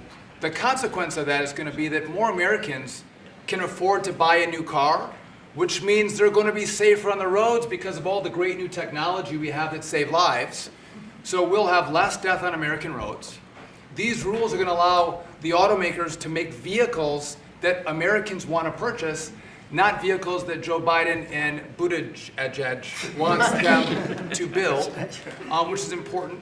But also, this is important for American jobs. The more cars we sell, the more jobs we have in this country. And so this is jobs, this is freedom, and this is common sense, Mr. President. So thank you for your leadership. And I appreciate what the Senate did with the big, beautiful bill and what we've done here today. So thank you, Mr. President. Very much. A big, beautiful bill is it's something. It's amazing. Wait till people see the benefits and the lower taxes that they're going to have, lower regulations. So, how about Ford? Mr. President and Secretary, all the important lawmakers here, competitors, today is a victory of common sense and affordability. We're very proud of Ford to be the #1 auto producer in our country. 80% of the vehicles we sell here we make in our country. Right. And we never left, unlike many of our competitors. We're the #1 exporter, and we have the most auto factory workers. And this CAFE standard that is aligned with customer demand is the right move for a lot of reasons. We were #2 last year in EV sales, we were #3 in hybrid, and we're the leading brand for combustion. We believe that people should be able to make a choice, as you said, Mr. President, and we will invest more in affordable vehicles. This allows us to invest in affordable vehicles made in the U.S., which we will take the lead on, and will allow us to make vehicles more affordable. So thank you for making this step for all of you. Thank you very much. One of the other things we're doing, it's separate from this meeting, but I think everybody here would agree with it. If you go to Japan, where I just left, and if you go to South Korea and Malaysia and other countries, they have a very small car, sort of like the Beetle used to be with the Volkswagen. They're very small, they're really cute. And I said, how would that do in this country? And everyone seems to think good, but you're not allowed to build them. And I've authorized the secretary to immediately approve the production of those cars. So you'll be able to buy, they really are, they're actually, some of them are really beautiful, actually. If you take a look, Honda, some of the Japanese companies do a beautiful job. But we're not allowed to make them in this country. And I think you're going to do very well with those cars. So we're going to approve those cars. Would you like to say something about that? Well, no, just that he never stops working, so even when he's on Asian time, he's calling me at midnight in the States. But he gave me the directive to clear the regulations on this, which we have. And so if Toyota or any other company wants to make smaller, more affordable cars, fuel efficient, we have cleared the deck so they can make them in America and sell them in America. They're really nice and less expensive. And it really gives people a chance to have a car, have a brand new car as opposed to a car that maybe isn't so great. And so you car companies start thinking about that. I think it's going to be a tremendous market. Please, would you like to say something? Thank you, Mr. President. It's a great day for us at Stellantis today, because it's the day where we see CAFE regulation reconciled with real customers' demand. That's why at Stellantis we decided to invest to Jeep, Ram, Dodge and Chrysler, $13 billion in the next 4 years, increasing production by 50%, delivering to the market 5 new vehicles, and creating 5,000 additional jobs. That's because we believe in what you, Secretary Duffy, and all your team is doing in this country. We believe in growth, and we are ready to invest even more. So thank you very much. Thank you very much also for this great news of the K cars, which we are very interested into. And we are very looking forward to work with Secretary Duffy, your team, in the future for the next steps. Thank you very much. We'll get ready for those cars because we've already cleared the way. You can start right away. We will. Thank you very much, Mr. President. Thank you very much. Please. Mr. President, thank you so much for having me. Thank you very much. We support your leadership for this issue that is so important to the auto industry.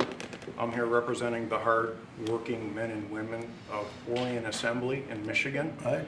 The facility, our manufacturing facility there, is currently going through a retool so that we can build additional U.S. manufactured pickup trucks and full-size sport utilities for our customers, and we're so excited about that. And thank you for your support.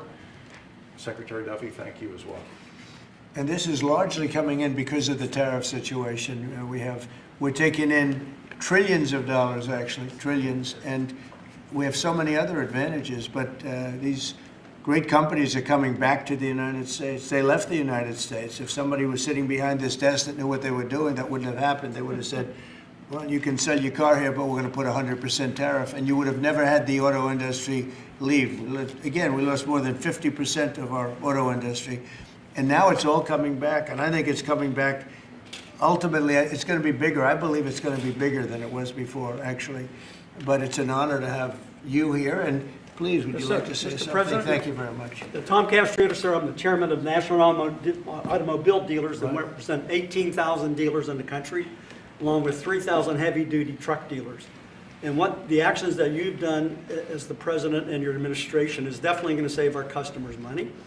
And you made your promises that let the consumer buy what they want, sir, and you delivered on that. And the other thing that you delivered was your promise in the big, beautiful bill, the tax deduction on loans that had gone away some years back. And now that makes it affordable for our buyers that can save money through that loan of the tax, anywhere from several hundred to several thousand. So again, sir, on behalf of all the dealers and our customers, we appreciate what you and your administration have done, and of course our legislative support as well, Mr. President. Thank you. That's very nice, and I'm glad you brought that up. We're allowing people to deduct. So if you go out and buy a car, and this is for middle income, but for lower income, no matter what, they never really had deductions. You know, rich people like deductions, but middle income people were never really afforded deductions, which is very unfair. You borrow money to buy a car, you're allowed to deduct the interest from your income tax. And I think that's going to be one of the most in terms of your industry, I think it's going to be the biggest thing that we're talking about, maybe even bigger than cafe standards. People are going to be able to borrow money, deduct it, so it's going to cost them essentially half. And they'll be... It'll help, yes, sir. I think it's going to be a tremendous factory. They've never had a chance to do that before. And that's all done. That's all in the great, big, beautiful bill.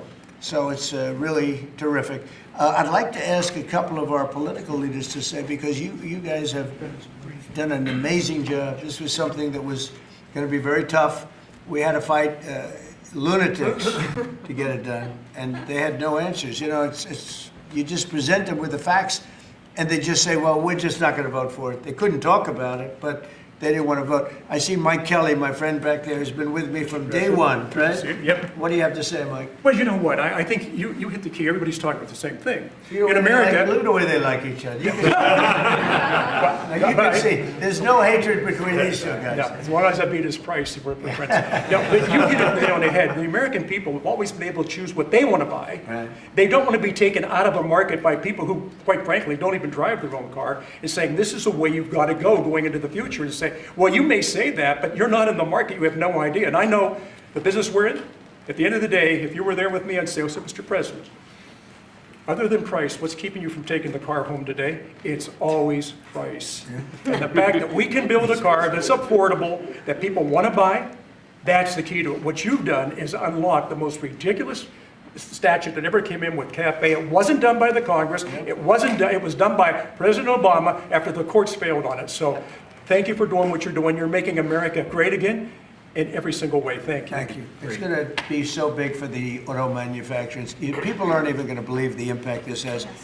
You know, Mike used to come to my rallies all the time, and we'd have a rally, and it was like 0 degrees. It was freezing everywhere, and he'd sit there without a shirt on. And I didn't need that, you know. I didn't say it was pretty, but he would sit there in the cold, and he didn't mind it at all. I said, that's one tough cookie, right? You lit it up. We didn't need any heat. You were there. We had a good time. We had a lot of great rallies, right? We did. Pennsylvania.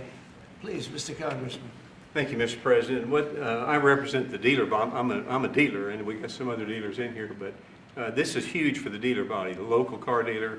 We're going to be able to sell what the customer wants. The manufacturer's going to make what the customer wants.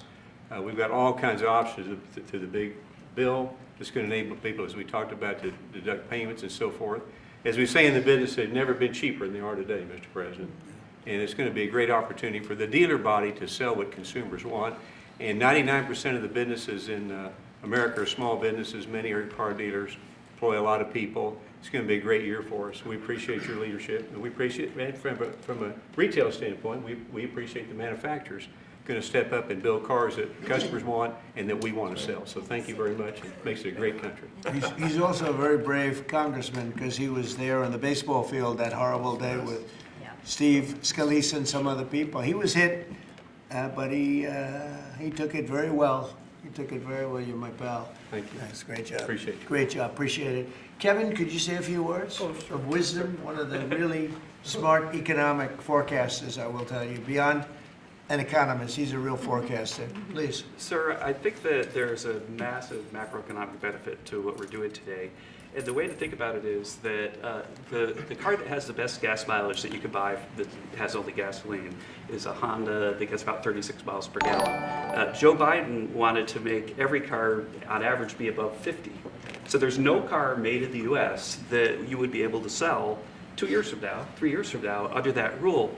Because what he wanted to do was make everybody have an electric car, as you know. But here's the thing, that if everybody had an electric car, then nobody would be buying gasoline anymore, and they'd have to take all the miles that they travel and put it on the grid. And so we would have to increase the production of electricity in the US by 25% over the next couple of years if they had their way. And so you've really stopped a massive disruption for the economy with this. So thank you, sir. That wasn't the main reason, and yet it certainly is a main reason. You wouldn't have been able to do it even if you wanted it. It's just so crazy. That was the mandate, which we ended. Troy, would you like to say something? Great honor, thank you. My family is a former dealer, 48 years, Chrysler Dodge dealer. And then I got into the political world, sir. Yeah. I had more fun in the dealership world, but I miss it. But I still play a big role in automobiles, and grateful. I remember under President Obama, when the CAFE standards changed, as Mike brought up, and going through those challenging times as a Chrysler dealer before Stellantis came along. It was Daimler before you guys got it. So thank you very much for being here and making these changes. And as you said, that interest on the car loan piece is big. And I know that Bernie led the charge on that in the Senate and get it into one big, beautiful bill.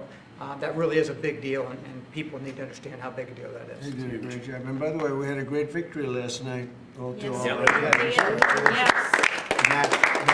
is going to be a great. Kind of like our race, huh? He's going to be a great congressman. I think so. Really, like us, right? Yeah, like us. One of my early endorsements, right? Yes, sir. Can we talk about it? You're right here, is it, man? Come in. Let me say hello to you. Please go ahead. Thank you, Mr. President, you. for your leadership. But the thing I've admired most, you've been in business, you've been in the battles over the years, and you're helping us lead us out. Most people that are up here have no idea about business or small business. It makes a big difference. One is. Number two is, I would just say in terms of the tax stuff we're talking about, one of the things that get missed, and I'm in Florida, Sarasota region, is the ability to deduct.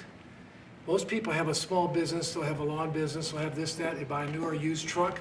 They can take that deduction, let's say they're in a 20% tax bracket, but the vehicle's 60 grand, they can take 20% of the 60 grand, get a $12,000 write-off. They can pay their payments for the first year. That's a powerful tool we don't talk about, I don't know why, but at the end of the day, because of what you've put in place, full expensing, that's the tool that it would use. And you could just think about all the people in Florida, just general places, they're buying old vans or new vans, they're buying trucks, mainly trucks, and they're getting a deduction. They don't even have a payment for a year. That's right. So one of the best things for One Florida. of the biggest else. things in the bill. Expensing is a powerful tool. They can write the whole asset off the first year, take that deduction, put $12,000 in their pocket on a $20,000. Well, let me mention one other thing. They got into the e-vehicles, electric cars. And I'm talking to dealers that come in and talk to me, and basically they couldn't sell one, they couldn't give one away. And when these companies, or they got in because of whatever political pressure under Biden administration, and they end up realizing that they got no market. A guy says, the car's been sitting there a year, I can't get rid of it. So they don't understand the market. The people produce the vehicles, and that's made a big difference in your leadership. But thanks for what you're doing here today. It's big, it's huge, it'll make a big difference. $12,000 on a $60,000 vehicle up front, day one. Thank you. Thank you very much. Great job. Yeah. You know, we're just talking about something that's interesting. Ford would make, and I don't want to speak for Ford because we have one of the top people right here. Mr. President, it's fine if you want to talk about Ford. Ford would make numerous electric cars in order to sell one Ford 150. Yes. Because they'd make all their money with the 150. Yes. And they were willing to lose money on building 2 or 3 electric cars that they couldn't sell in order to make some money on the 150, because the 150 is a monster. I'll tell you what, that no matter where you go, they love that Ford 150. Yes. But isn't it a ridiculous model when you have to build 2 or 3 cars that you know you're not going to be selling or not be selling for much in order to really do something that you should have the right to do, which is make a car that you want to make. Yes. And that the market wants, right? So congratulations on the 150. Thank you. Best-selling vehicle in the United States. Just saying. Look at that. Now it's 100% built in the United States. Now it's only going to do, no, but it really is, it's amazing. It's an amazing brand. There was a lot of stupid things done here. What would you like to say? Yeah, I thank you, Mr. President, and Secretary Duffy, and all of us. You know, one of the last times I was here is when you signed the electric vehicle CRA, Congressional Review Act, that all of us participated in, the beginning of really making common sense, because it was going to impact 17 other states and really a large part of our economy. This is about affordability here. I'm just going to say one thing. Well, maybe I already said one thing, so now I'm going to say 2 things. When we talk about a car and auto, we sort of talk about just, oh, we need a car. Do you know what a car does for a family? You can take your children to school, you can go to the store, you can visit your mother, you can go to church, you can have a job, you have the flexibility that you need. A car for an American family is about a roadway to prosperity. Big deal. It's a big deal. And so by making them more affordable, making them more choice-driven by what families want and need, today is a great day for the American family. Absolutely. Thank you. Absolutely, and the American worker. Say. Well, thank you, Mr. President and Secretary Duffy, and to my colleagues that are here. In Tennessee, we make great automobiles, and we have a fantastic workforce. And whether you're GM or Ford, with their new investment in Tennessee, or Nissan or VW or Toyota with the engine plant, what you see is the components that are necessary to build these cars. And removing these standards and making cars more affordable does mean that more people will purchase them, but it also means we're going to have to make more cars to meet that demand, and for Tennessee, that is a great thing. So, you know, I'm just sitting here and I'm thinking, like, we have the biggest auto manufacturers in the world. They're talking about investing billions and they're investing it as we speak, but billions and billions of dollars in our country. Thank you very much. And they're here. They're not like, well, maybe we'll do it. They're doing it because of tariffs, and they're doing it because of maybe they like the president, and we're doing things like this for them, which frankly, no matter who you are, this should be done. And we're doing things like deductibility of interest. When you borrow money to buy a car, you're allowed to deduct it from your income tax. That is a massive tax cut for people that probably are going to be trying to buy that car anyway. And I really think that that interest factor is going to be one of the biggest things. When I was proud of that because I thought of it, and it seems so simple. Other people are allowed big interest. If you're a rich person, you're allowed to have big interest deductions for different things you do. But if you're a middle-income person that has to buy a car, you were never entitled to anything. And now you're getting a full interest deduction on the loan. And I think that's going to have one of the biggest impacts. But we're here with companies that are investing tens of billions of dollars in our country as we speak. It's not going to be in 2 years or 3 years. A lot of it's because of the expensing provision in the bill, in the big, beautiful bill. But a miracle is happening in our country. It's a miracle. This is just the auto industry, but we have other industries where it's the same thing. They're building all over our country, and this is a revolution is happening. It's a business revolution. It's a jobs revolution. It's a car revolution. We're bringing back the car industry that was stolen from us because we have people that didn't know what they were doing sitting at this desk. They put the wrong people in because they weren't advised properly. And this is really an incredible thing that's happening. Go ahead, Kevin. Well, thank you, Mr. President. And I think in many respects, pretty much everything that could be said has been, except that I think what Kevin talks about in terms of the cascading economic opportunity from this one single event is just the tip of the iceberg. When you think of all the rules and regulations that you have repealed, I think it's more important, frankly, than the tax cuts. However, in the Working Family Tax Cuts Act, remember we made permanent a lot of really good policy from the first Trump era, not the least of which for small businesses is bonus depreciation. The opportunity to depreciate the year that you purchase an F-150 for your small business or a large truck for your farm. I just think we're going to roll into 2026 and we're going to see an escalation of economic opportunity, the likes of which I probably have never seen. I think nobody's ever seen it, nobody in the world, because there's never been 18 or whatever it ends up being. In 10 months, we have $18 trillion being invested. We never had $1 trillion being invested. And Biden had much less than that. Think of it. He had less than $1 trillion over 4 years. We have $18 trillion in 10 months, and it's actually as of 9 months. So there's never been anything. Eric? Yeah, Mr. President, thank you. And on behalf of the people of the great state of Missouri, who we actually make things from F-15s to F-47s now, thanks to you. We'll be building the F-47 and then F-150s. And those are real jobs, and we make things in Missouri. This is going to go a long way, I think, for making things more affordable for normal people. Nothing could be more American than driving a car on a highway, and this is going to make that more accessible for more people. So thanks for your leadership. Your state's doing a great job. Yeah, well, they love you too. It's a great place. Thank you. Please. Thank you, Mr. President. I'm going to talk to you just a minute from a rural perspective, Okay. because these CAFE standards were absolutely unworkable in rural Missouri. We need vehicles that are practical and affordable and Right. can haul for our small businesses, for agriculture, and it just simply didn't work. Those CAFE standards didn't work. So I applaud you and Secretary Duffy for your hard work and what you're doing on behalf of rural America. Well, it was keeping a lot of manufacturers out of our country too. They said, we're not going to, are you crazy?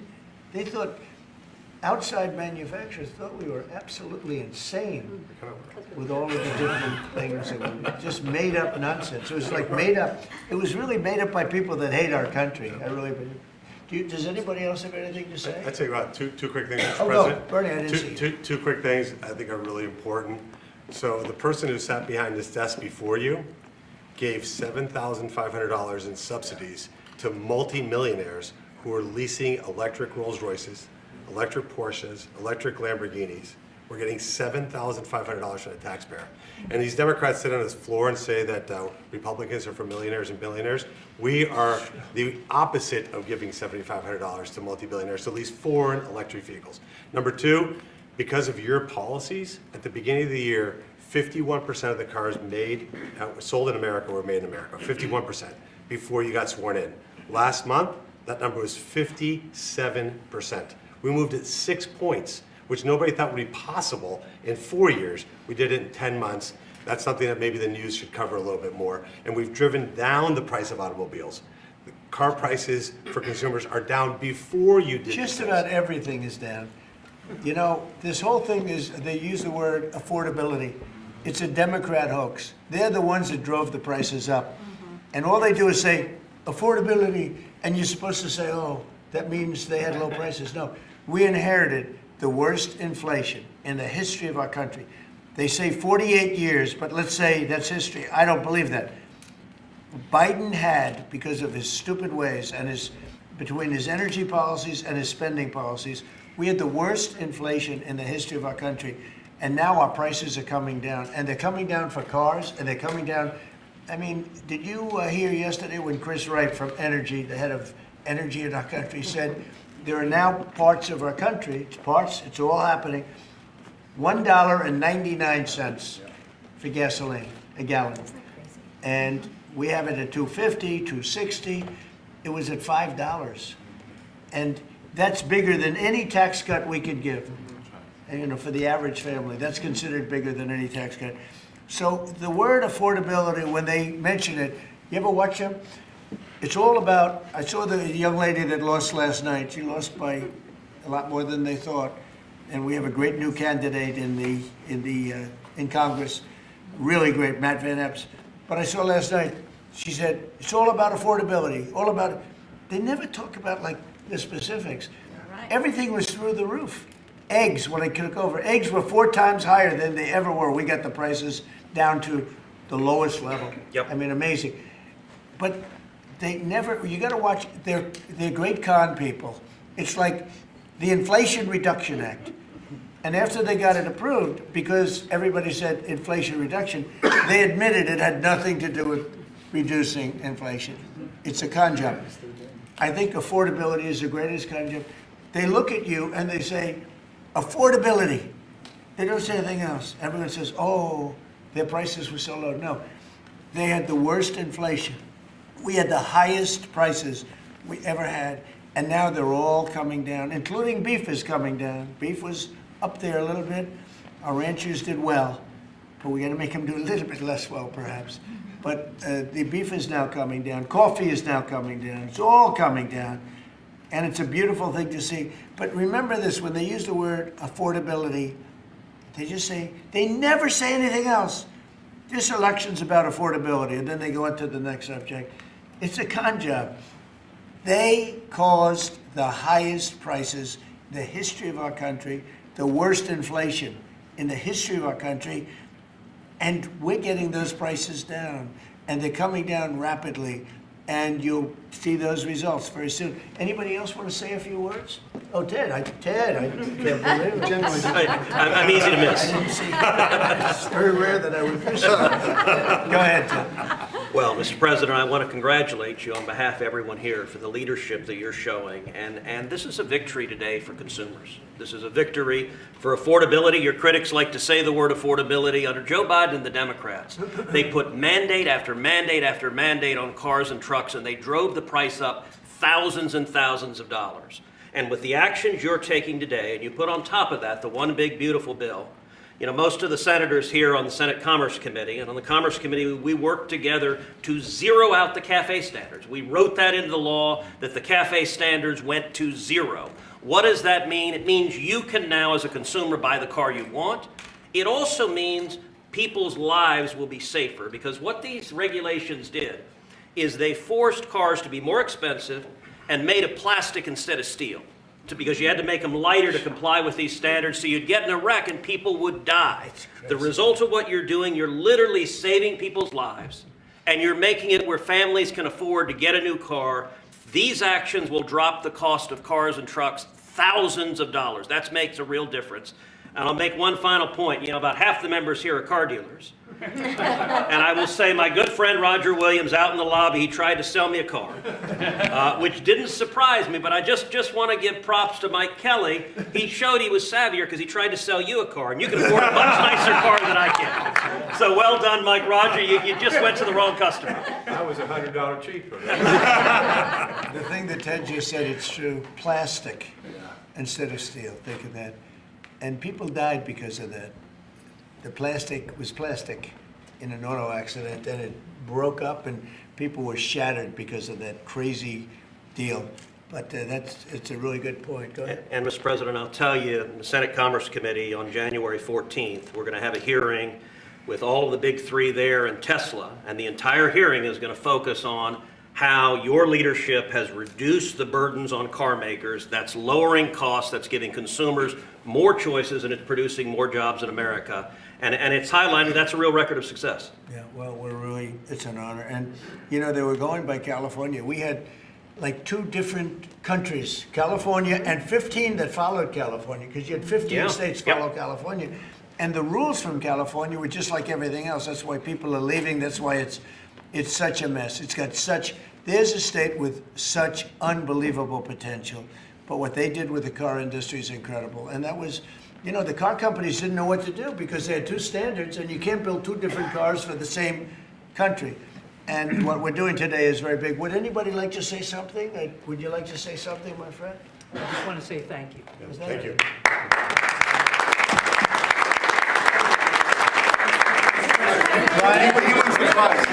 Mr. President, thank you. Once again, and we love you, Brian. Oh, I love you too, Mr. President. I've always said he's a good man. Well, I appreciate that. I've always said you've tackled the three M's: mortgage, munchkins, and marriage. You've solidified all of those. I'll add motor vehicles to that now. My question, I got one about consumer confidence. We just came off on the record high Black Friday, up 9.1%. Record highest ever.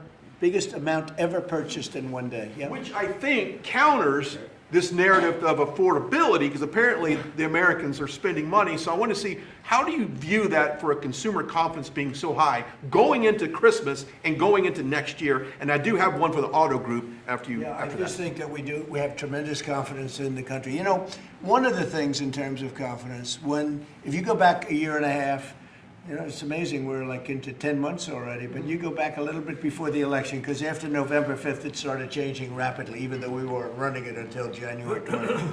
But when you look back and you look at the enlistment of soldiers, people that wanted to join the military, the Army, Navy, Air Force, Marines, Coast Guard, it's like booming, it's all Space Force.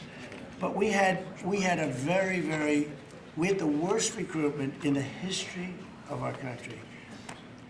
A year later, we have the greatest recruitment in the history. You can't even get in. Getting in is like getting into a top college that you couldn't get in.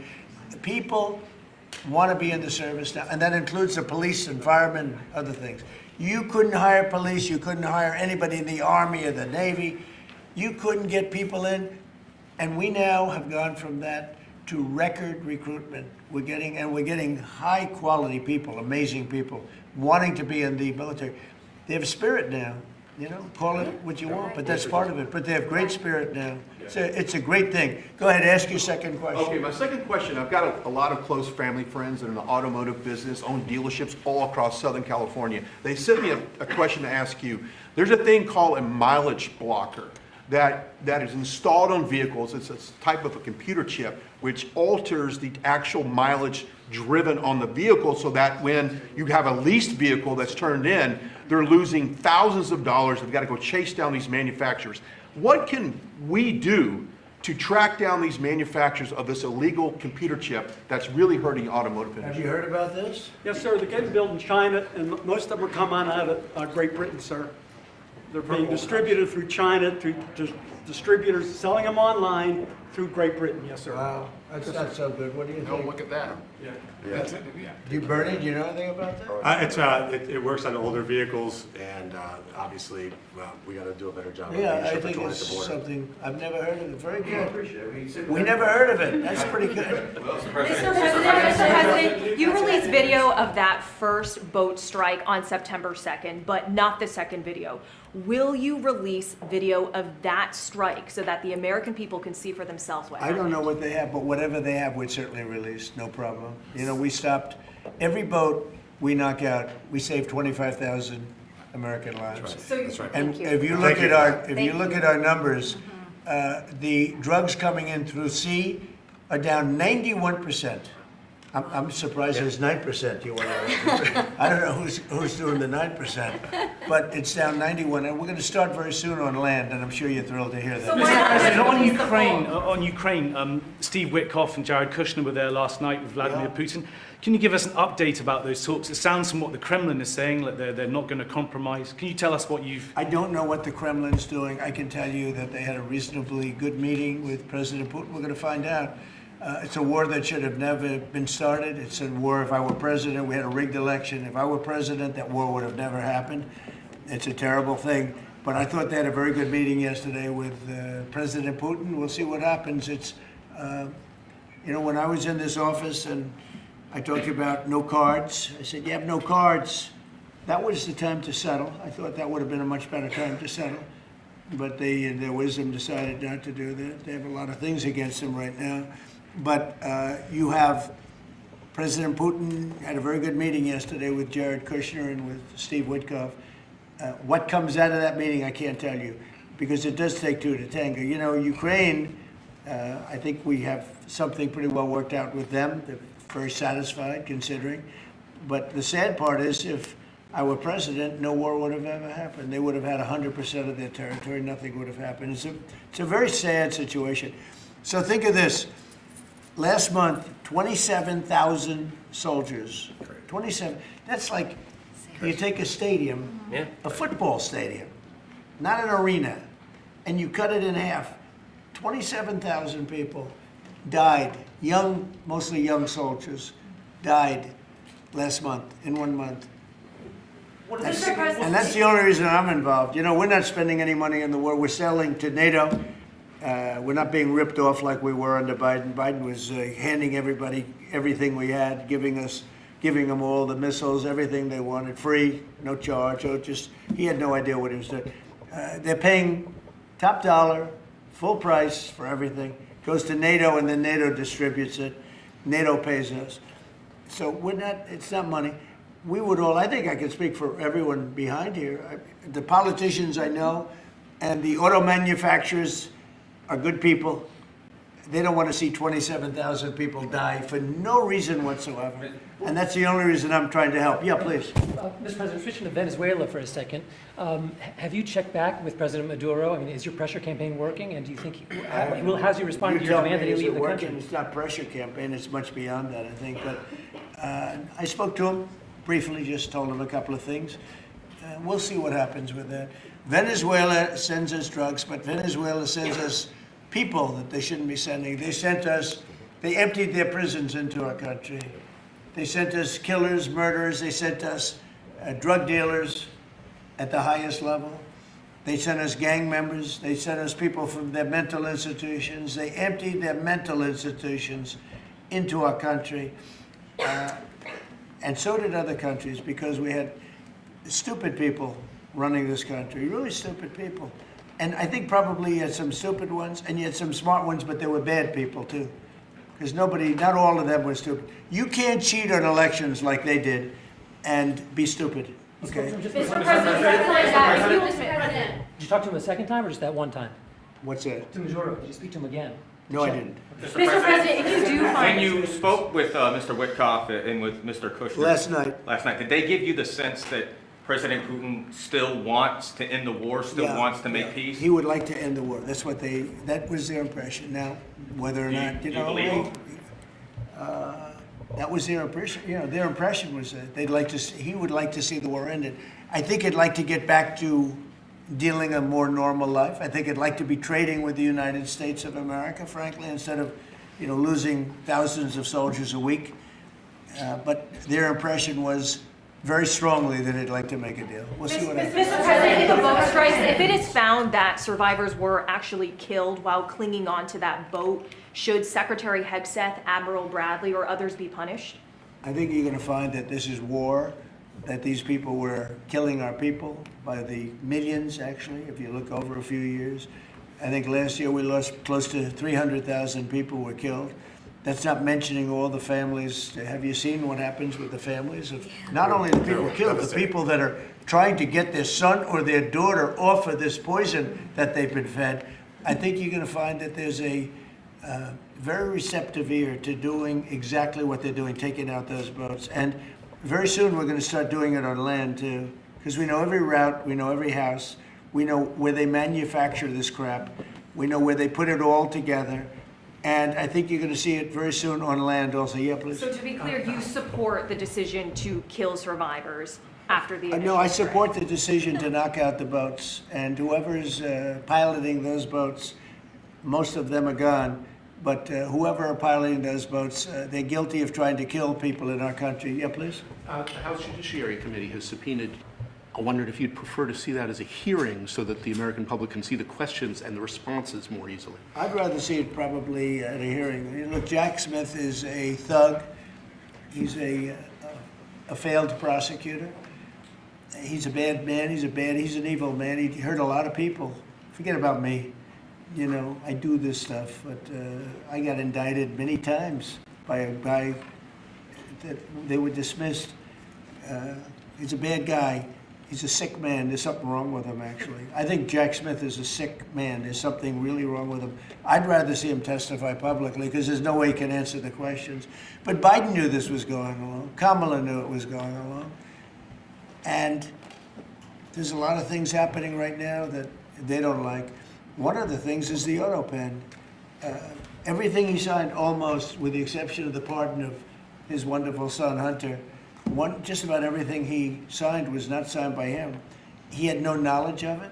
He didn't know what it was. People sitting around the beautiful Resolute desk knew exactly what it was. And those people are guilty, in my opinion, of a major crime. Everything that was signed by that auto pen, the man operating the auto pen, and I'm sure there are more than one because I think some of the people can operate it themselves. Some of the high-level people operated themselves.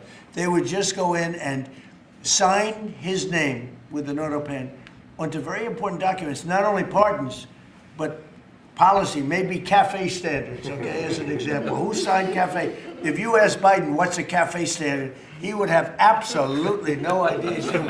He'd say, where is the cafe located? The guy didn't know anything. Look, that just shows you what a rigged election can be, but you understand what I'm saying. Thank you. You've had conversations with... I did, with Jensen. Right, so... Smart man. In your conversations with him, have you kind of given a sense of where you are with export controls and the types of chips that NVIDIA can give to China? Sure, he knows very well. He's done an amazing job. NVIDIA, very good. Yeah. Mr. President, when do you expect for phase 2 of the Gaza peace plan to be implemented? And Well, it's going along well. They had a problem today, I understand, with a bomb that went off and hurt some people pretty badly, probably killed some people. They're telling me it just happened. But it's going on. We have peace in the Middle East. People don't realize it. We have tremendous support. 59 countries. There's tremendous support. But phase 2 is moving along. Yeah, It's going to happen pretty soon. Mr. President, did you speak with House Republican leadership about your decision to pardon Congressman Henry Cuellar? And are you concerned that you made a vulnerable Democrat perhaps less vulnerable with that decision? It didn't matter. He's a respected person. He was treated very badly because he said that people should not be allowed to pour into our country. And he was right. He didn't like open borders. He was on the border. You know, he represents a very respected man. He represents the people on the border, and he saw what was happening. And as soon as he made that statement, I then said, I'll bet he gets indicted. And that's what happened. You know, I put out my truth from that. Well, I did a truth, wonderful truth. We love truth. But what happened is he got indicted for speaking the truth. And his wife got indicted, Imelda.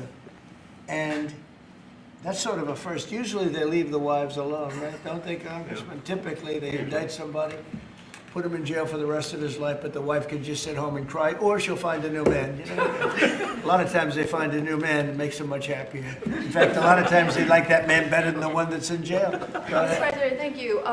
The mayor of Minneapolis, Jacob Frey, is saying that he's actually proud to have the largest Somali community in the country, and his police chief Well, then he's a fool. Well, his police chief is also I saying wouldn't be they proud might... to have the largest Somalian. Look at their nation. Look how bad their nation is. It's not even a nation. It's just people walking around killing each other. Look, these Somalians have taken billions of dollars out of our country. They've taken billions and billions of dollars. They have a representative, Ilhan Omar, who they say married her brother. It's a fraud. She tries to deny it now, but you can't really deny it because, you know, it just happened. She shouldn't be allowed to be a congresswoman, and I'm sure people are looking at that. And she should be thrown the hell out of our country. And most of those people, they have destroyed Minnesota, okay? Minnesota, you have an incompetent governor. You have a crooked governor. He's crooked as hell, but he's incompetent. Waltz he should be ashamed. That beautiful land, that beautiful state, it's a hellhole right now. And the Somalians should be out of here. They've destroyed our country. And all they do is complain, complain, complain. You have her. She's always talking about the Constitution provides me with, go back to your own country and figure out your Constitution. All she does is complain about this country, and without this country, she would not be in very good shape. She probably wouldn't be alive right now. So Somalia is considered by many to be the worst country on earth. I don't know. I haven't been there. I won't be there anytime soon, I hope. But what Somalia, what the Somalian people have done to Minnesota is not even believable. It's not even believable. And a lot of it starts with the governor. A lot of it starts with Barack Hussein Obama, because that's when people started coming in. And you have to have people come in that are going to love our country, cherish our country. They want to kiss our country goodnight. They talk about our country. We want them to pray for our country. This is not the people living in Minnesota. And she's a disaster. She should not be, and her friends shouldn't be allowed. Frankly, they shouldn't even be allowed to be congresspeople. Yep. They shouldn't even be allowed to be congresspeople because they don't represent the interests of our country. Anybody else? Mr. President, the automakers spent billions on meeting the Biden EV rules. Should they be able to recoup that somehow, given the change? And there's a question about the doing it. No. I'm not letting them recoup. They're going to do just fine. You know how they recoup? From this point forward, they'll do very well. Can you also talk about the USMCA and what you're thinking about renegotiating that with the automakers? Well, that's just an ongoing thing.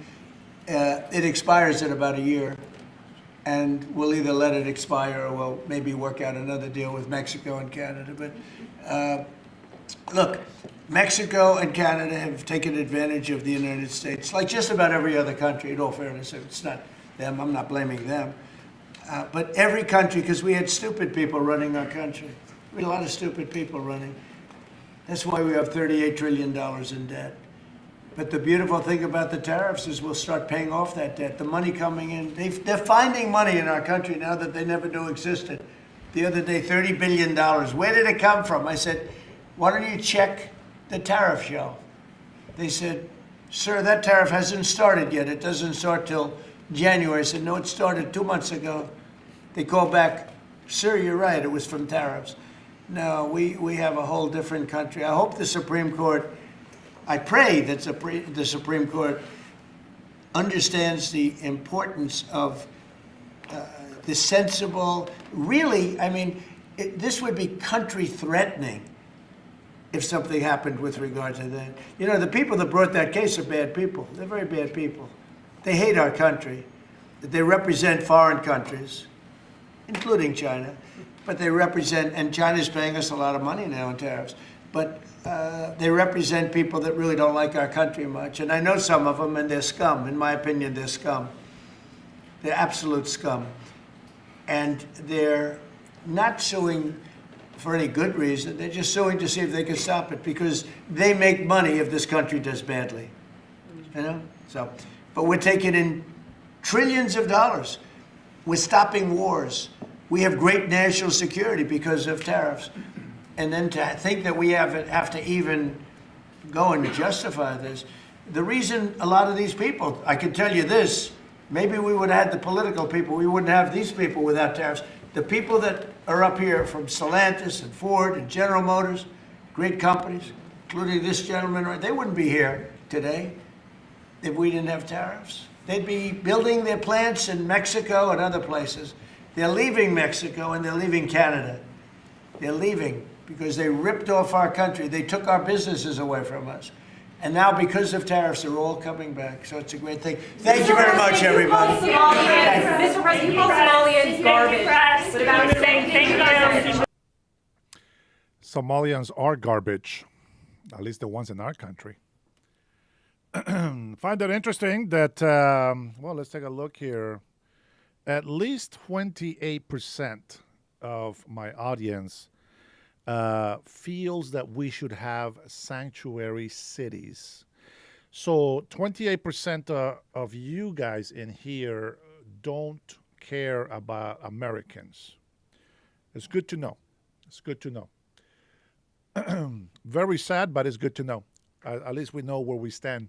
All right, and then this was an extra video, because the actual video that we were going to watch is the First Lady and the Second Lady with their care packages. I think that these ladies don't get much attention from me.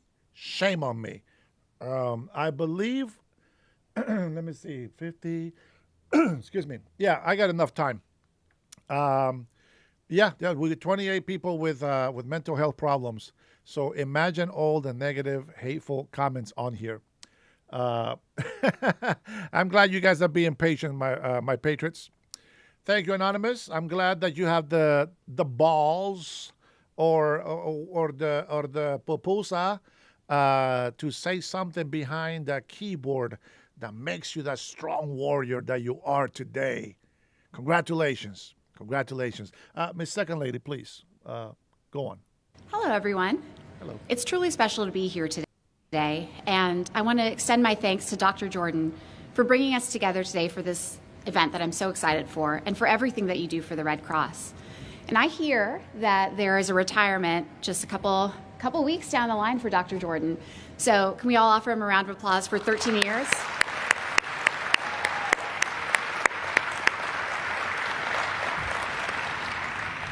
I'm also particularly grateful to be here today at Joint Base Andrews. I always look forward to returning to America's airfield and to the incredible community that supports its mission every day. JD and I are inspired every time we fly by your care and professionalism, and are deeply grateful for your service. The care packages that we're assembling today are part of a proud and enduring tradition. The Red Cross began distributing these packages during World War I and has continued that work ever since.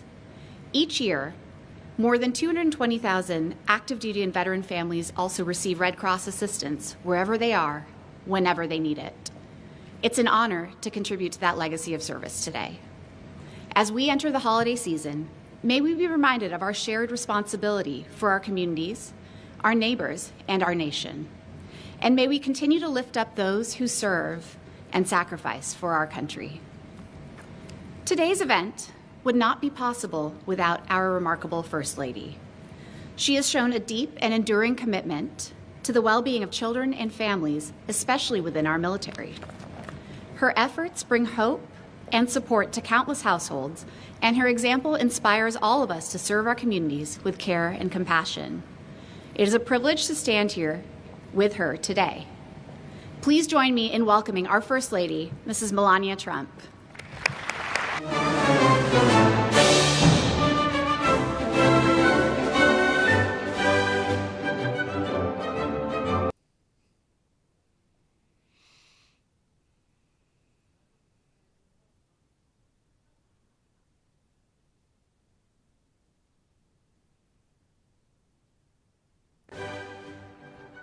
Good afternoon. Thank you, Usha, for your kind introduction and for joining us today. And thank you, Dr. Jordan, for all what you do, and good luck with your retirement and spending time with your family. It is wonderful to be here at Joint Base Andrews. It is an honor to begin this holiday season with all of you. 12 days ago, I visited MCAS, New River, and Camp Lejeune to spend time with our brave Marines, military, connected students, and their families. I wanted to thank the team here at St. Andrews for supporting that important visit. Today, we are surrounded by people whose strength is often quiet, but always powerful. We speak regularly of the bravery of our service members, and we should. But we must also illuminate the bravery of those who walk beside them. Sexy accent. The spouses who carry the weight of family life on top of their own dreams. Your lives require a resilience that few outside the military can understand. Moves that make you to take across the country and around the world. Holidays spent with an empty chair at the table. Milestones celebrated over screen because the person you love is thousands of miles away. And yet, through every transition, every deployment, every homecoming, you continue to show grace, determination, and unbreakable spirit. You keep life steady for your children. You manage homes, careers, finances, and schedules, all while giving comfort to your family.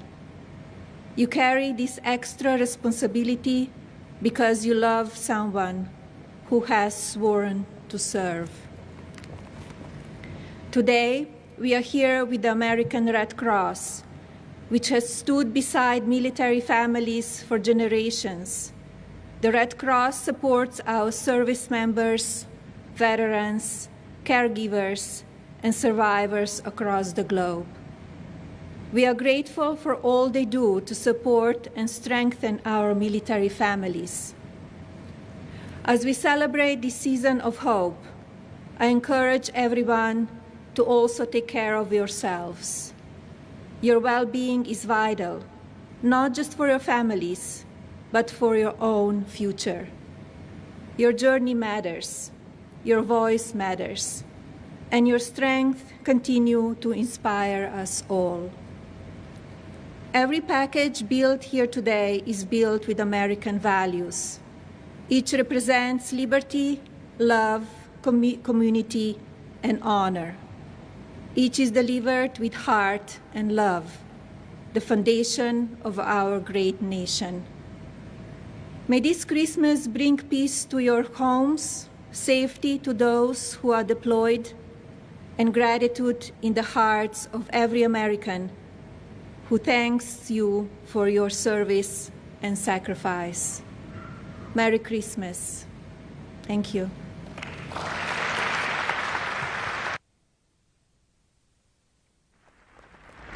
All right, that's it, guys. Thanks.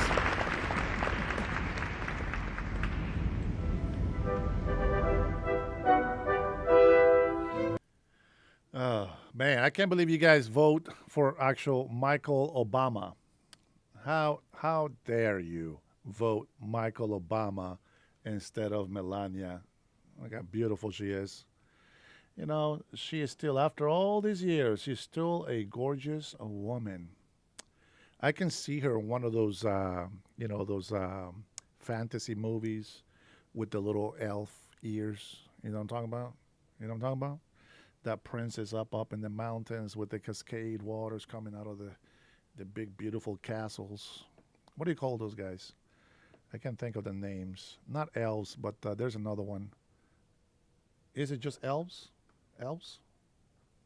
Yeah, I think it's just elves. Elvins? No. Elves. Just elves. Yeah. She is gorgeous. You know how much you have to dedicate yourself to fitness to keep that body? Unlike other people that just let themselves go. Yeah, I know. I'm talking to myself here. Hey, guys, thank you so much. I guess that's all we got for today. They're just going to go ahead and talk and make some packages and kind of just walk around and stuff. But regardless of how many haters come into my chat, out of 176 votes, Melania is still the most appreciated. And we love Melania Trump. Absolutely. 100%. Guys, if you guys have been here with me this long, I want to thank you for that. Appreciate you. And you know what? There is some news, I believe, that I will be able to share with you later today. So even though I've done my 5 hours for this morning, the reason why I can't do 5 hours in the morning and 5 hours in the night is because I do have to research and listen and also create and edit, direct and record, blah, blah, blah. I got to do all the jobs myself. So for those of you guys that have been very faithfully cussing me out for 5 hours, guys, it is amazing the stamina that you guys have. It's crazy. I don't know. I can't hang with you guys. Great stamina to be able to insult somebody for so long. That's right. Guys, thank you so much. Thank you for the likes. Thanks for the subscribes. Thanks for becoming members. Guys, God bless you. God bless your family. God bless the USA. And I will see you on the next one.